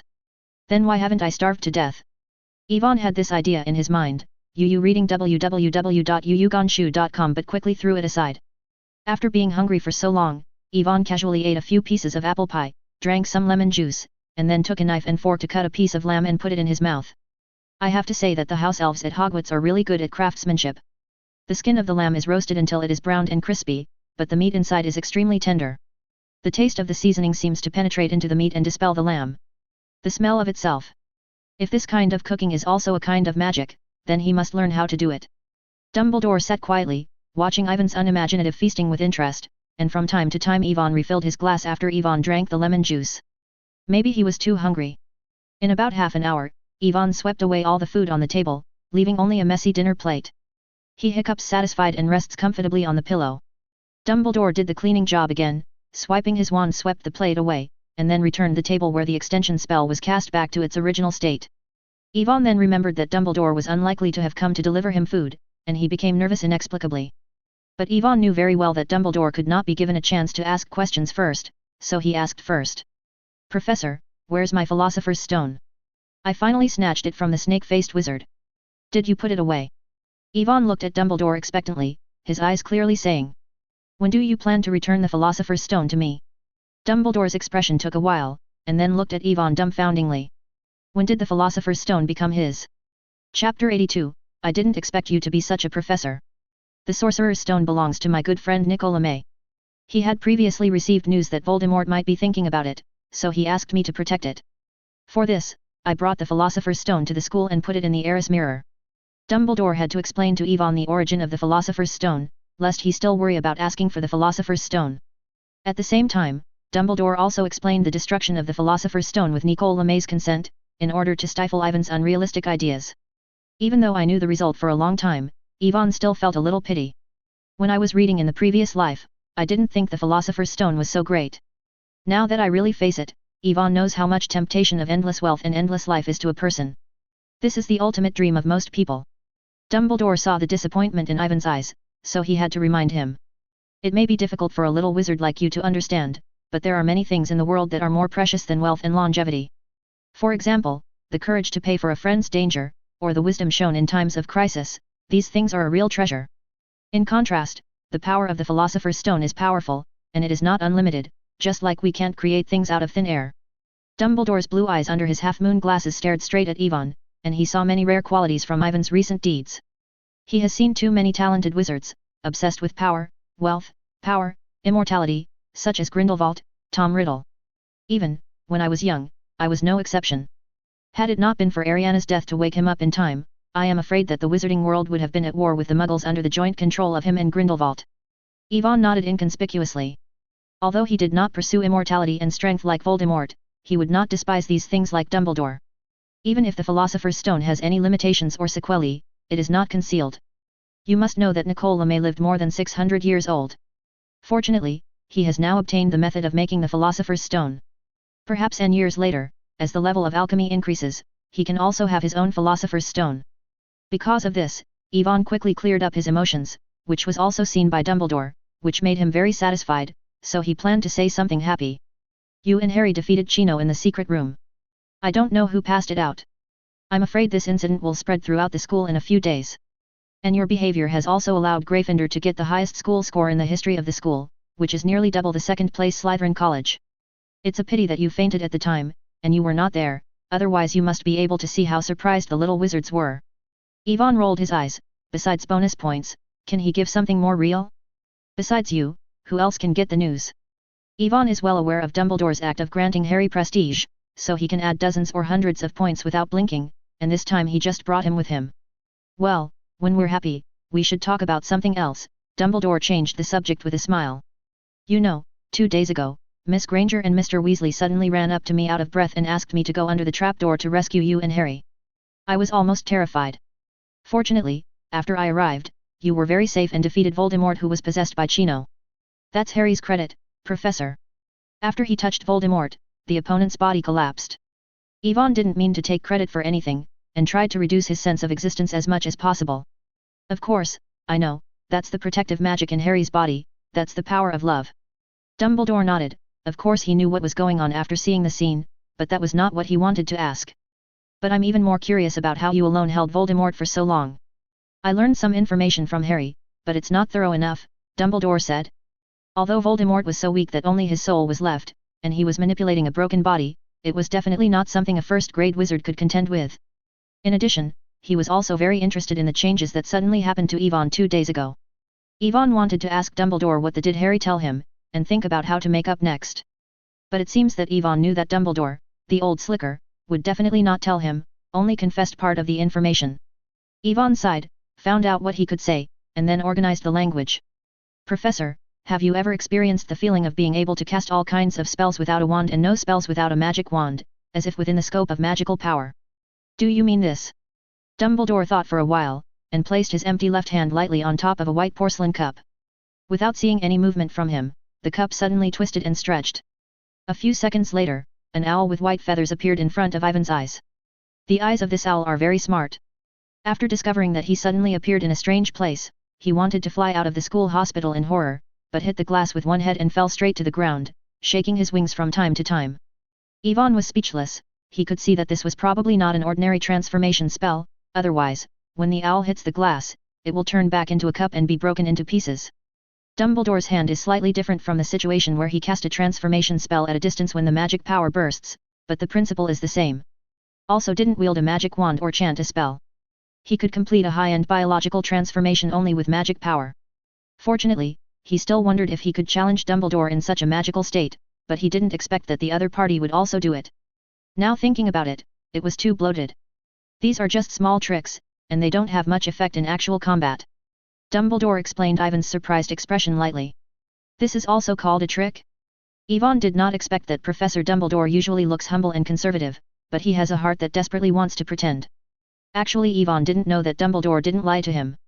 This kind of feeling of relying on magic to cast spells as you want is very cool, but the power of magic is far less than when holding a wand. Special. What he holds in his hand is the Deathly Hallows the Elder Wand. Chapter 83, What's Wrong with the Horns? That's also a horse. Dumbledore's displayed strength surprised Ivan somewhat, but after a little surprise, Ivan simply exploded his magic power for a second time, and in the process of magic explosion, he entered the kind of omnipotence similar to omnipotence. The magical state has caused his strength to be raised a lot. This increase in strength is an important factor for him to contain Voldemort. As for the fusion of the blood of a unicorn, Ivan hesitated to say. This is not something that cannot be said at all. After all, he found the book The Origin of Blood in the restricted book zone. The missing part can also be said that there is a similar book in the home that can complete it, although there is a possibility that Dumbledore can see it on the spot. Ivan felt that the most excessive thing he did was stealing Snape's potion, and sneaking into the forbidden book zone to read. Given that he has made so many achievements this semester, Dumbledore is unlikely to do anything to him. The most is to strengthen guidance and covert surveillance. There is absolutely nothing to say, only the secrets of travel and the portable system. While Ivan was hesitating, Dumbledore suddenly spoke after hearing his experience. This may be the awakening of blood. Blood awakening? What is that? Ivan had heard this word for the second time, and he remembered that he had mentioned it when he was fighting Voldemort. And the origin of blood obtained by him does not have many records of this aspect. I don't know if it is in the missing part. The Hall's family. Dumbledore did not immediately respond to Ivan's words, but fell into a period of thought. He still has some knowledge of the Hall's family where Ivan is located. There seems to be no special blood in the ancestors. Of course, it may also be from the lineage handed down by Ivan's mother, Aisha, and he doesn't know much about things over there. Dumbledore thought for a while, then answered Ivan's doubts. To put it simply, someone from the ancestors used a variety of methods to fuse the blood of divine creatures, steal their power, and then pass it down from generation to generation. This kind of power will be reduced through iterations, so that after a few generations, the offspring will actually be no different from ordinary wizards. But these children always have a few talents, but their strength is increased to a certain level, or when they are severely stimulated by chance, they can re-energize the power hidden in the body. Among the best, they are able to integrate the power of magical creatures into magic freely, and exert incredible abilities. Ivan nodded, which was similar to his guess based on the content of the book, except that Dumbledore said more. Then the same is true for your family. Ivan thought of the records in The Origin of Blood, pretending to be curious, and asked. Ivan remembered that not everyone in the Dumbledore family was able to summon the phoenix. Only the old principal in front of him and Credence Beerburn, Aurelius Dumbledore, could do this. Dumbledore heard Ivan's question and fell silent again. His blue eyes looked at Ivan as if he were looking at another person. His time seems to go back decades ago. What's wrong with you? Ivan asked strangely.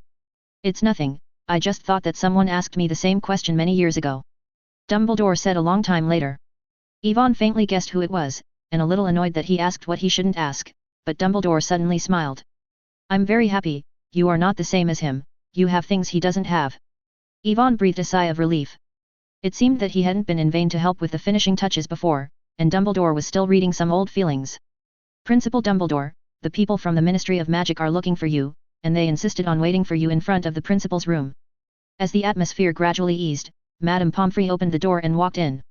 At the same time, she also looked at Ivan. At a glance. In addition, I think Halls should take a break. Dumbledore nodded. The Ministry of Magic's reaction speed was still so slow. 2 days ago, he notified Chino Fuso about the matter, and until now they sent someone to deal with it. This is obviously a world away from the previous investigations of the Fire Dragon. If Fudge and his Ministry of Magic can use the active spirit of fighting for power and profit in business, there will be so many troubles in the magical world. Temporarily needs to leave, Dumbledore did not continue to inquire, because the ones Ivan answered have been able to alleviate most of his doubts, and he also has some guesses for the rest. After exhorting Ivan a few words to let him rest, Dumbledore got up and stood up and walked outside the door. Ivan, who had been terrified, finally breathed a sigh of relief.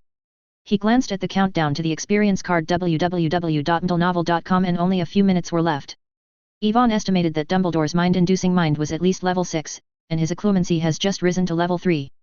Once he loses the blessing and protection of the brain in the experience card mode, Ivan can't be sure. Can I hide it from each other? And, this is still when Dumbledore didn't use his full strength. At the same time, in the corridor outside the school hospital, Dumbledore met Harry and the others who came to visit Ivan after class. Professor, is Ivan already awake? Hermione asked as soon as she saw Dumbledore. Harry and Ron also watched it together. Well, he seems to be in good condition, but Halls just woke up. I guess you have to convince Madame Pomfrey to go in and see him. Dumbledore smiled. Then Dumbledore seemed to have thought of something again, then looked at Harry. Harry, you said earlier that Halls released an illusory light and shadow during the battle. Can you tell me what the light and shadow look like? Harry tried hard to think about it. He was lying on the ground, so he could only see an outline. Horse, the light and shadow look like a horse, Professor. Harry said with some uncertainty. Horse? Is it a horse-shaped water monster? Dumbledore guessed what kind of horse it was, and walked towards the principal's office. Watching Dumbledore's figure disappear at the end of the corridor, Harry remembered halfway through, that the horse-shaped phantom he vaguely saw seemed to have a pointed horn on its head. Harry hesitated and shook his head, maybe he was wrong, maybe. Chapter 84, Exam before leaving school. 2 days later, Ivan, who was about to rest in the school hospital, was finally allowed to leave the hospital. He has had enough of being able to lie in a hospital bed and having to drink medicine every day. Had it not been for Madame Pomfrey's insistence that the consequences of giving up training were serious, Ivan would have been discharged by himself. However, my life after being discharged from the hospital was not satisfactory because it was not long before the end of the semester exams. On the first day after he left the hospital bed, Hermione held a thick stack of books in front of him. History of Ancient Magic, Standard Spells, Elementary, Beginner's Guide to Transfiguration, Basic Potions Encyclopedia. The exam is about to take place in a week, I think you need to make up for the time you lost before. Hermione sat next to Ivan and offered advice. I remember these books, have we read them a long time ago? Ivan said blankly. How can it be the same? If we want to be foolproof in the exam, we have to memorize all these books. Hermione vowed to say again, before Yvonne retorted. I have finished memorizing them all. In addition, the professor has taught a lot of new lessons in the past few days when you are away. I will tell you one by one later. Yvonne felt a headache while looking at the books that were about half his height stacked together. He was not interested in reviewing the books that he had understood thoroughly. Yvonne turned his head to look at Harry and Ron, and found that they were both watching the excitement happily. Noting Ivan's gaze, Harry hurriedly stood up the book in his hand. Ron even took the book upside down, but still pretended to read hard. They don't want to attract Hermione's attention. With so many books, they won't be able to memorize them until next year. Yvonne snorted and motioned to Hermione to ignore the two jerk-watching bastards. Because they are out of help. Hermione vaguely said. Harry and Ron, who were hit, buried their heads in the books, speechless. Fortunately, in the exam a week later, Harry and Ron discovered that their knowledge level was not as bad as Hermione said. Because the performance of other little wizards is worse, they are still very good in comparison. Ron is very confident that he can get E in the 2 courses of spells and herbal medicine. After the potions exam, Ron lost this confidence, because Snape often wandered around them during the exam, which made Harry and Ron tremble. But this little pressure is of course not a big deal to Yvonne. His level 4 potion level is not in vain. The potion allocated is far beyond the level of a student, and it is no problem to sell it directly. After he was finished, Snape stopped writing and painting. Yvonne could see that it should be a big O, outstanding. Harry's performance has also been very stable, so Snape couldn't find a chance to be poisonous at all. The next one is the test of the Transfiguration class. Professor McGonagall asks the students to come in one by one and turn a small round piece of wood into a button shape in front of her. As long as it can be deformed successfully, it is considered qualified. If the size of the button transformed by someone is suitable, and then the delicate pattern is added to it, it will get the highest evaluation. Yvonne observed for a while. Among the first-year students at Gryffindor College, only Hermione should be able to achieve this, because the little witch was very happy when she came out, with her mouth raised. Yvonne Halls. Professor McGonagall's voice came from the classroom. Yvonne calmly walked in. There was only a long table in the empty classroom. Professor McGonagall was not looking at him, but was staring at the delicate buttons on the table. Obviously, that was Hermione's exam work just now. Professor McGonagall, can I start? Yvonne took out his wand from his cuff, eager to try. Of course, but I think these quizzes are not that difficult for you. Professor McGonagall raised her head and looked at Yvonne, with satisfaction in her eyes. She even drew on the report card in front of Yvonne. A big O. Whether it was the ghost face I saw on the 4th floor or the stretcher Yvonne deformed in front of her a few days ago, Professor McGonagall knew that Ivan's level of transformation skills was far beyond that of his peers. The exam is plain, it is actually to let the professors know whether the student's progress is up to the standard, and this exam obviously cannot detect the true level of Yvonne. So, I don't need to take the exam? Yvonne asked in confusion. No, I have prepared another topic for you. How about trying to make an object alive? Whatever you want. Professor McGonagall took out a new wooden block from the drawer and promised that no matter what, whether or not he can transform successfully will not affect his test scores. This is just an extra test. Yvonne nodded. He also wanted to try the limit of his metamorphosis www.mtlnovel.com, so, Yvonne conceived the image of a metamorphic creature in his mind, and finally chose an owl. This it can be regarded as being stimulated by Dumbledore before, ready to restore the scene of the other party's deformation. Here is a real biological transformation, the irreversible one. Professor McGonagall watched quietly, wondering why Yvonne was still not using his hands, when he saw him suddenly waving his wand, and the tip lightly touched the round wood. The deformation this time is very slow. It is extremely difficult to transform a piece of wood that is only 10 centimeters in size into a living creature the size of an owl.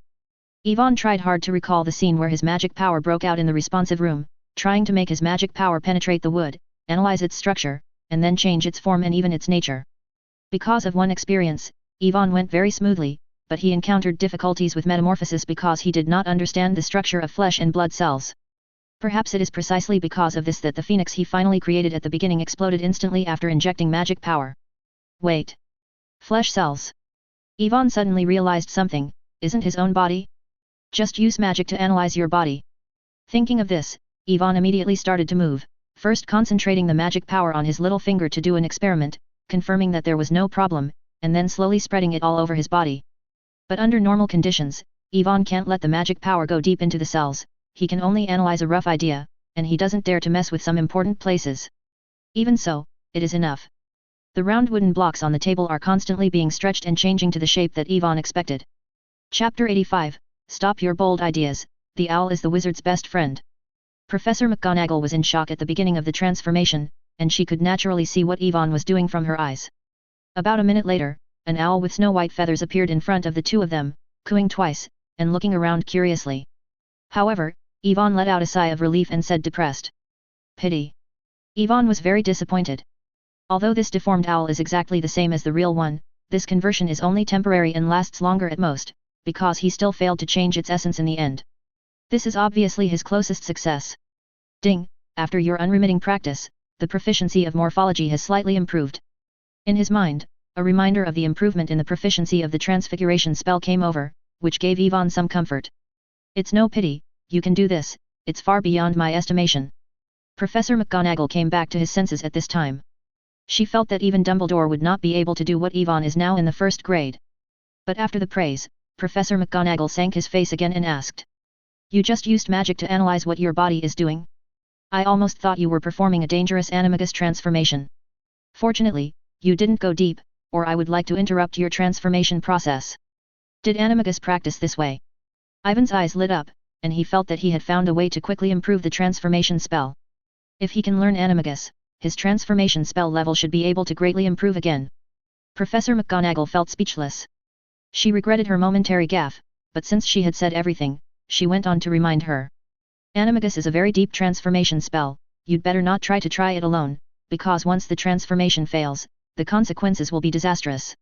If you are really interested, when you come back next semester, I can give you some pointers.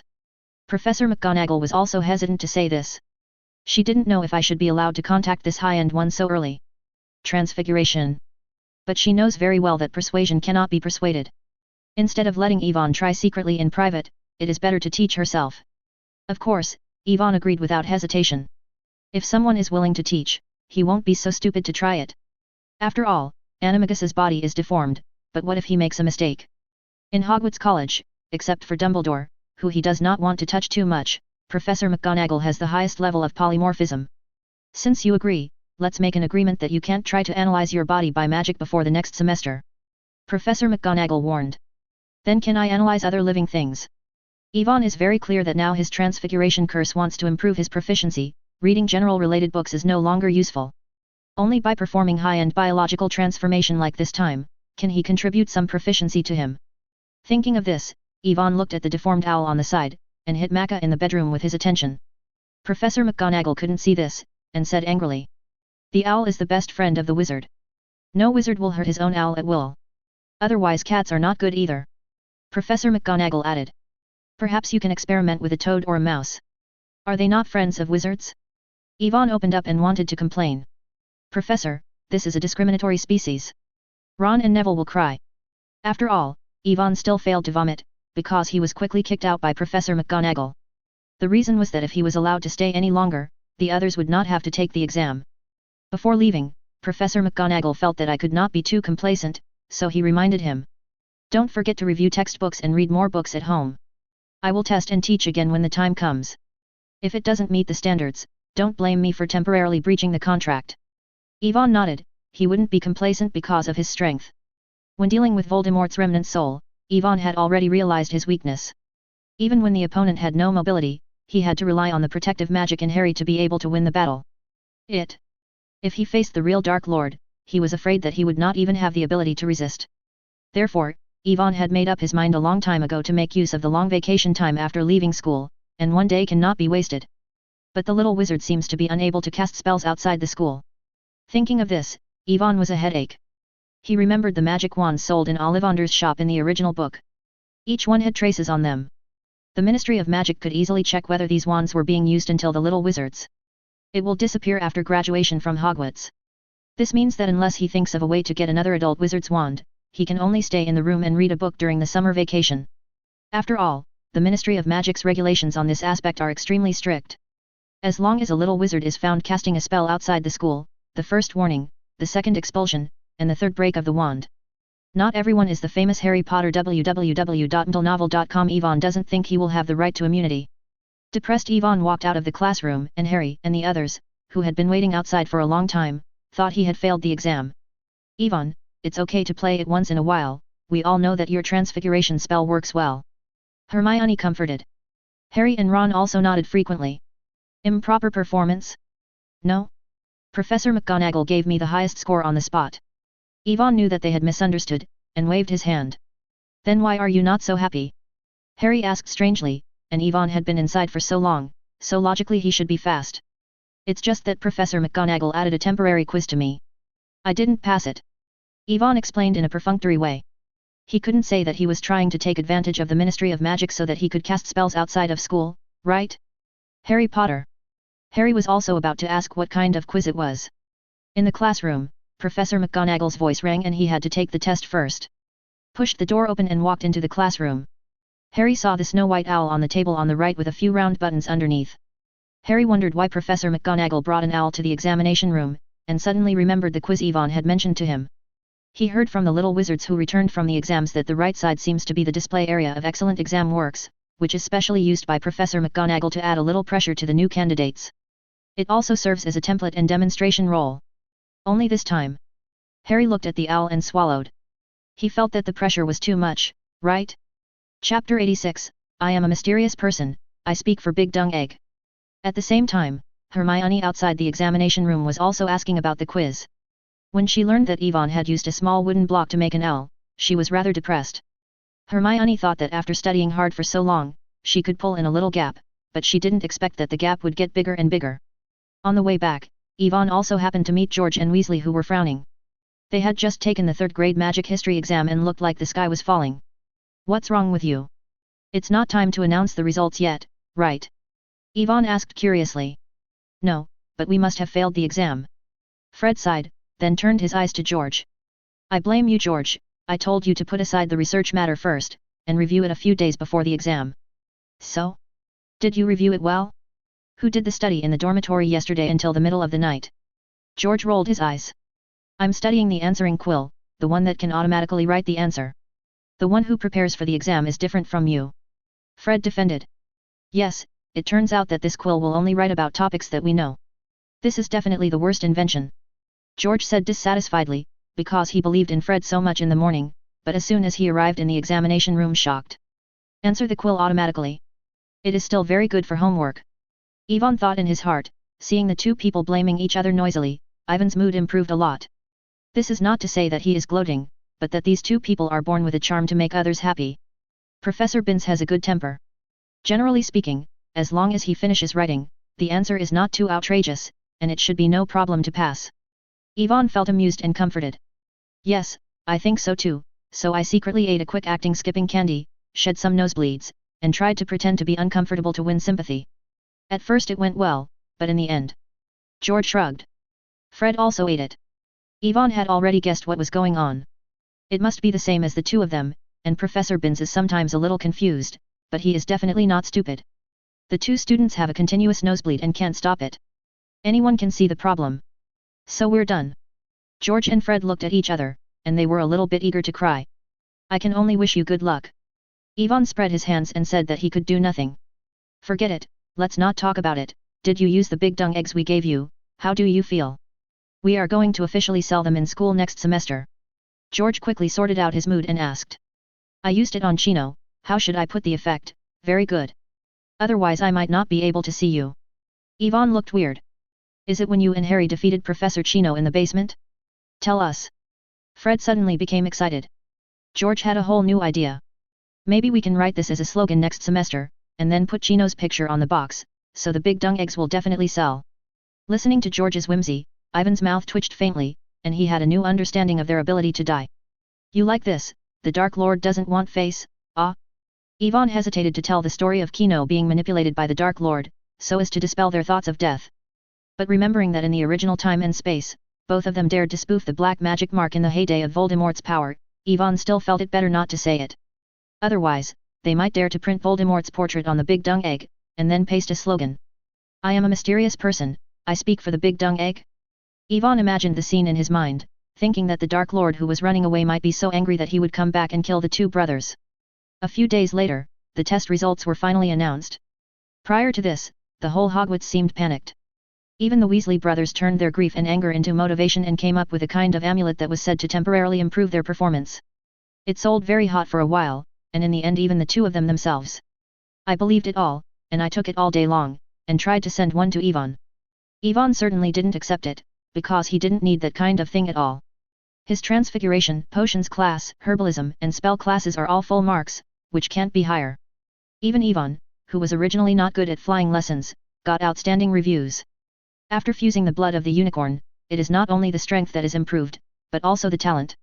Especially the perception and manipulation of magic power have been greatly improved, and it is easy to control a flying broomstick. The only thing that went beyond Ivan's expectations was the history of magic. He only got an E, exceeding expectations, which made Ivan confused and missed the first throne of grade because this position was taken away by Hermione. Hermione was happy all day for this, but she still confronted the answer with Ivan reservedly, looking for points to be deducted. No, I remember that the ancestors of werewolves were deformed by wizards. Obviously it was not wrong. www.mdlnovel.com. Ivan looked at the sheepskin scroll in his hand. That must be a mistake in your memory. The fifth section of chapter 17 of the History of Magic states that the first werewolf appeared because of the wrong treatment after a certain wizard was bitten by a wolf. I'll show it to you.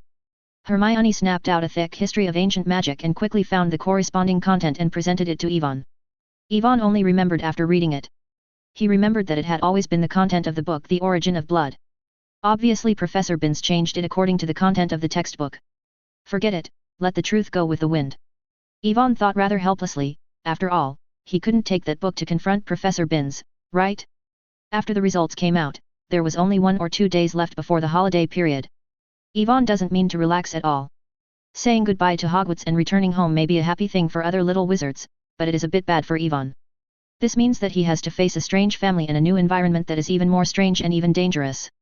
Don't look at Ivan, who has sorted out his memory through occlumency, but he is not himself after all, and it is difficult to guarantee that he will not reveal his flaws. The only thing to be thankful for is that he has been at Hogwarts for almost a year. If there is any difference, it can also be explained as the growth in school. But Ivan was in a cautious heart, and spared no effort to take advantage of the last effort to improve his strength and knowledge reserves as much as possible. The most important point is to explore the newly acquired bloodline magic unicorn shadow. Chapter 87, Happy Memories. This unique bloodline magic can be described as the most powerful hole card in Ivan's hand. If used properly, it is not impossible to compete against adult wizards, so the priority of practice is much higher than transformation. Ivan thought this should be an easy task, after all, he had already released it once successfully, and it was also displayed in the magic bar of the system. But Ivan was dumbfounded when he practiced it. He didn't know the spell required to summon Cecilia was automatically activated because he was in danger of life. He couldn't restore his original state to try to summon, right? Wait, is it related to that? Ivan inexplicably thought of the faint blue phoenix, and what Dumbledore had said before, that some wizards were able to integrate the power of magical creatures into magic and exert incredible abilities. In this way, will his bloodline magic be related to the Hushan Guardian? After all, both are summoning the ghost of an animal, and they have many similarities. It's just that the shadow of the unicorn is more special, and it can also fight through special magical materialization. Ivan guessed that this might be because the soul of Cecilia replaced the patron saint. With these speculations, Ivan immediately went to the library to find books about Hushan guarding, and after a few hours, he successfully raised Hushan Guard to the first level. Holy Guard! Ivan couldn't wait to enter the responsive room and waved his wand to test. A plume of white smoke gushes from the top of Ivan's wand, and a calm and peaceful mood gradually flows into my heart. Although nothing appeared, Ivan's face showed a joyful expression. Because he was incomparably confirmed at this time, there is absolutely any connection between the shadow of the blood magic unicorn and the guardian of the god. If it is normal to call the gods, the guard should summon blue light and shadow, not white. In the following time, Yifan spared no effort to practice the protection of God, even at the precious academic points. It's just that it's the end of the semester, and when there is no way to answer the questions in class, the grade points can only be consumed and cannot be refilled, so that the more you use it, the less. The last 500 points are left. Ivan finally missed the kind Professor Dumbledore again, leaving aside other aspects for the time being. He has always been generous in bonus points. Light Dumbledore gave him at least 200 points this semester. But even this won't change the dilemma Ivan is facing now.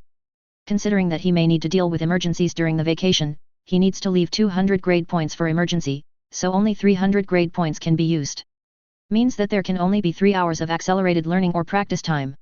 Exchange the SWIBA experience card. After adjusting his own state, Ivan did not hesitate to start the first accelerated practice. 100 grade points have been deducted. Along with the system's prompt sound, Ivan felt that his brain was much clearer, and his control of magic power had also improved to a higher level, and then he waved his magic wand. Call God to guard. The faint white mist reappeared, floating from the top of Ivan's wand, and became filamentous, like strands of misty smoke, surrounding him. The white mist that emerged this time is much more than before. After practicing for a while, Ivan quickly realized the special feature of hush and guarding, which is a kind of profound emotional magic. It is necessary for the caster to mobilize positive emotions and gather this power to successfully summon his patron saint. Ivan is stuck in this final step. If only a Dementor could practice him, Ivan thought so. Although he is in the room of responsiveness, Ivan did not try to use the characteristics of the room of responsiveness to get a Dementor out of it. As early as in the previous experiment, he has understood the limitation here, that is, it is impossible to embody living creatures and magical items, and he is more inclined to provide a venue. For example, it can manifest a dragon farm, but there is no dragon in it, or it can manifest a vault, but there is no gold in it. There are weapons in the arsenal, but they are all old antiques 1,000 years ago, and there are no magic weapons. Ivan sighed, his thoughts were shaken, and the large amount of white mist that was finally condensed disappeared without a trace. Ivan quickly stabilized his mind, settled, and kept reminiscing about the things that made him feel happy. Scenes. When teasing Peter Pettigrew, when he needs Professor Chino to top the pot, when he smashes the Dark Lord with a big dung egg. Memories kept pouring in my heart. Ivan's mouth was filled with a smile, blessed to the soul, the magic wand was gently waved, and the white mist around him seemed to be drawn towards the center. A long hissing sound resounded throughout the practice room. Among the white light and shadow, Cecilia's illusory figure appeared in the air, happily circling around Ivan, faintly showing a sense of intimacy. What surprised Ivan the most was that Cecilia's pupils were no longer blood red www.mdlenovel.com but like blue water waves. Is it because of successful revenge? Ivan thought in his heart, but before Cecilia's shadow lasted long, it turned into a white mist and dissipated in the air. At the same time, the system prompt sounded in his mind. Ding, the time limit of the SWIBA experience card has expired, do you want to renew it? No more, go. Ivan said with a black face, unknowingly he has accelerated his practice for 3 full hours. Called up the system bar and saw that the Hush and Guard was upgraded to the 2nd level. Ivan tried to use the Hush and Guard again in a normal state, but the result was still some white mist, unable to let them condense together. However, in the system bar, a lot of information about the shadow of the unicorn has been added, and Ivan only has some understanding after checking it. Blood magic, shadow of the unicorn, shadow of Cecilia. Requirement front, Hush and Guardian level 4, level 2 in experience card mode. Description: this is a special magic that combines blood and soul power. As a soul body patron saint, Cecilia can ignore most obstacles, and only a few magic can cause damage to it. You can also choose to spend a lot of magic power to temporarily construct a body for Cecilia so that it can temporarily interfere in the material world. Note: unless the host dies, when the soul body is defeated by a fatal injury, it will not completely die and dissipate. Instead, it will live in your body and rest until it regains its shape. So, I have become Cecilia's Horcrux. Ivan muttered to himself while looking at the last comment. Just seemed to reactivate it by relying on the experience card mode before the Hush and Guard level was raised to level 4 again. Chapter 88, Look, how peaceful this mouse walks. Just learning and tangling, Ivan made it to the end of the semester. At the end of the term, Dumbledore said in a cliched manner in the large exhibition hall that the little wizards in the following academies were drowsy, and not many people even cared about the ownership of the Academy Cup. Because even the second Slytherin Academy has long since given up the idea of contention, there is no way, the gap between the two sides is really too big. However, the little wizards in Gryffindor were still very interested. After Dumbledore announced the ownership of the Academy Cup, they all clapped their hands and looked proudly at Slater on the opposite long table. Linz, this is the first time they have won by an overwhelming advantage. Ivan also received a lot of attention during this process, but he was tossing with the mouse he had just caught, and he didn't have time to bother. The study of Hush and Guardian has entered a small bottleneck, and ordinary practice or reading has little effect, so Ivan is going to practice the Transfiguration mantra first. Just like when they came, after signing the school leaving agreement, the huge Hagrid led them these first-year freshmen to the Hogwarts station. Looking at Hogwarts Castle further and further away, in Ivan's mind, the system prompt finally sounded. Ding, this school year is over, do you want to make a school year summary? Yes. Ivan said silently in his heart. When the results were announced before, Ivan wondered why the system didn't respond or rewards. It turned out that the summary reminder was only when he left school. As of today, your performance this school year is as follows. Class evaluation, excellent. Reward, 100 academic points. Final exam results, Potions, excellent. Transfiguration class, excellent. Herbology, excellent. Magic history class, exceeding expectations. Reward, 650 academic points. Glory, Quidditch champion, not participating, Gryffindor Academy Cup, 100 grade points. Overall reward, 850 academic points. Suddenly won the award of 850 grade points, which surprised Yifan, who had been worried about the lack of grade points. It's so timely. This gives Yifan a little peace of mind when he is about to go to the new environment. With the 200 academic points he originally reserved, he can reserve 10 hours of fighting time, or it can be used for fast learning. Well, children, go faster, we must hurry up to the station. At the forefront, Hagrid with the team shouted at them loudly, like a drum. Yifan condensed his mind and followed Hagrid's footsteps to Hogwarts Station not far from the lake. From a distance, he saw the old-fashioned steam locomotive, with beautiful red paint underneath and large exhaust. There was a thick white steam coming from his mouth. Yifan didn't expect that the first time he boarded the Hogwarts Express was when he was leaving. This is really different. While Yifan was still sighing, Harry and Ron had already pulled him into one of the boxes. The space in the box is still very large, and there are 3 or 4 people sitting down without feeling crowded. Hermione also ran from other boxes. She was in the same box with roommates Parvati Patil and Lavender Brown, but she was not used to it after all. A few people got together and chatted quickly, especially Hermione and Ron.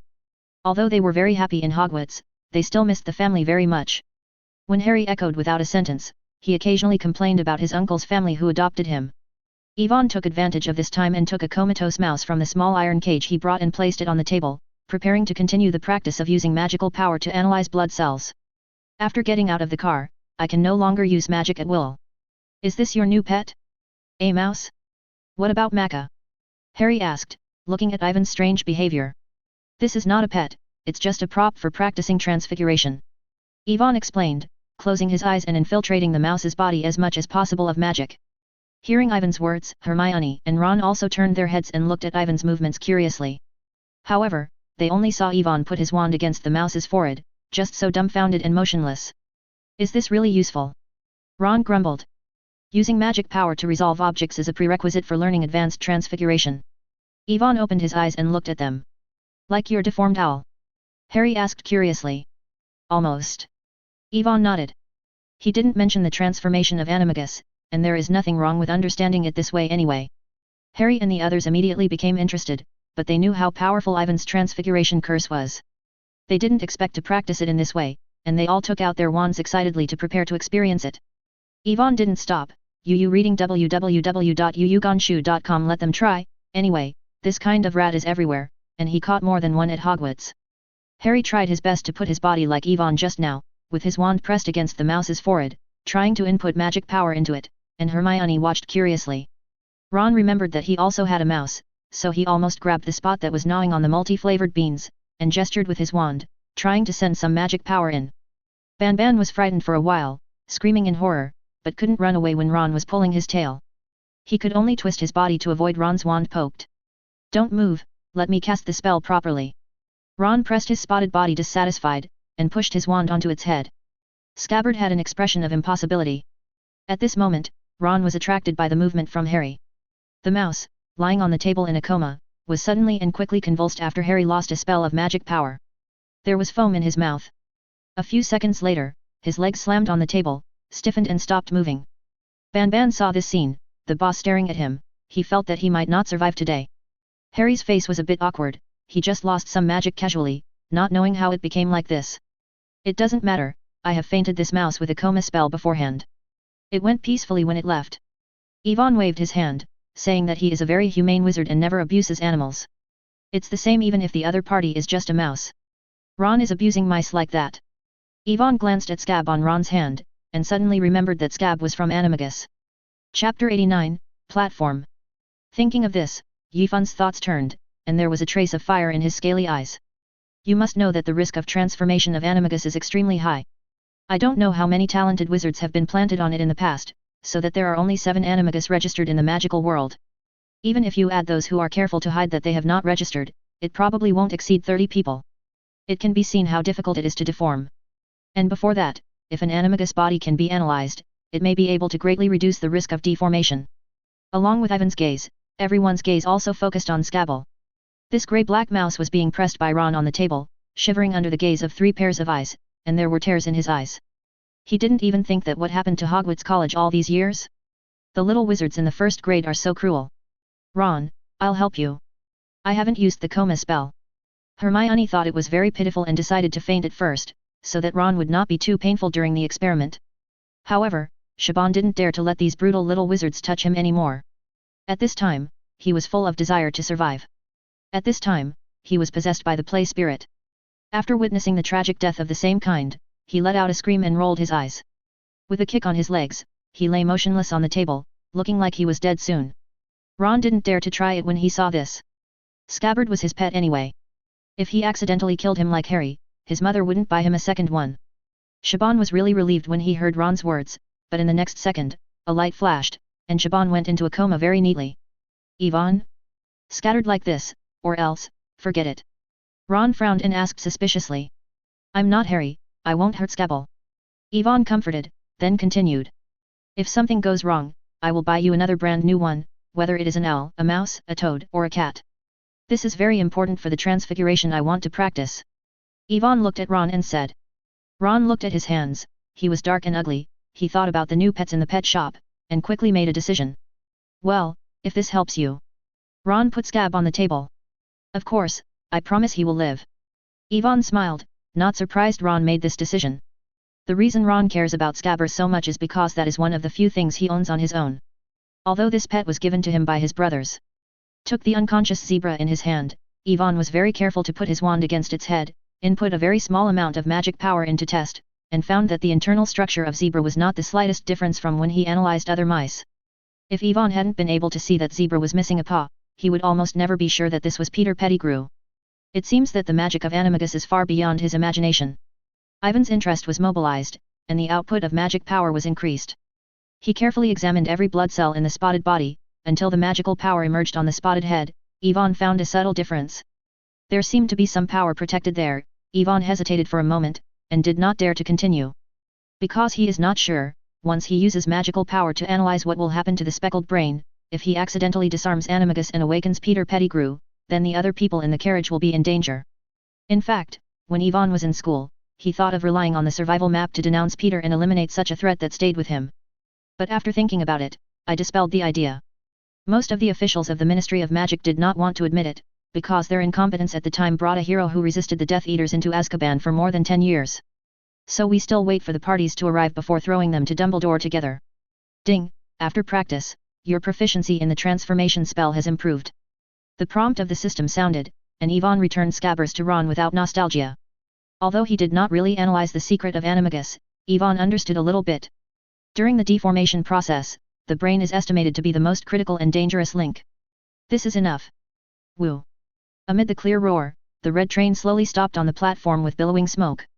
Yvonne packed his luggage and put the dead mouse on the table into Macca's cage to provide him with a full meal. Completely clean and pollution-free. And at this moment, when he just woke up, he was curled up in Ron's pocket, and he shuddered when he saw this scene. Outside the carriage, the little wizards lined up to get off, but there was no guidance from the professors, so after the door was opened, it suddenly became crowded. Someone accidentally knocked over the cage with toads in the middle. The toad inside www.mtlnovel.com ran out, and I don't know if anyone was trampled to death. While being pushed forward by someone, Yvonne was doing the final rehearsal in his heart, thinking about how the first meeting with his family would be like. What should I say in the first sentence? How should I behave? In his memory, the relationship between his mother Aisha and him is very good, even a little spoiled. Yvonne, as a substitute, is worried that his acting skills will not pass the test. He can't pretend the longing for reunion after a long absence. Fortunately, the original body seems to be a little repulsive of Aisha's doting behavior, so that he often gets into trouble with the other party. He only needs to grasp this degree. Yvonne, come down, why are you absent-minded? Harry, struggling with his large suitcase in both hands, jumped out of the car, and then turned to look at Yvonne, who was still standing still. It's nothing, I think I'm going home, I'm a little excited. Yvonne heard the urging of the little wizard behind, shook his head, and quickly followed behind. A few people walked through the 9th and 3rd quarter of the platform together, and Yvonne also experienced the thrill of passing through the wall, which was a bit like the feeling of passing through the 4th floor secret road. London Station in the UK, compared to the other side of the wall, is full of modern atmosphere. The flat-tiled floor, the bright waiting hall, and the whistle sound from time to time in the distance all make Yvonne feel familiar. After spending a long time at Hogwarts, he always felt that he was living in the Middle Ages. Perhaps it is because this point is also the peak time for Muggles waiting for buses, so the station is somewhat crowded. Among the crowd of Muggle pedestrians in suits and leather shoes, a large number of parents of little wizards huddled in it, and they basically replaced them. The clothes of Muggles, even if there are a few exceptions, are harmless. Chapter 90, Home and Knockdown Alley. Ron, this way. Among the crowd, Yvonne saw someone beckoning to them.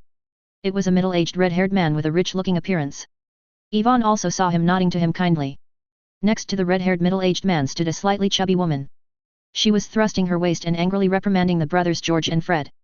The two drooped their faces like frost hitting an eggplant. Dare not say.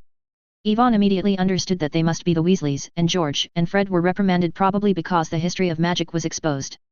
My dad called me. I'm going over first. You can come to my house when you have time. I will send you a letter during the holidays. Ron turned his head and said something, then pushed his suitcase into it. In the pile of people.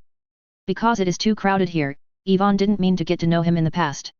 Besides, he didn't know that the other party knew that he was the child of the Black Wizard and couldn't wait to see himself. Then Harry was quickly pulled away by his uncle Disley. The other party didn't even want to stay longer for a moment, put on a stinky face, and ignored Yvonne and the others. Hermione's father, Mr. Granger, is very good contact, and Yvonne also politely chatted with him a few more words. Most of the little wizards were picked up, and the crowd was sparse. Yvonne tried to find the figure of his mother, Aisha, in the crowd, and suddenly noticed that someone was holding his shoulder. Ivan's wand hidden in his sleeve was already in his hand, but he was hugged in his arms before he could do anything. A scent of lavender came from behind, and Yvonne relaxed his vigilance. In his memory, this was the perfume that his mother used to be. Unexpectedly, the next moment, Aisha's unique and gloomy voice rang in his ears. I haven't seen each other for a year. It seems to have grown a lot taller and become more cuter. Have you missed your mother these days? Of course, I think. Yvonne told a lie helplessly. Turning to look over, there is a beautiful witch behind her, wearing a dark green wizard robe, which seems to have been carefully tailored to retain the original retro flavor, but also to highlight her figure. Over 30 years old. Yvonne is very uncomfortable with being in such close contact with a beautiful and unfamiliar woman, even if the other person is nominally her own mother. Yes? Then why didn't I see you actively mailing even a letter back? The smile on the corner of Asia's mouth was closed, and she stretched out her index finger to hit Ivan's head with great dissatisfaction. Yvonne hesitated to find the reason, his eyes swept across the snow-white owl in the cage, and he had an idea and said vows. I sent it, maybe Macca found the wrong place halfway. You know, I just bought it at the beginning of school, so Macca may not even recognize the way home. Yvonne quickly threw the pot to Macca, and the latter was safe. Staying in the cage looked at him innocently. Really? Asia didn't refute, but looked at him with a smile on his face. Yvonne swallowed, only feeling the air pressure around him a little cold. Aisha did not reveal Ivan's lies, but looked at the owl in the cage and smiled softly. I happened to learn a new dish yesterday, called stewed owl soup, otherwise we will eat this tonight. Stewed owl soup? The corners of Ivan's mouth twitched. Don't you need to be so cruel? But I heard from Professor McGonagall that the owl is the wizard's best friend, and no wizard can harm the owl. Yvonne tried to persuade. Really? The Ministry of Magic does not have a prohibition on cooking owls. Asia said without comment, then pulled Ivan's wrist and walked out of the station. Even if there are regulations, would you still listen to the Ministry of Magic?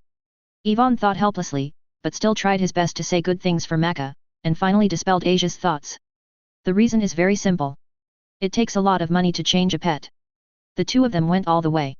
Yvonne had already replaced a wizard robe when he was at the station. Now he is wearing blue casual clothes like the pedestrian muggles from the outside, which is well integrated into the pedestrians. But Asia is the opposite, her unique temperament, beautiful face and weird wizard robes, attracting the attention of pedestrians, but she doesn't care at all, and walks ahead of herself. After leaving the station, there were more and more pedestrians, all the way to the commercial street. Yvonne looked up and saw a dirty and small bar, which looked dark and shabby, compared with the gorgeously decorated clothing stores and record stores nearby. It seems a little out of place. In fact, the same is true. There seems to be some invisible obstacle here. Yvonne saw a lady trying to move forward, but took a big turn, and he didn't even notice it. Is this the magic to expel muggles? Yvonne looked at this magical scene. www.mdlenovel.com. I kind of wanted to explore how it works, but it's obviously not the time now. Aisha has taken him into the Broken Axe Bar at this time. As one of the important intersections between the magical world and the real world, Broken Axe Bar is a hot business at all times. On the quaint bar counter, the quaint boss Tom is chatting leisurely with the weird-looking old witch. The two witches and witches sat on the side table and whispered something. A few idle drunks drank butter beer, and even whistled at Aisha, but they didn't come up to talk presumptuously. I'm going to use flow powder and fireplace. Asia completely ignored the drunks, her face looked very gloomy, and she didn't have the gentle wind and drizzle in front of Yvonne, so she threw a copper gnat to the front desk. The tone was tough. This kind of performance is very unpleasant, but sometimes it can reduce a lot of unnecessary trouble. Of course, you are free. The bar owner is a very kind person. After receiving the money, he reminded them that the flow powder was placed in the box above the fireplace. You come first, don't move around when you get there, remember, Knockdown Alley. Asia grabbed a handful of flow powder and handed it to Yvonne. Yvonne was a little surprised why he didn't send it directly to the house, but he still waved the flow powder, and the little fluorescent light was ignited by magic in the fireplace. Turn down Alley. Yvonne said. The faint blue flame rose up, and Yvonne faintly felt a little hot in his body, but it was not like a flame burning. Then there was a burst of space replacement. The body seemed to be drawn into the drum, and it spun quickly, making Yvonne dizzy for a while, and he couldn't even open his eyes to see the entire transmission process clearly. Chapter 91, Eyes of Conflict and Exploration. When the light in front of him reappeared, Yvonne found himself in a brand new place. It was probably in a store. The light transmission was very poor.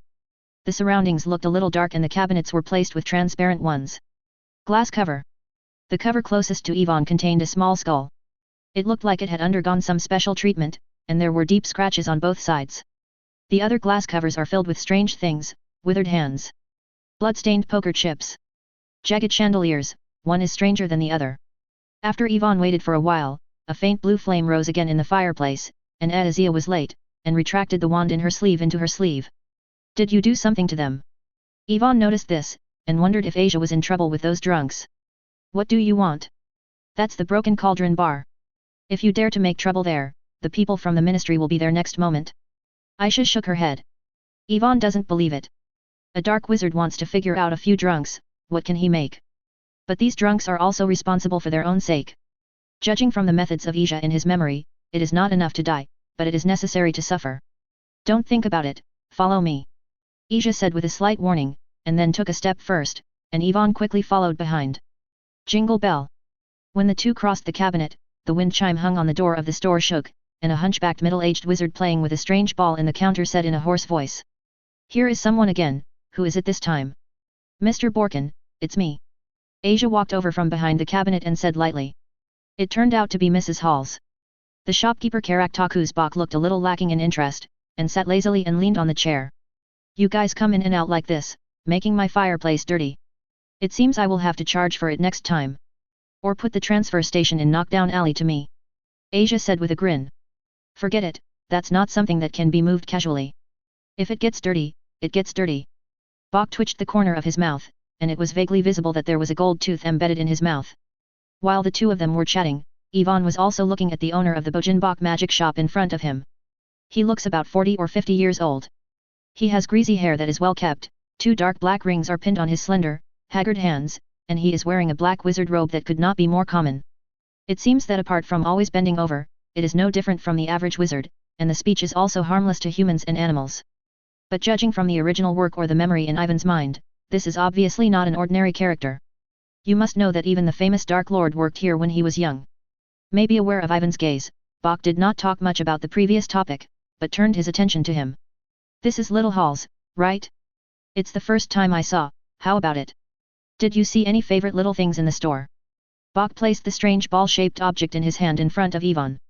After I got closer, Yvonne could see that it was an eye. It seemed that some magic power was applied to it, and the black eyeballs turned freely, and Yvonne looked at each other. At the moment of staring at each other, Yvonne faintly felt dizzy, and then subconsciously operated a clumsy, which regained consciousness. A blue light flashed, and the eye was immediately knocked out and fell straight on the door frame. What are you going to do? Asia's face was very ugly. I didn't know when he had pulled out the wand, and pointed at Bok's head. The tip of the wand was faintly shining with black light, as if some black magic was brewing. Don't be angry, I'm just making a little joke. You should know the Eye of Detecting. Bok used a flying curse to call the Eye of Explorer back and said apologetically, but he didn't get half of the wand. Pointing with a panic look, he pointed to Yvonne. Besides, isn't Mr. Halls okay? Aisha turned his head to look at Yvonne, and saw that he shook his head at himself with a relaxed look, and then put the wand away with a gloomy face. This is also related to Asia's understanding of the effect of the detecting eye. If this is a lethal magic item, then she would never have been so fooled. Ivan was relaxed on the surface, but a moment of fear in his heart. Knockoff Alley looked more dangerous than he had imagined. He almost walked away. This was still under the protection of Asia. If possible, Ivan would like to tear it down with Asia. However, it is extremely unwise to fight against a shopkeeper in a dark magic shop. No one knows how many trigger-type magic items the other party has placed in the shop. What's more, Boke is totally confident www.mtlnovel.com, so Yi Fankei took the initiative to pretend to be indifferent and stopped the conflict. As an apology, I can give this little gadget to Little Halls. Boke looked like a lack of interest from beginning to end, but at this time he was curious about Ivan and was able to resist the eye of probing. There are not many wizards, but he has seen this one at such a young age. No, I'm not interested. Ivan shook his head and said. Put away your tricks. Asia also didn't give a good face, and was really not in the mood to stay here more, grabbing Ivan's wrist, and walking towards the door. What is the function of the same thing as the eye just now? Is it called the detecting eye? Ivan asked when he went out. At the same time, Ivan stared around and found that it was a small alley with red bricks and tiles on both sides, but it was obvious that there was a lack of maintenance, and the bricks on the right had some green moss. Some red bricks are even partly corroded. I can still vaguely see some piled up in the corners of the street, and a stinking smell even drifts here. The detecting eye can confuse the opponent's mind and let the other person enter a state of trance. The questioner will answer whatever he asks. Asia squinted at Ivan for a while, and explained aloud. Verita serum for magic props? Ivan was envious for a while, and the detecting eye seemed to be able to activate as long as he looked at each other, which is really a good thing for Yin people. What? I regret not asking for it. Aisha asked. No, I don't think that blog would be so kind. Ivan shook his head. He thought it was good, but he was not stupid enough to accept something from a strange dark wizard. There might be some trap hidden in it. Chapter 92, The turkey made in this way has no soul. Just know it. Asia nodded, and then curiously asked how Ivan resisted the probing eye. A clumsy, I found it in the school's forbidden book area. Ivan thought for a while, did not hide it, and said it directly. I would also like to thank Dumbledore for this. He used the mind-absorbing mind several times to help him improve his occlumency proficiency. It is precisely because of his habit that Ivan can react so quickly. Good job, it seems that you have learned a lot of good things in it. You know, I only dared to sneak into the restricted book zone in the 2nd grade. Aisha looked at Ivan with a look of admiration. He didn't mean to reprimand him for violating the school rules at all. He just reminded him that he had some knowledge records in his heart. Don't try it lightly if you don't have full confidence. Ivan's reaction was entirely within Ivan's expectations. In his memory, Ivan didn't care about the rules so much, but the behavior of encouraging him to go to the forbidden book zone really made Ivan embarrassed. Next, considering that Ivan had just been frightened, Asia told Ivan about some interesting things that happened in the school at the beginning, such as that she was almost caught by Filch when she went to the restricted book area for the first time. Later, she tried her best to get revenge and hid Filch's cat, which caused Filch to search for several days. Or occasionally use the fear curse to tease those ghosts and the little wizards of the same grade. Ivan's gaze at Asia became more and more weird as I listened, and suddenly remembered that when the school just started, the Sorting Hat seemed to have told him that someone had used the magic of the fear curse to engage in pranks, which caused Dumbledore a headache. I didn't expect to be talking about his mother Aisha. Ivan echoed with each other, and then remembered the question he hadn't asked before. By the way, why didn't we just use flow powder directly into the fireplace at home? The fireplace at home was magically set by me, I remember I told you. Asia looked at Ivan suspiciously for a while. When did that happen? How could I always remember it? Ivan shrugged and hurriedly searched for related memories in his mind. Although Ivan has sorted out his memories through occlumency, it was a person's life experience for 10 years after all, and he couldn't remember everything clearly. Sometimes I still have to think about it for a while. It would be too wrong to say more. Ivan then shut up the whole process, only watching the surroundings with his eyes. If Dijiao Alley is a bustling city street, Turnover Alley is somewhat similar to a slum, perhaps even more dangerous. Because this is also a gathering place for dark wizards, and the Second Wizarding War has just ended 10 years ago, there are many Death Eaters who have escaped sanctions hiding here, and the rules of the Ministry of Magic can hardly be said to start in Knockdown Alley. What a great effect! Just coming all the way, Ivan felt several malicious gazes, both bright and dark, but probably because of Aisha's side by his side, the owner of these gazes quickly closed his gaze back. About 7 or 8 minutes, Ivan finally saw the appearance of the house in his memory, which was also a dark magic shop. Perhaps because it is relatively remote and the land price is relatively cheap, it looks very large and spacious. Looking through the glass window, I can vaguely see many magic items on the shelves. Different from the dark and terrifying Bojin box store, Yvonne found out that they were mostly small things like bracelets, necklaces, cards, etc., which looked like ordinary things, but Yvonne understood most of these things through memory. Bless the trigger type evil curse. The whole shop is divided into upper and lower floors. The first floor is the place where magic items are sold, the second floor is the living area, and there is a basement where Asia makes or researches magic items. Yvonne hadn't done it before. How did you get in? You take a break, I'll cook. Asia let Yvonne in and walked freely into the kitchen. After Aisha left, Yvonne was finally relieved when he had some time alone. He searched for memories and chatted with Aisha along the way with fear, which made him a little physically and mentally exhausted. Thinking of next, he will have to get along like this all summer vacation. Yvonne has a headache. The clanging sounds in the kitchen sounded like a back kitchen in a hotel, attracting Ivan's attention. After Yvonne looked along the window, he found that Asia was standing in the middle of the kitchen gently waving his wand, and a turkey that had been cleansed without hair consciously jumped onto the chopping board. The knife hanging on one side floated slowly. When passing by, cut a steak on the table neatly into several large pieces, and then began to process the turkey, and the various jars filled with seasonings were not idle. Then, the cooking wine was poured straight down and the turkey was soaked in a basin. The steak was sprinkled with unknown seasoning and then sent to the magic oven. Yu reading www.yuyuganshu.com. Yvonne even saw that when the turkey was greased, the turkey actively turned its body over and raised its wings so that the brush could apply more oil to the underside of the wings, and it would be more fragrant when roasted. A little. Seeing this scene, Ivan's expression was very strange. I searched through the memory and found out that it had been transformed into a magic kitchen by Asia. The cooking process is basically the same as making assembly line products. The things they made were all similar in appearance, and they were very fast. With Isaiah barely moving, a luxurious turkey meal was soon released. Yvonne wanted to say that the dishes made in this way are soulless. It's just that when Asia brought the plate to the table, Yvonne couldn't help but swallowed, because it seemed to be very fragrant. However, Yvonne is a little surprised how the dinner today is so rich. Even with the magic kitchen, Asia rarely buys so many ingredients on weekdays. This was originally for Christmas. Aisha's dark purple eyes stared directly at him, his gaze a little bit resentful. Next semester, I will definitely be back next semester. Yvonne said stammeringly, because he did release Asia's pigeons on Halloween, and he didn't even send a letter back. Yvonne can imagine how Asia prepared everything alone, and then waited for him at the station. I didn't expect to keep even the ingredients. Wait. Halloween? That seems to be a few months ago, right? Yvonne, who was eating a turkey meal, was stunned. So how long has the turkey been kept? This chicken hasn't expired, right? Yvonne asked, turning his head to look at Asia. Chapter 93, say it again, which college are you in? Of course it hasn't expired. I had eaten Christmas a long time ago. This is the one to celebrate your coming home. Ixia laughed. She originally felt that Yvonne had changed too much in the past year, and she always felt a little strange. But now I am familiar a lot. Because the reaction is still the same interesting. Yvonne rolled his eyes, but he was so touched before, and next time he won't believe it again. There are not so many rules in the Hall's family. The two chatted while eating, or it was just Asia alone asking Ivan's current situation at school.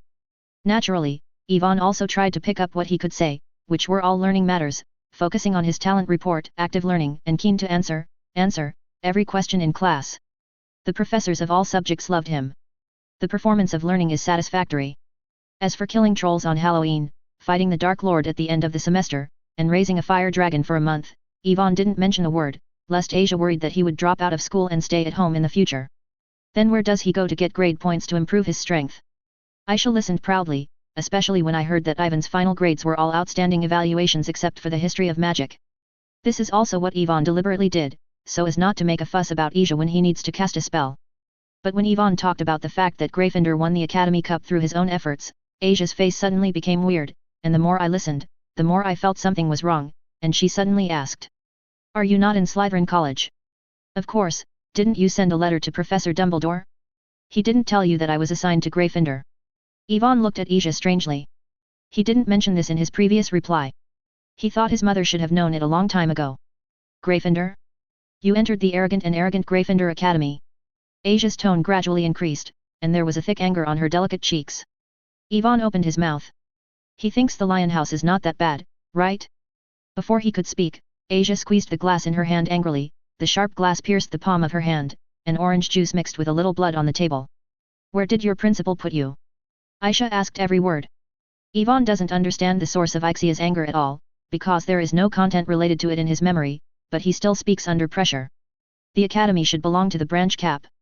However, Asia didn't believe it. She felt that someone must have used her authority to force the Sorting Hat to change the decision, so she scolded Dumbledore in front of his child without hesitation, using almost all the greetings she knew. On the body of the old professor. I should have sent you to Durmstrang School of Witchcraft and Wizardry. Aisha concluded angrily. Then why I am at Hogwarts now? Ivan was trembling when I heard it, but I didn't understand it. So, after thinking about it, the reason Isaiah sent him here seems to be because the tuition at Hogwarts is cheaper? Are you a real mother? Ivan was speechless. However, I will complain about it. Ivan knew in his heart that things would never be as simple as he thought. He remembered that in the yelling letter that Asia had sent him earlier, it seemed that Dumbledore was called something wrong, but he thought it was Asyatai who was angry at the time. Now it seems that there should be other reasons. You have a bad relationship with Professor Dumbledore? Ivan asked cautiously. Anyway, stay away from him at school. Asia had already cleared up her emotions, found a piece of gauze from the cabinet to deal with the wound, and said to Ivan angrily.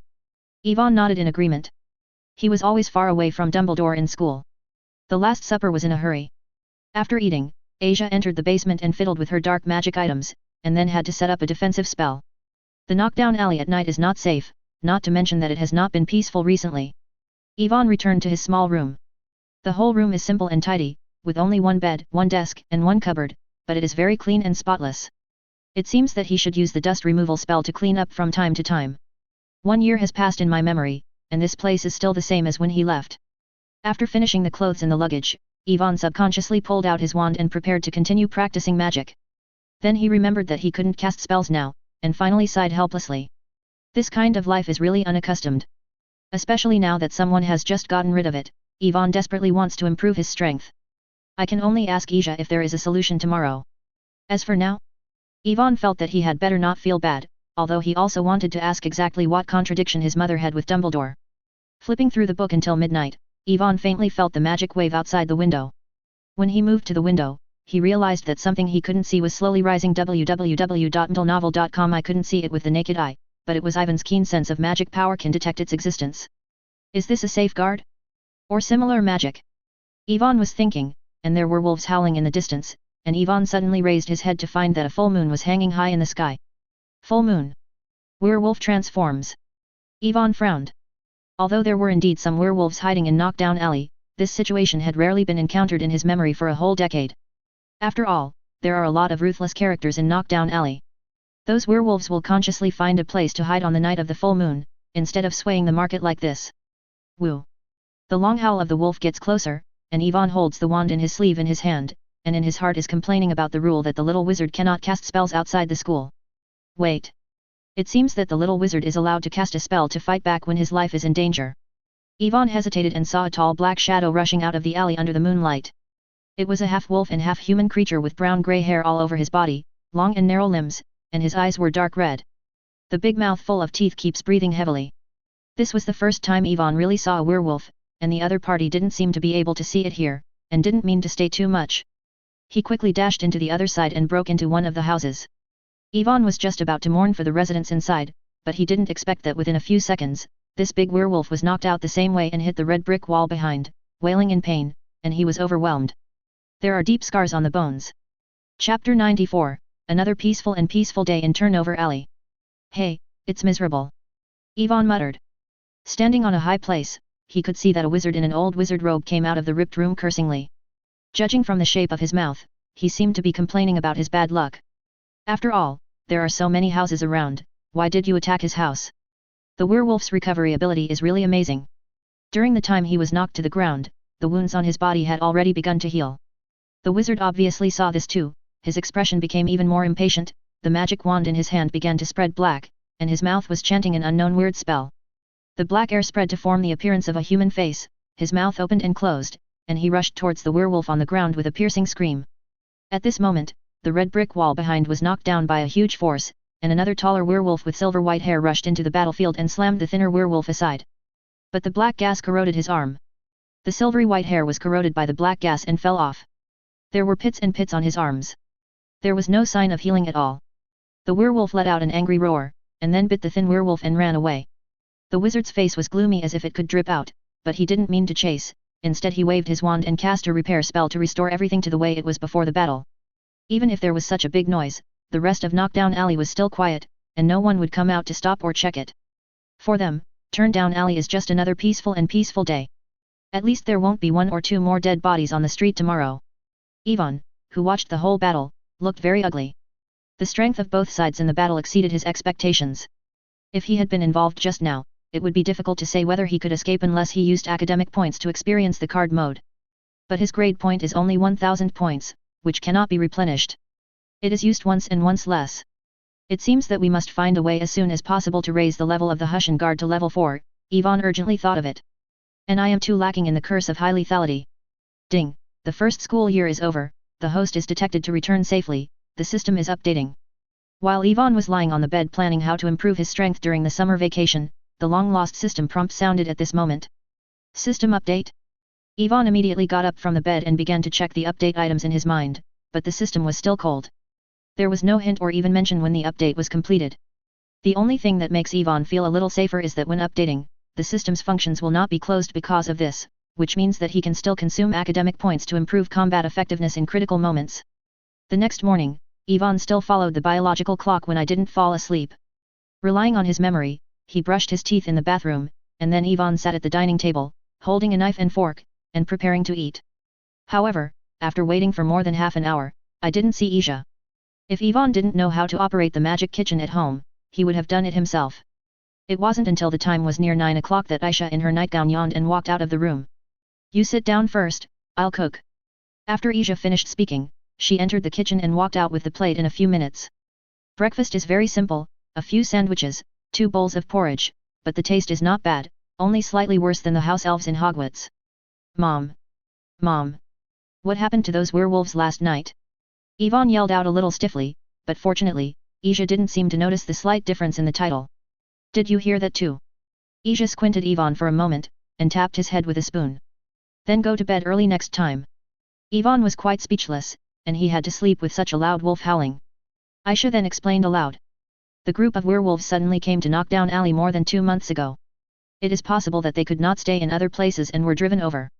It was just that they had been very low-key and did not cause any major trouble before, so no one wanted to deal with them. I just don't know why it was out of control yesterday. Isha said there was some doubt here, but didn't think too much. Now that something happened, the group of werewolves are probably going to be unable to stay in Napped Alley. Ivan did not intend to continue to ask. After satisfying his curiosity, he quickly turned the topic to Trace Silk, and explained his plan to practice magic in the summer vacation. This is easy. Give me your wand and I'll take care of it for you. It may take a week, or maybe a little longer. Asia was very satisfied with Ivan's learning enthusiasm, and said. Okay. Ivan handed the wand up. Since Asia has a solution, it is naturally best. But after the wand left his hand, Ivan felt empty and insecure. What should I do in the next few days? After thinking about it, Ixia put down the knife and fork and walked into the basement. When she came out again, she had a wooden box in her hand. You can use this wand first these few days, try to see if it fits. Asia opened the box, took out the wand inside, and handed it to Ivan. Ivan curiously reached out and took it, trying to instill magic in it, and found that the process was very smooth. www.mtlnovel.com. Under the wave, the sandwiches and porridge on the table floated. At the same time, Ivan looked at the newly appeared information in the system bar. Magic item, magic wand, hawthorn wood, dragon heartstring, 12 inches long. Magic, medium. Fit, 89%. Description, this magic wand has been specially treated, and there are 7 ancient magic texts in the middle, which can conceal the fluctuations and traces of spell casting. This also has an 89% fit, how inappropriate my wand was before. Ivan murmured silently in his heart. However, the explanation in the appendix still surprised Ivan. He looked at the middle of the wand. There were a few weird characters there. When he used the levitation charm before, he noticed that the fluctuation of the spell was indeed much weaker than usual. How's it going? Is it easy? Aisha asked. It's easy. Ivan nodded. I knew it would be suitable. Asia was not surprised, and put away the empty box. Did you make this magic wand, Mom? Ivan looked at the weird characters burned by the wand and asked curiously. He remembered that no other wand seemed to have such a thing. Of course not. Making a magic wand is a very high-end technique. I just processed this magic wand. Asia shook her head. Chapter 95, Look, I think it's right to cultivate and protect the gods. Ivan was a little disappointed. He was still thinking whether he could learn the skills of making magic wands and make a magic wand by himself. It seemed that he was hopeless. But this is reasonable. If the production of wands is so easy, then Diagon Alley will not be the only wand shop like Ollivander. By the way, Mom, how do you use your god-calling guard? Ivan asked instead. Not bad, what's the matter, you plan to learn this in the summer vacation? Asia said in surprise, then frowned. Although the Hushan Guardian is a high-level spell, it doesn't have much effect under normal circumstances. I think you should learn something more basic. Basic spells? Do you mean these? Ivan waved his magic wand again and again, and muttered a spell in his mouth. A sandwich on the table floated first, then was torn into several large pieces, and then quickly transformed into several flying birds in the air. The crisp bird song just sounded in the hall, and the next moment it was burned into coke by the raging fire. A scent of grilled meat came out. Due to the destruction of the deformed structure, the charred meat quickly turned into ashes and disappeared in the wind. Ivan noticed this, so she shrugged and gave up the idea of showing a few more basic spells, looking at Aisha. Look, I think it's the right time to practice and protect the gods. Aisha stared at this scene blankly. Even though Ivan told her that she had good grades in school, except for the history of magic, all subjects were evaluated as outstanding. As far as Aisha is concerned, Ivan is only in the first grade this year. No matter how good his grades are, how can his ability to cast spells be so strong? And Ivan's performance just now greatly exceeded Asia's expectations. In just a few seconds, he used the levitating curse, splitting curse, transfiguration curse, and flame curse one after another. Without the slightest pause, we can see the solid foundation. The deformation of this hand alone is more powerful than some adult wizards in Knockdown Alley. Ivan looked at Asia, who hadn't recovered for a long time, and wondered if he was acting too high profile. He knew that he should hide some strength. Ivan was annoyed.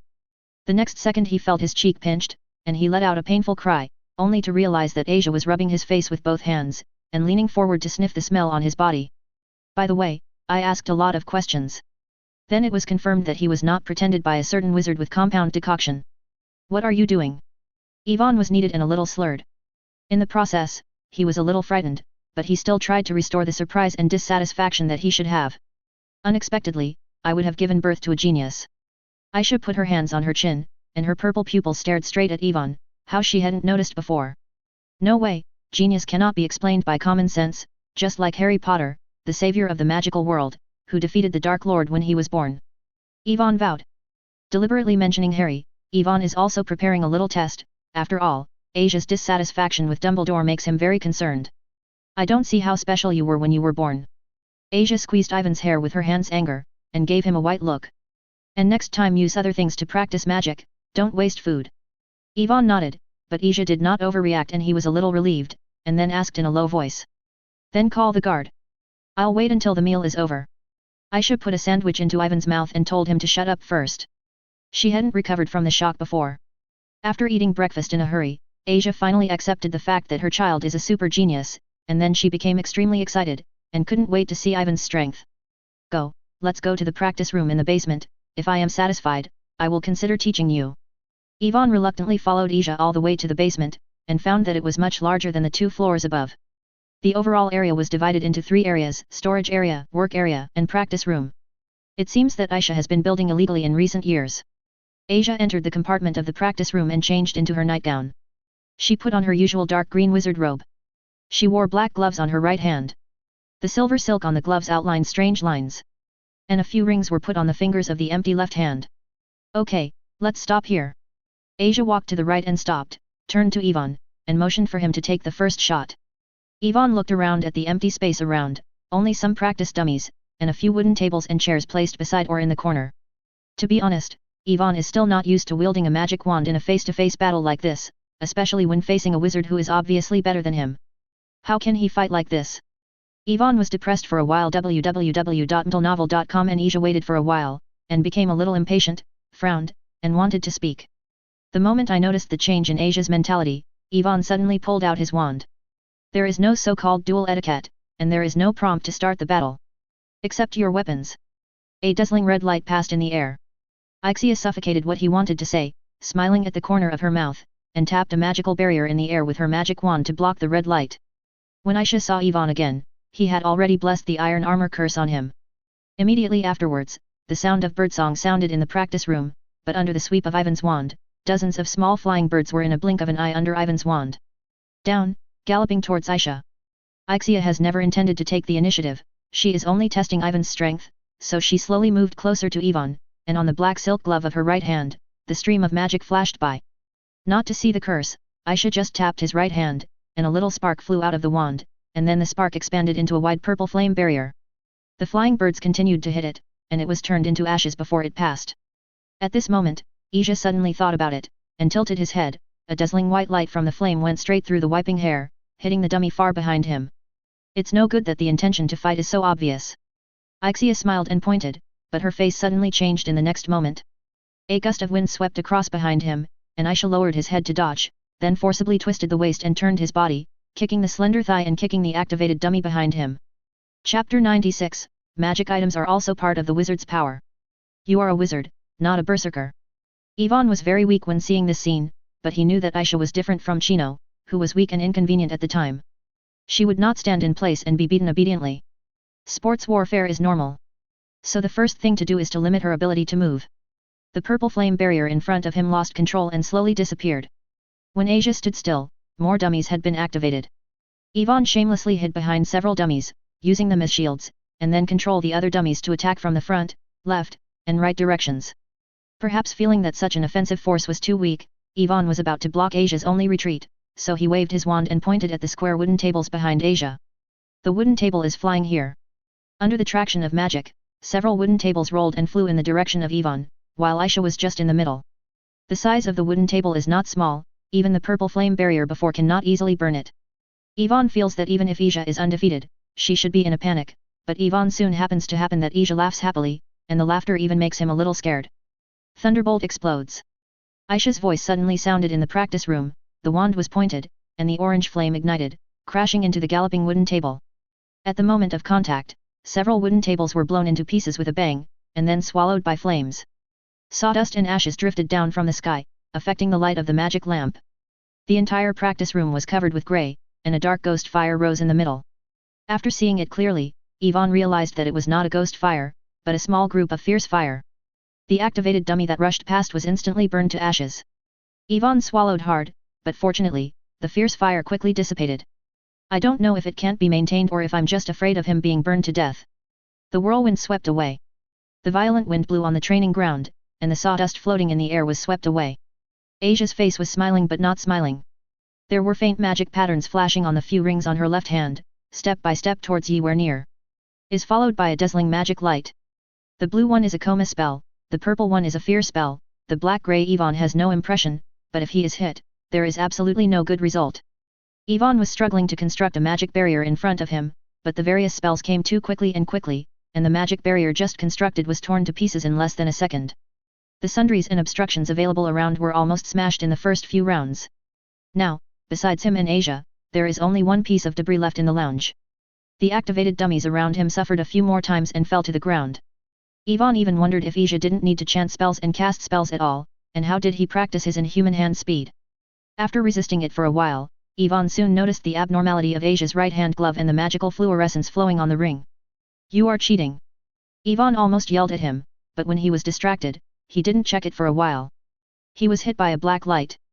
The reflective barrier built by the iron curse flashed past and the light bounced off before breaking and disappearing. West Asia shoots away. Asiya did not see it, the black light was automatically extinguished before it approached, and at the same time, the badge on Asia's magic robe gradually dimmed, and a crack appeared. Accept your weapon. Asia did not dare to give Ivan the slightest chance. After breaking Ivan's iron armor curse, the disarming curse followed. Lost the last protection, Ivan subconsciously had to spend academic points to activate the experience card and use the shadow of the unicorn, but in the end he held it back. After all, this is not a real battle, and it is not worth the price. After hesitating, the wand in Ivan's hand flew high and fell into Aisha's hand. Aisha reached out to take it, and then pointed his wand at Ivan again. Fuchsia. Wait, I surrender. Ivan raised his hands without hesitation, but it didn't work. The body quickly turned upside down under the action of magic, so that Ivan's eyes could only be seen. Aisha's thighs. In a real battle, the enemy won't let you off because of surrender. Aisha knelt down and tapped Ivan's forehead with her magic wand. After a lesson, Aisha waved his magic wand and put Ivan down. I have never seen any magic props in ordinary combat practice. You are cheating. Ivan got up from the ground depressed. After fighting for so long, of course he could see that in the course of the battle, Asia relied on the blessing of a large number of magic items to achieve the same strength as before. Magic props are also part of the wizard's power. Asia spoke out a lesson, but her heart was dripping blood. Many of the magic items used before www.mtlnovel.com are one-time magic items, which are difficult to repair after being destroyed. It takes a lot of energy to reproduce, and a lot of Jin Jialong. I can only say that Ivan's strength really exceeded her expectations. In order to preserve her majesty as a mother, she would not be disgraced in the battle, so she could only burn money. After Ivan got up to return the wand, summing up the previous battle process, I have to say that Asia's strength is amazing. Even at the beginning of passive defense, he can easily defuse his attacks, and when he actively attacks later, he can only parry. Ivan estimated that even if he used blood magic, he couldn't confirm that he could win, because Asia had obviously not exhausted all his strength just now, and many destructive magics could not be used in the battle. Thinking of this, Ivan was somewhat disappointed, and Asia naturally saw this and said with a smile. Why, you still want to beat me to be satisfied? Ivan shook his head frantically when he saw Asia's smiling face. He didn't want to experience the feeling of being hung in the air once.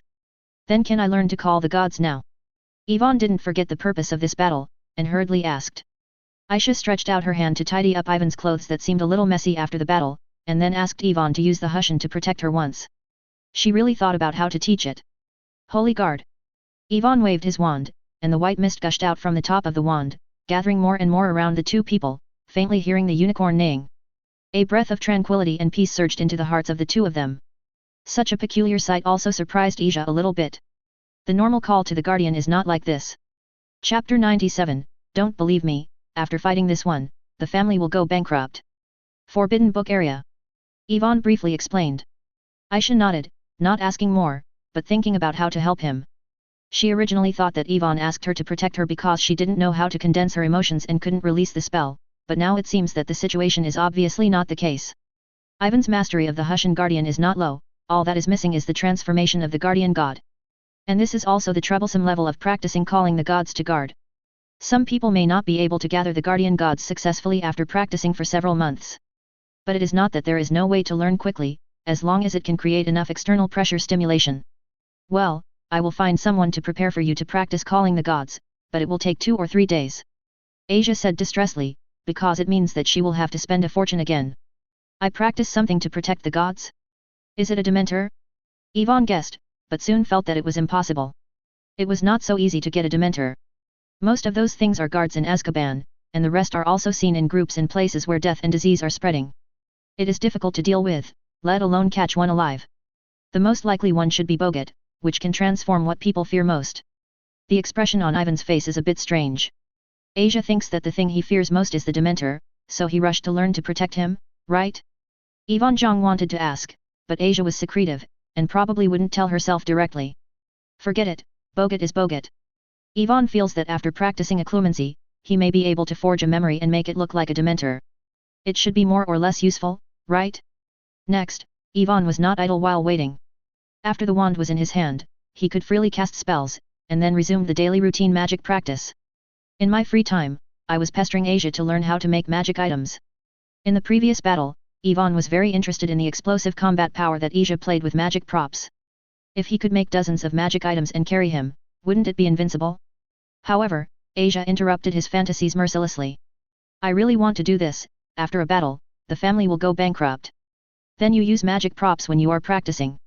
Ivan said weakly, but he saw Aisha secretly repairing the damaged badge in the studio after the battle was over. He saw Aisha's distressed look before, and estimated that it would take a lot of Jin Jialong to repair. Ivan opened his mouth and wanted to continue spitting out, but as Aisha's increasingly dangerous gaze, he still wisely chose to shut up. Aisha rummaged in the studio for a while, and finally turned out several thick books, and then threw them to him.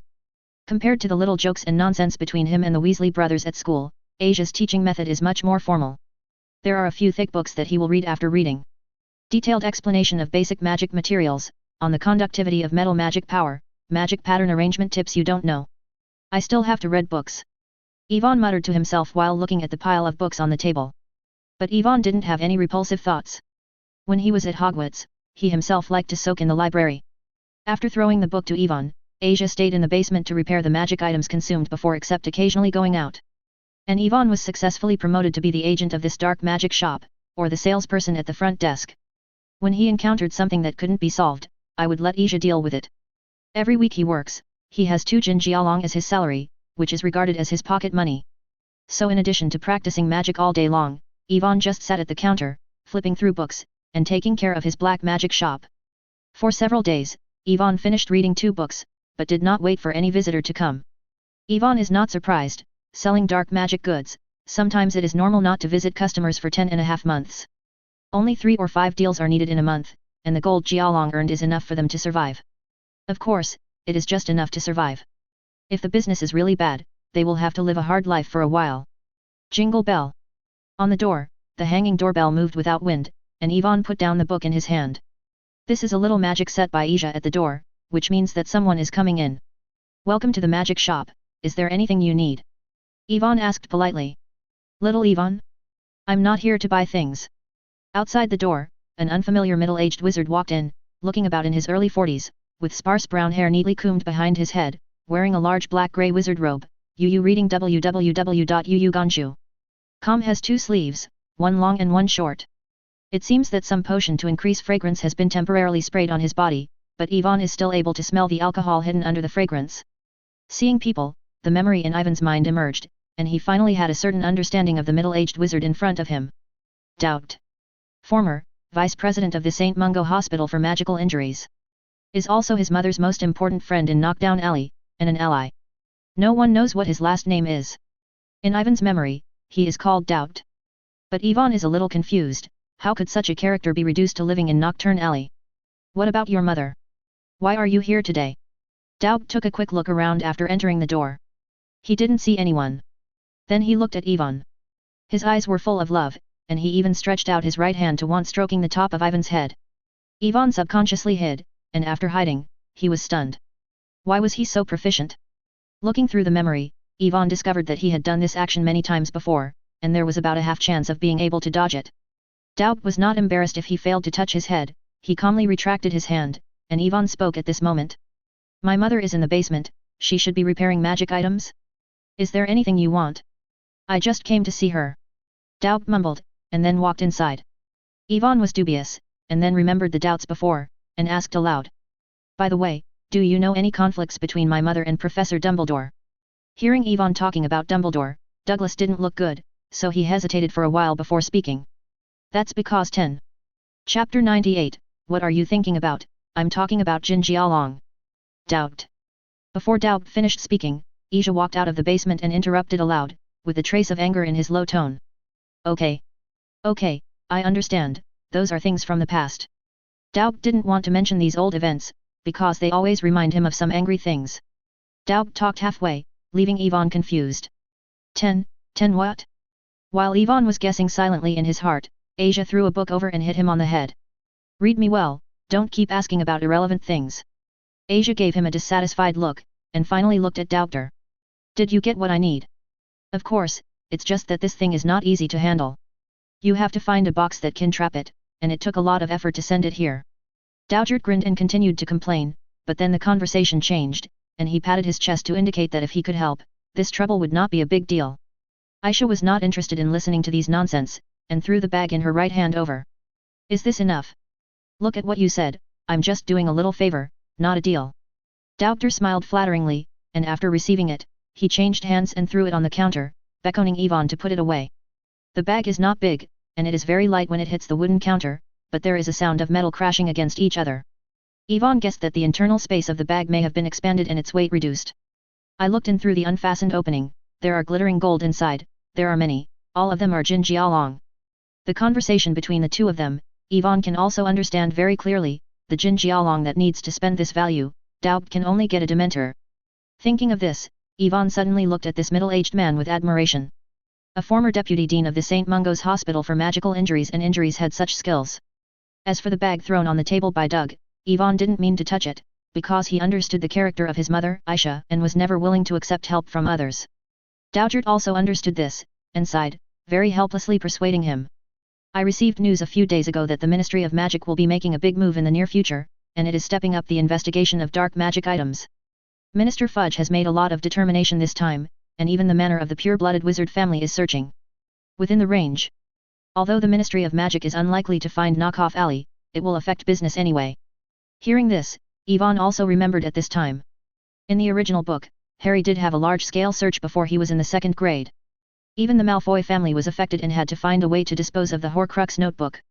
It can be seen that the Ministry of Magic's investigation was not a simple trivia. Aisha's face changed.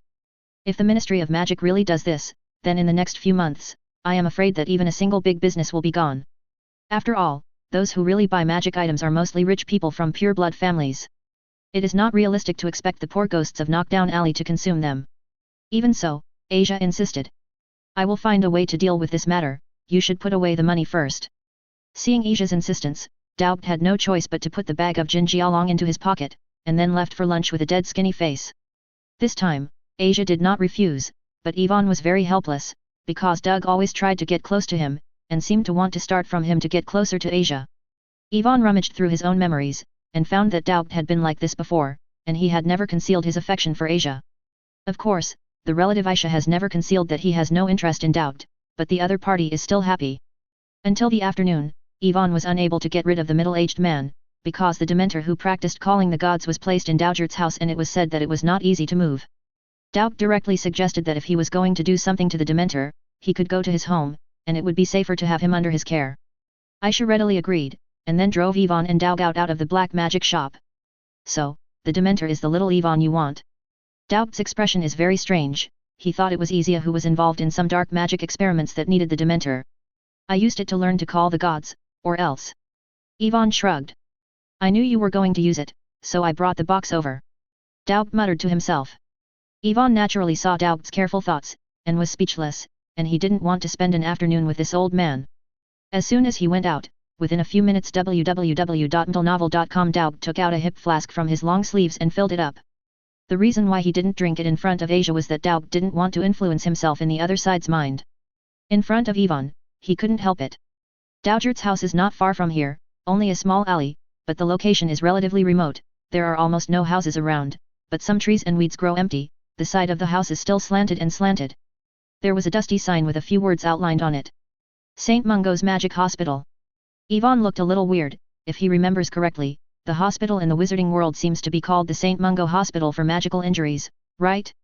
I dared to hang up the sign after deleting 2 words, this is also a ruthless person. Fortunately, no one came to trouble him all these years. When I reached the door, Yvonne realized that someone was waiting there. It was a wizard in his 30s. The wizard robe on his body was very shabby. His eye sockets were deeply sunken, and the left hand under his sleeves was faint. Braving the black air. Werewolf? Yvonne looked at him, and he quietly held the wand in his right hand.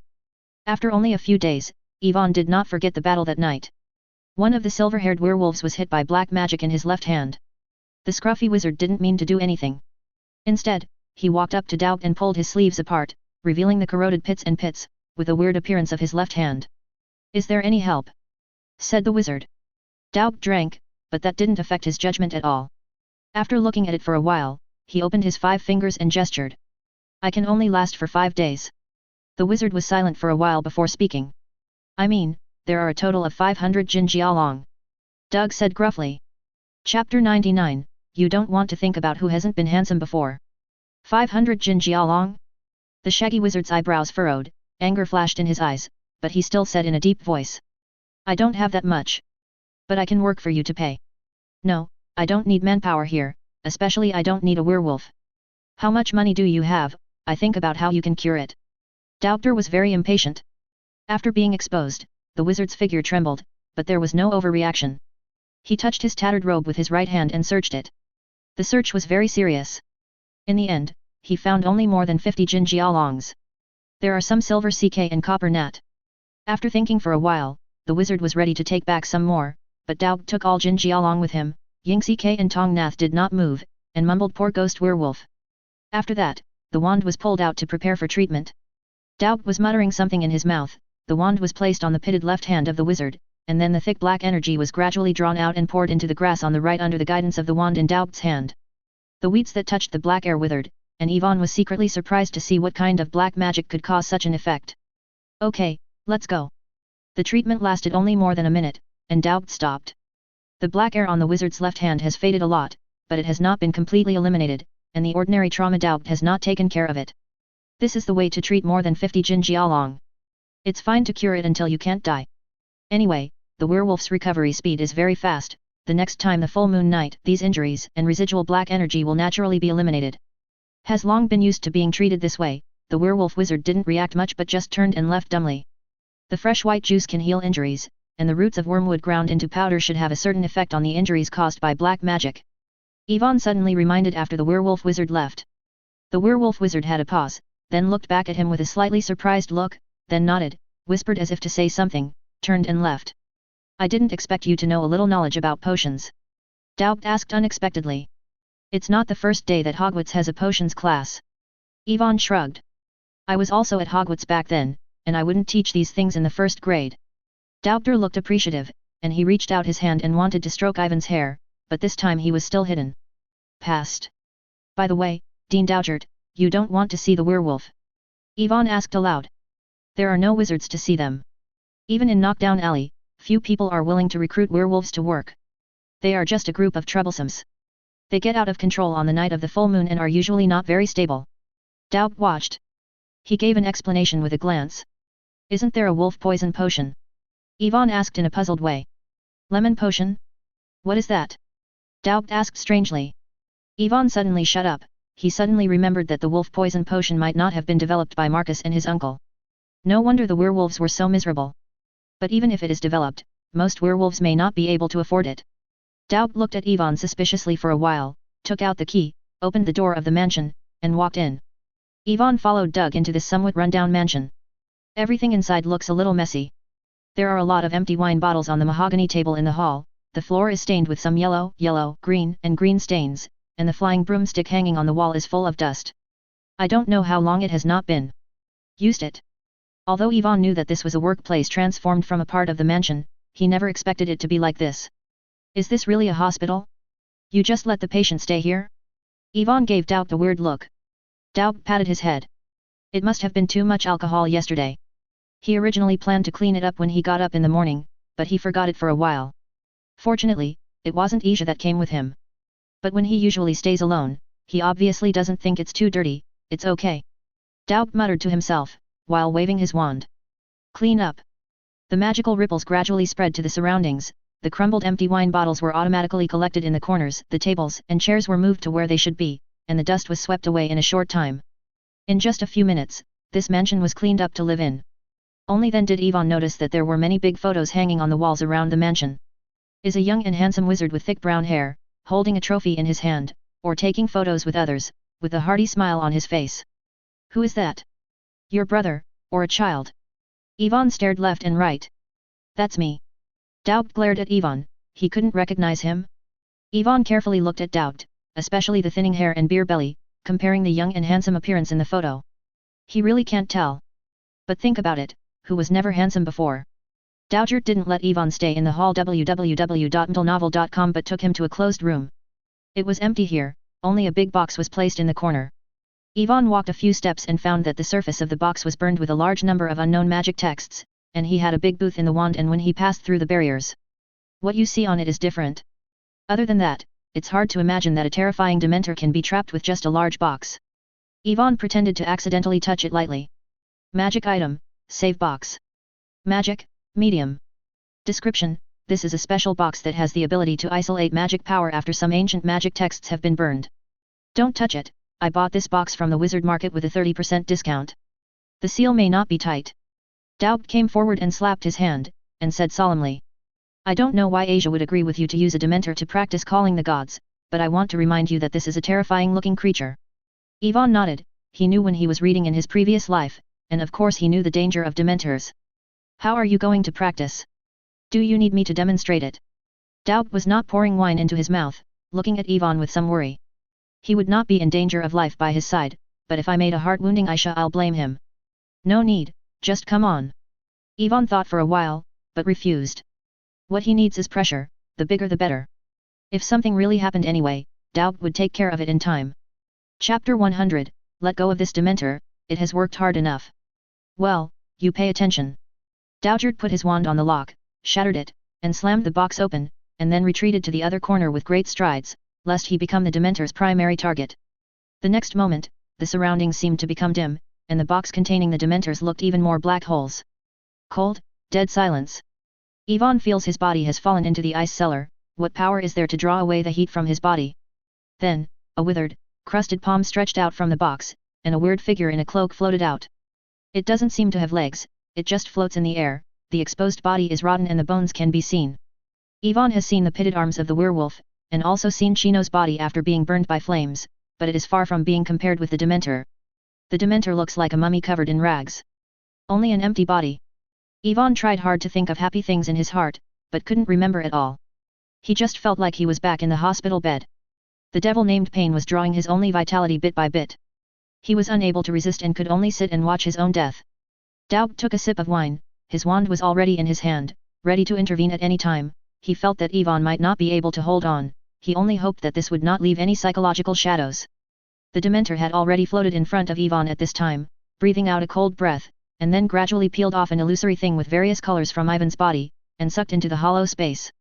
In the mouth. I don't know when, the Dementor's dry fingers have grabbed the brim of the hat, ready to open it. Daugert is about to make a move, but stops again, because a magic wand has been stretched into the Dementor's mouth. Call God to guard. Under the threat of death, Ivan shouted loudly. In the dim and dead space, the color was restored, accompanied by a neighing sound. The dazzling light pierced the body of the Dementor, and then more light penetrated from its tattered cloak. The silent wailing sound shook the surrounding air, and the light body of the Dementor seemed to have received a heavy blow. The figure was a little illusory, and it flew out, and finally got into the box under the pressure of the white mist. The white mist was about to pour in, and the box was suddenly covered, but Doug had walked to the box for some time and started to clean up the mess. How do you feel? Is it okay? I don't have chocolate here, maybe you can drink a little wine. Daub asked concerned. No, I'm fine. The wine is fine. Ivan shook his head, then glanced at the system panel. Hushan's guardian was directly promoted to level 3. The pressure this time was not normal. It's worth noting that he deliberately didn't use occlumency to resist the Dementor's ability to absorb happiness.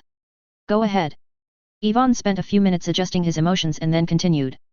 So fast? Don't take a break. Doug raised his eyebrows. Go on. Ivan insisted.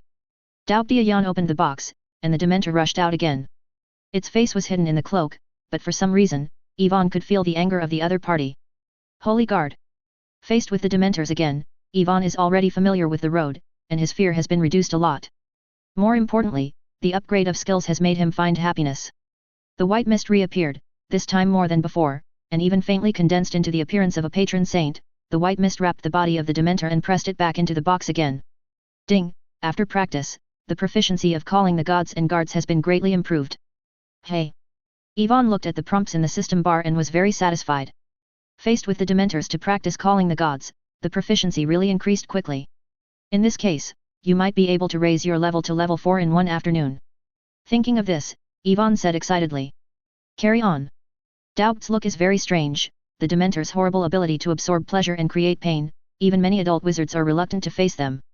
I didn't expect that. Not only did Ivan endure the pressure, but on the contrary, he became more and more excited. Although he was a little puzzled, Daubt still did. Out of the box for the third time, the Dementor looked like a black rag, pressing on its flat body, and rushed towards Ivan, but was entangled in the white mist and defeated by Ivan. For the fourth time, the Dementor wanted to escape, but Daubt cast a call to the guard and pushed it back into the box again. The fifth time. The sixth time. Ivan had a great time playing, and the level 3 guards were not enough to kill the Dementors, so you can safely practice boldly. And every time the proficiency increases will make him happier.